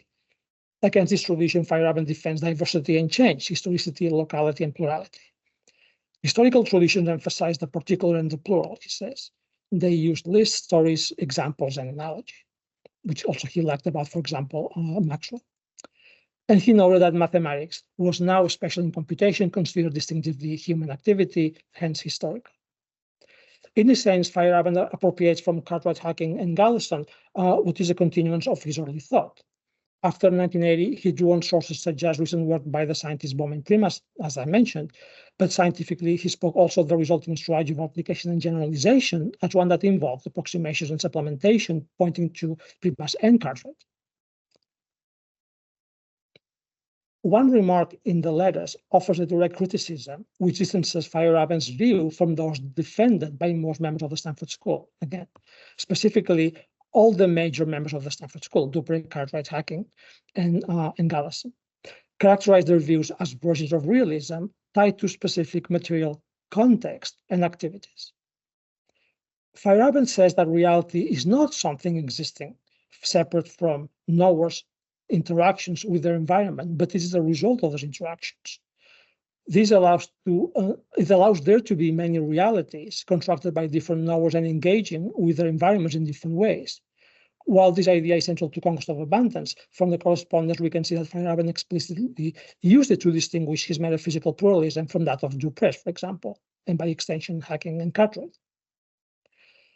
And also, especially Hacking's historicism, which he liked, of course.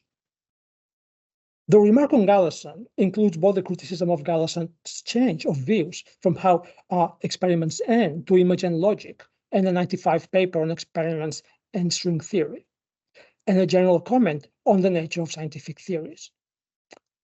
Feyerabend pointed to how Galison's How Experiments End tracked the rise of a large-scale high-energy physics laboratories, challenged the distinction between the context of discovery and justification, and noticed the similarity between scientific and political disputes, especially between their negotiated settlements, instead of the independent authority of objective facts. That's in the Mooneva interview. That's 91, after all our discussions. While Galison's claims and arguments were in line with those of in Against Method, Feyerabend admitted that Galison, unlike Hacking, might not have read it. Hacking had been longer acquainted with Feyerabend and shared his early interest in the questions of incommensurability and historicity of formal theories and languages.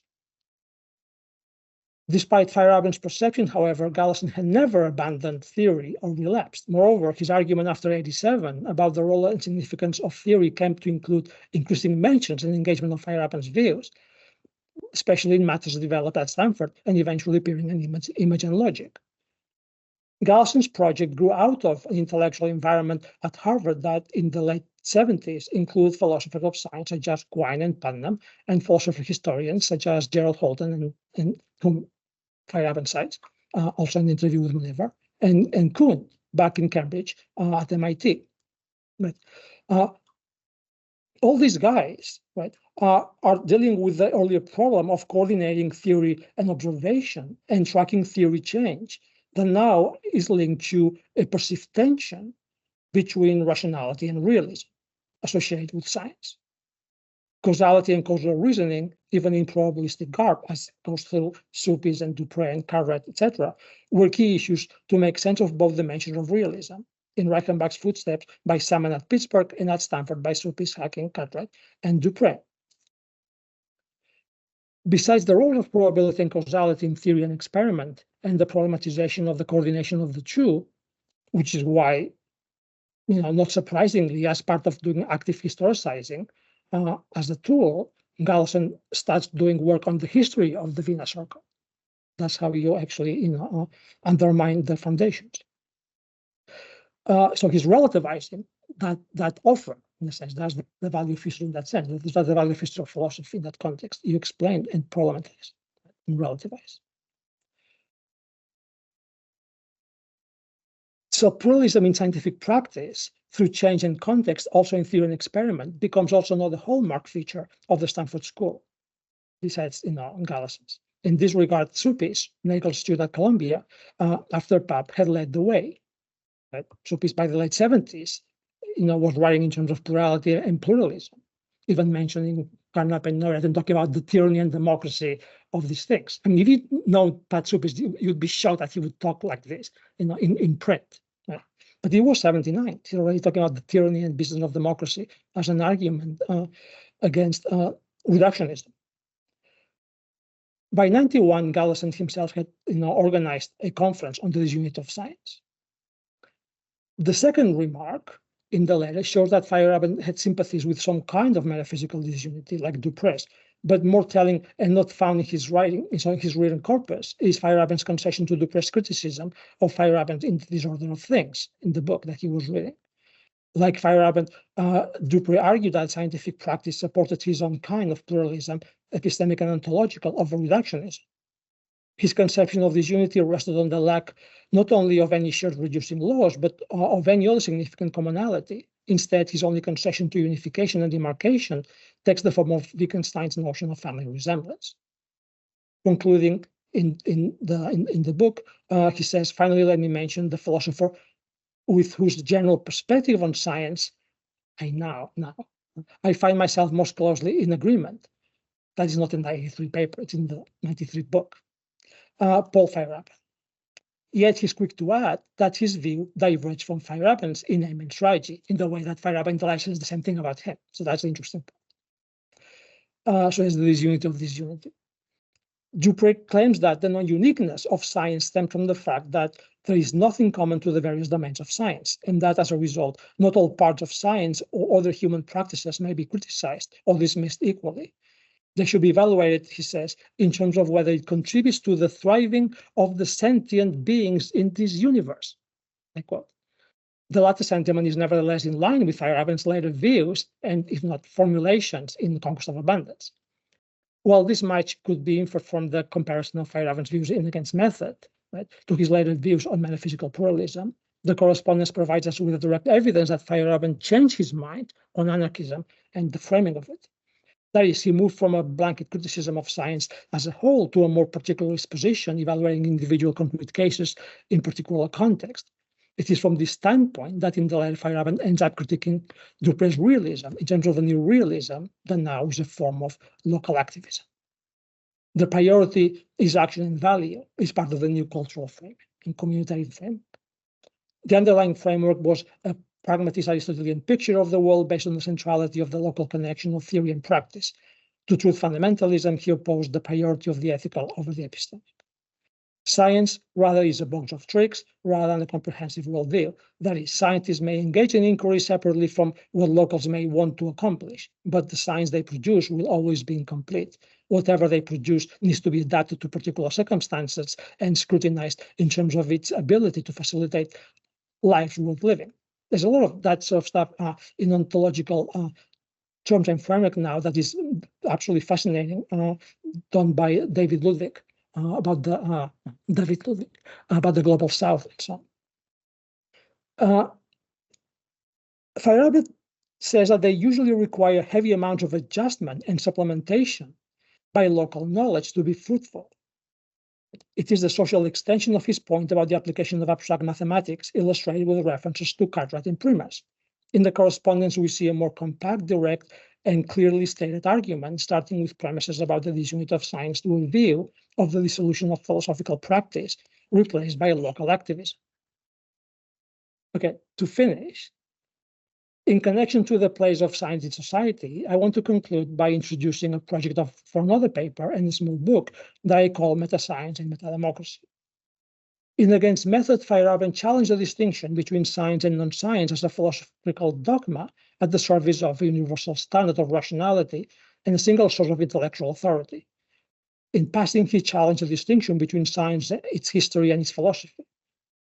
That's partly in line with his appreciation for this philosopher-scientist. I illustrate that particular approach, which also provides, if you want to think it naturalistically, the empirical evidence for the generality of the normativity of that approach. His standpoint was pluralistic and at first historical. Next, he pursued the critique further in the context of free democratic society in science in the free society. And the new ideas he considered part of the original project, and he integrated them in the second and third editions of Against Method, and developed also in Farewell to Reason. They now belonged with an outlook he called humanitarian, rather than purely intellectual. For Feyerabend, the notion that science is neither a single nor the best religion has implications for individual and collective flourishing through the value of difference and plurality, and thereby also for education and political decision-making. Democracy in science and science in democracy. But in politics, as in science, not anything goes, not even for Feyerabend, especially not for him. In a democratic free society, in Feyerabend's own preference, as you know, it's for a million liberal democracy in science and society. The educated layman plays a fundamental role in appreciating, guiding, and setting boundaries to experts, scientists, and standard-bound specialists or intellectuals more generally, in their influence and also in their influence on political collective decisions. Attention to the relation between science and society has grown in activity since the 80s, along with the value and politics turn in the history, philosophy, and social studies of science, and in the history of philosophy of science as well. The proposals have typically aimed to provide either descriptive or predominantly explicitly prescriptive or instrumental analysis and models. Often people think about some sort of socially relevant X, Y, or Z. Like Feyerabend's, some consider education and advising too. For example, Martha Nussbaum in the defense of democracies through the humanities and the humanities for democracy. Actually, she's the one that told me that I should turn into. I was helping her last week with a new preface. So then her book, Not for Conflict, is out now. It's going to come out as in the classic Princeton, blah, blah, blah. And she's writing a new preface. So I was helping her with that. And then I mentioned all this. And I said, that's the perfect counterpart to what I want to argue. So the tricky binding connection here is the role of education, which is a sticky point in the case of, as we know, of Feyerabend. Also among them, all these proposals, we have the old projects of figures such as Otto Neurath and more recently Harry Collins and others that endorse the social role and relevance for disciplines and forms of expertise that directly or by association may be identified as meta-scientific. So these disciplines that by association with the meta-science involve the humanities play this mediating role. Different proposals may be classified as providing at least a two-system citizen science, a three-system citizen government science, or four-system citizen government science mediating discipline models.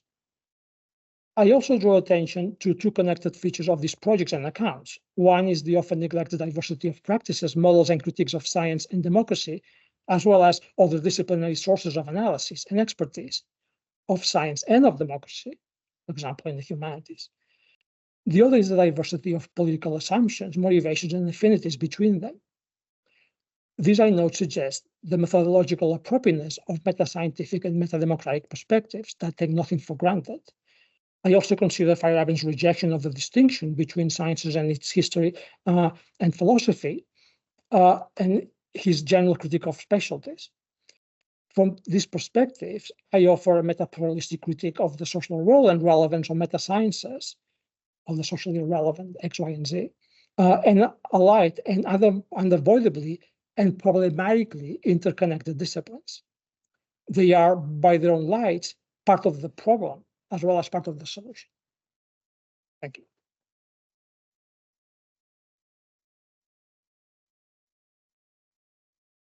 Thanks for Jordi. Jordi, you went a little bit over, so I know you were By an hour? struggling traveling. By an hour. Not by an hour. Any questions for Jordi? Let me check on your phone line, people. Matt? Jordi, you, as an aside, made a connection between Feyerabend's late sort of sculptors of reality view And Galison. Galison, and I was wondering if you could kind of spell out there. Well, literally, Galison uses that, the sculptor analogy. Okay. Yeah. And it, in a way, and in a kind of a Feyerabendian way, connects art and science, but also in a Gallisonian way, and the post, phenomenological empiricist, approach. Now, remember, we are in the realistic causal material world, right? The material connection between, in the material interaction with the environment that, again, helps construct, chip away the entity that we want to quote unquote discover. So that is the materiality of that environment and that practice, in a sense.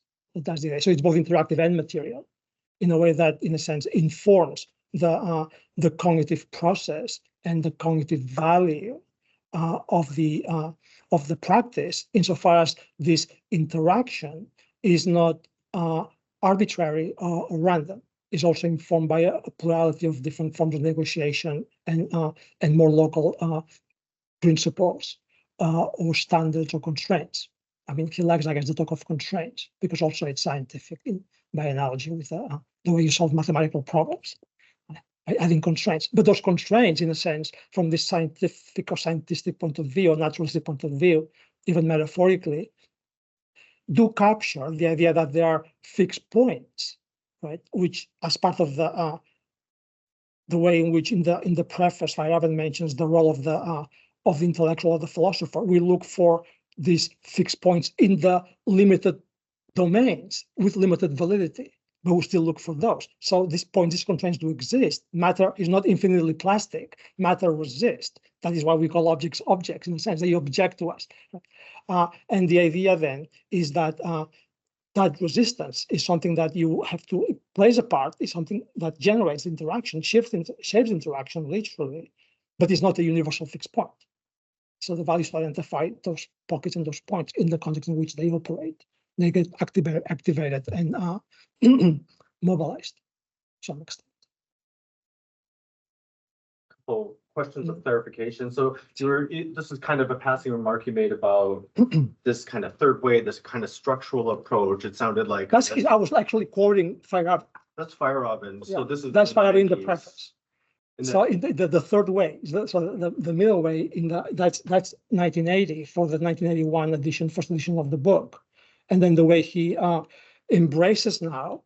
So remember, in his earlier engagement of the abstract logical approach, it's all about this is incompatible with testability. It's incomparable with my Popperian, philosophy, so to speak. Right now, it's the gift that keeps on giving. It gives him realism. It gives him anti-reductionism. It gives him unity.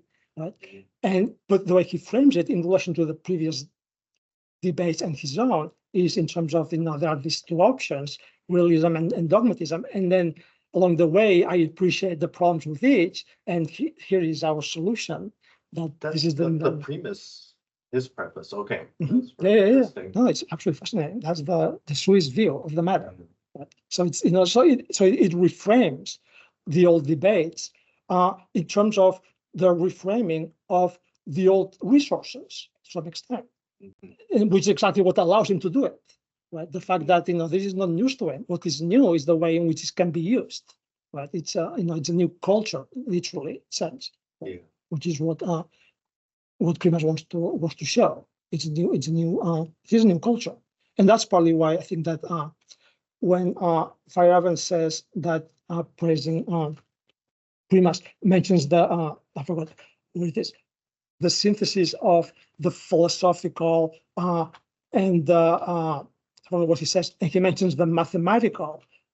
He says the non-numerical mathematical, right? So he appeals to this kind of formalism that is form in a way that is almost quasi-artistic in a sense, right? That is not tied to the idea of numbers per se. And you also mentioned, this is one paper I never talked about. So the 81 paper where it's not the introduction to volumes 1 and 2, but then this little essay he's got in volume 1 about these realisms. And so I was just kind of curious on what your take. So that's the 1980 essay for the 81 edition. Oh, that's the same essay. That's the same preface. Oh, okay. This is so again, it's part of the way in which everything gets reframed. I thought he was endorsing the second view, this kind of view of. I was talking about this. I mean, to some that is the way he's endorsing it to the extent that it's what Bohm has appealed to, and Faraday had appealed to, and it's one of the ways in which we do that, but it's one of them. Right? So that was actually published a year before. Is that what you're saying? Oh, okay. No. He was written a year before. So I just Oh, I see. You're referring to the 80. Yeah. That's the idea.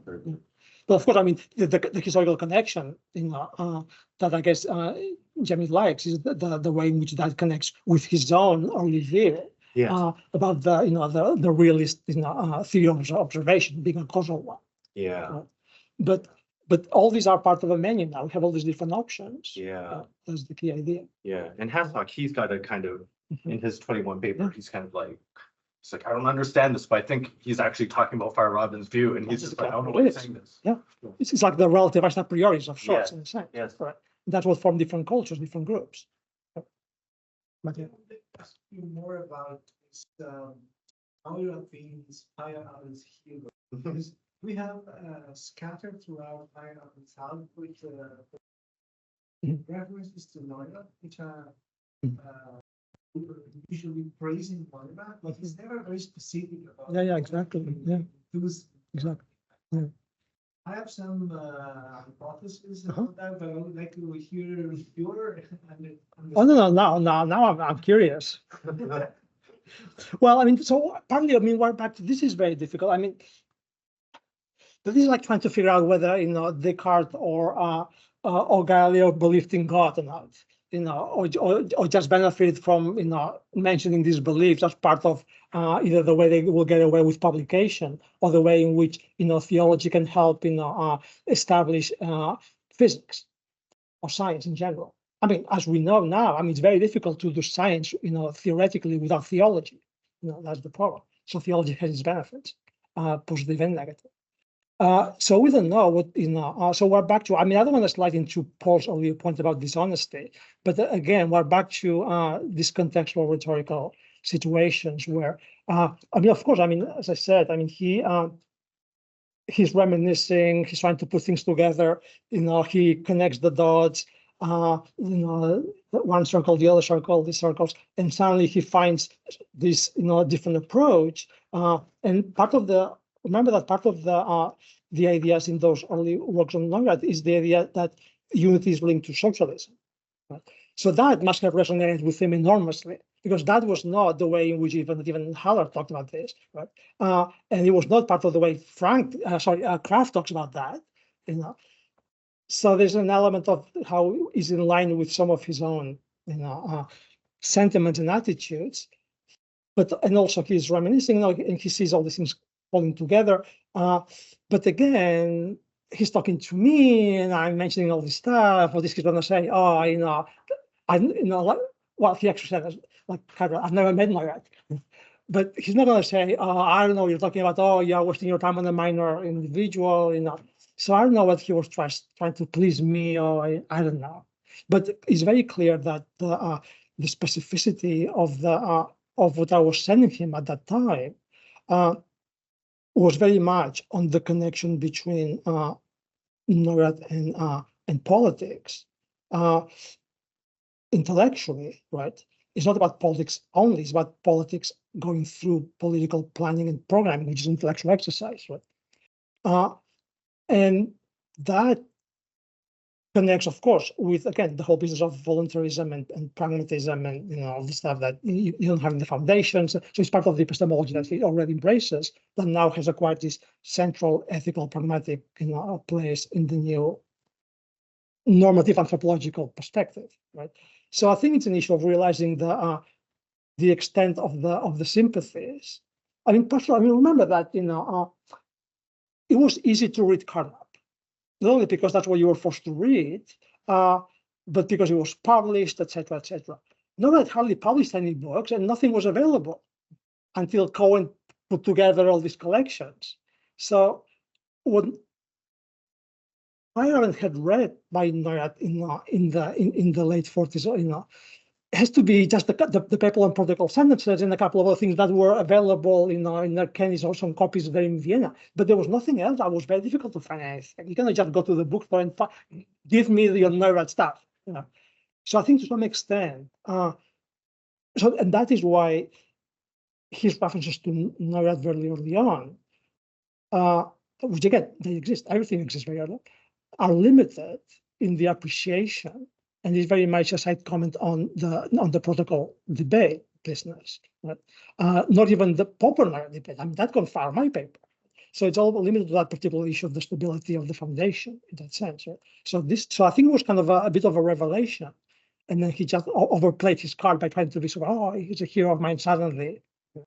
So it's something again very contextual. So I think that some of these changes, I think that we're tracking here, are not changes in new entities, so to speak, or new ideas very often, but the way in which they get reframed and they occupy new places.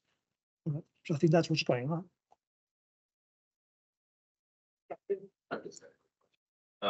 I've not spent a lot of time on Barahona, but my interest in sorting. You and I are probably here, the ones that know the least probably about Feyerabend. Then trust me.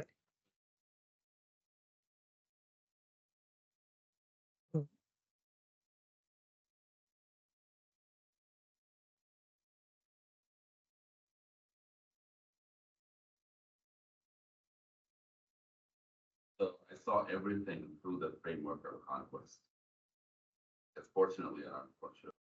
So my question is this: in conquest, he talks about quantum mechanics and so on. He talks about how we arrange the work based on certain vocabulary. Really parallels a lot of things that Jordi says. Without any final vocabulary, no privileged access, all that stuff. And I'm wondering if in conquest, it seems to be that all of our positions are internal and inferential and not external and representation. So there is no entailment from an ontological sense, and he seems to sustain that. Like Panda. Right. Like the Panda. Yeah. So my take from that, and I've utilized it in other places, is that ontology rests on a mistake. Not an ambiguity. That, following a couple of other people like Diablo and so on. So I kind of take that stance. And I'm just wondering if you see that as a justified position to take. I mean, from your reading of Feyerabend or from your own perspective, I know this is just. I mean, just wanted to get your take on. Whose mistake do you think it is? Well, anybody who presses on entailment, because there has to be some sort of privileged stance at some point. And the mix or the link between epistemology and ontology, and how that link comes about. And because on the one hand, all we have seem to be descriptive strategies, right? With one better than the other because of explanatory power, maybe one model over another, prioritizing one over another. But that says nothing about how we approximate reality. I mean, we have mature theories in science, but maturity in terms of. So you're worried about the epistemic access business, right? Yeah, no, that's exactly Eric's whole point about the non-realism in the scientific realism sense in Feyerabend. It's not it's not based on what then he praises craft in a sense for not falling into the metaphysical duality in Kant that then Popper attributes to Heisenberg and Bohr, etc. in those early debates, but he doesn't have that. So I mean, I don't want to say this because what do I know? I mean, this is an issue about talking about dead people in a sense, or even living people. You ask people and they'll tell you whatever they want. So I find it very problematic to try to second guess people's intentions or mental truths, because who knows why people say what they say, and then how can we ever be sure that we know that we have a reliable explanation of why they said it. So the view, I think Eric makes that point about the kind of analogy of internal realism to an extent, but it is, I think, the connection ultimately, and that to some extent, we can go into phenomenology and Levinas. Ontology is linked to ethics. So it's not so much an epistemic bridging of any duality, but it's a combination of action and principle, or goal. So it's a kind of pragmatism in a sense that you see in Rory in a way that is based on action, right? So Rory is doing exactly playing the same game, right? So I think Rory and Feyerabend have a lot in common to some extent that also Neurath had in common. In fact, Rory was involved in the publication of our book on Neurath. He was part of the process. But I think that is what they have in mind. There's a sense of reality, but again, we can always play that game and say, well, that's a distinction within the internal domain. Right? The internal domain includes these distinctions, like any culture, right? Includes distinctions, but those distinctions are not universal or necessary, right? That's the plurality. But Feyerabend would say that talk of reality is a distinction that has different forms in different cultures. There are culture-making distinctions, right? The way we draw these lines make a big difference. Are the lines real? That's not the issue anymore. So the problem is, and that connects with people like Cartwright and Galison and Hacking, is the business of realism connected to action. Right? The extent to which acting has an ontology that often is reduced to material causation. So the only way to bridge any gap is to simply engage in kind of reductionism about causal action. But all there is an interplay of causal actions, and that is what bridges the gap between mental activities and other activities in the same world, in a sense. Yeah, go ahead. So you want to ask about the ambiguity business, because that's one of the things that our I discussed this with, also with Feyerabend, that is exactly the other things that I, one of my early, so to speak, contributions to this in connection with NORAD, the whole business of the terminology in the business of the rigorous vocabulary ideal in the protocol sentence debate, right? So, and part of the pragmatism, voluntarism is linked to the ambiguity of the logical connections that come out of connecting these precise mathematical abstractions and the imprecise formulations that we cannot let go of in the community. And that means that there's ultimately the role for decision making is inevitable, and that's up to us. Something manifested, something in concrete, and then you related that to the ontology. But I would think that the ontology then is either presupposed or postulated. It doesn't emerge from the action, so it's still kind of superimposing something. Yeah. So right. So that what that then does is pushes the kicks the bucket in a sense in another direction, which is the direction of what we can call is called social ontology, social epistemology, and social ontology. Not penetrating any. Exactly. So we have to agree. We have to agree on these lines in a sense, and that is, I think, at the collective level, what's happening here in relation to what Feyerabend says about these communities. Drawing these lines is constitutive of the communities, right? It's not like together we discover the line. It's the other way around. And that is, to some extent, I mean, it's just kind of a frivolous comment, but that's the whole business of identity politics and polarization, now and before, in a sense, right? Collectively, we don't discover lines, we join lines, in a sense. We form identities around lines, right? So, and the line between what is real and the reality and appearance is the most fundamental line since Plato, Aristotle would say, right? And now there are different lines around that move it, back and forth in different directions, different shapes, different forms. But these lines are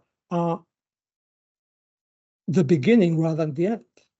So there's no discovery in the sense. We discover other things, but around the line, right? So we have all these assumptions that are fundamental to the practice of science. Science makes no sense without making these presumptions. The question is, and that is the part of these guys' project since Reichenbach, and Jordi and Weber, is the idea of trying to figure out how contextual these things are. Right? That's the thing, but not that they don't exist, right? But they exist by virtue of having serving this particular function. That's the issue.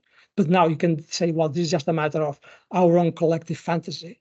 Well, that's fine, but that's also another ontology. All right, let's give Jordi a hand. You give me a break. Yeah, I'm gonna give you a Give me a break. break. Just stop talking, Jordi.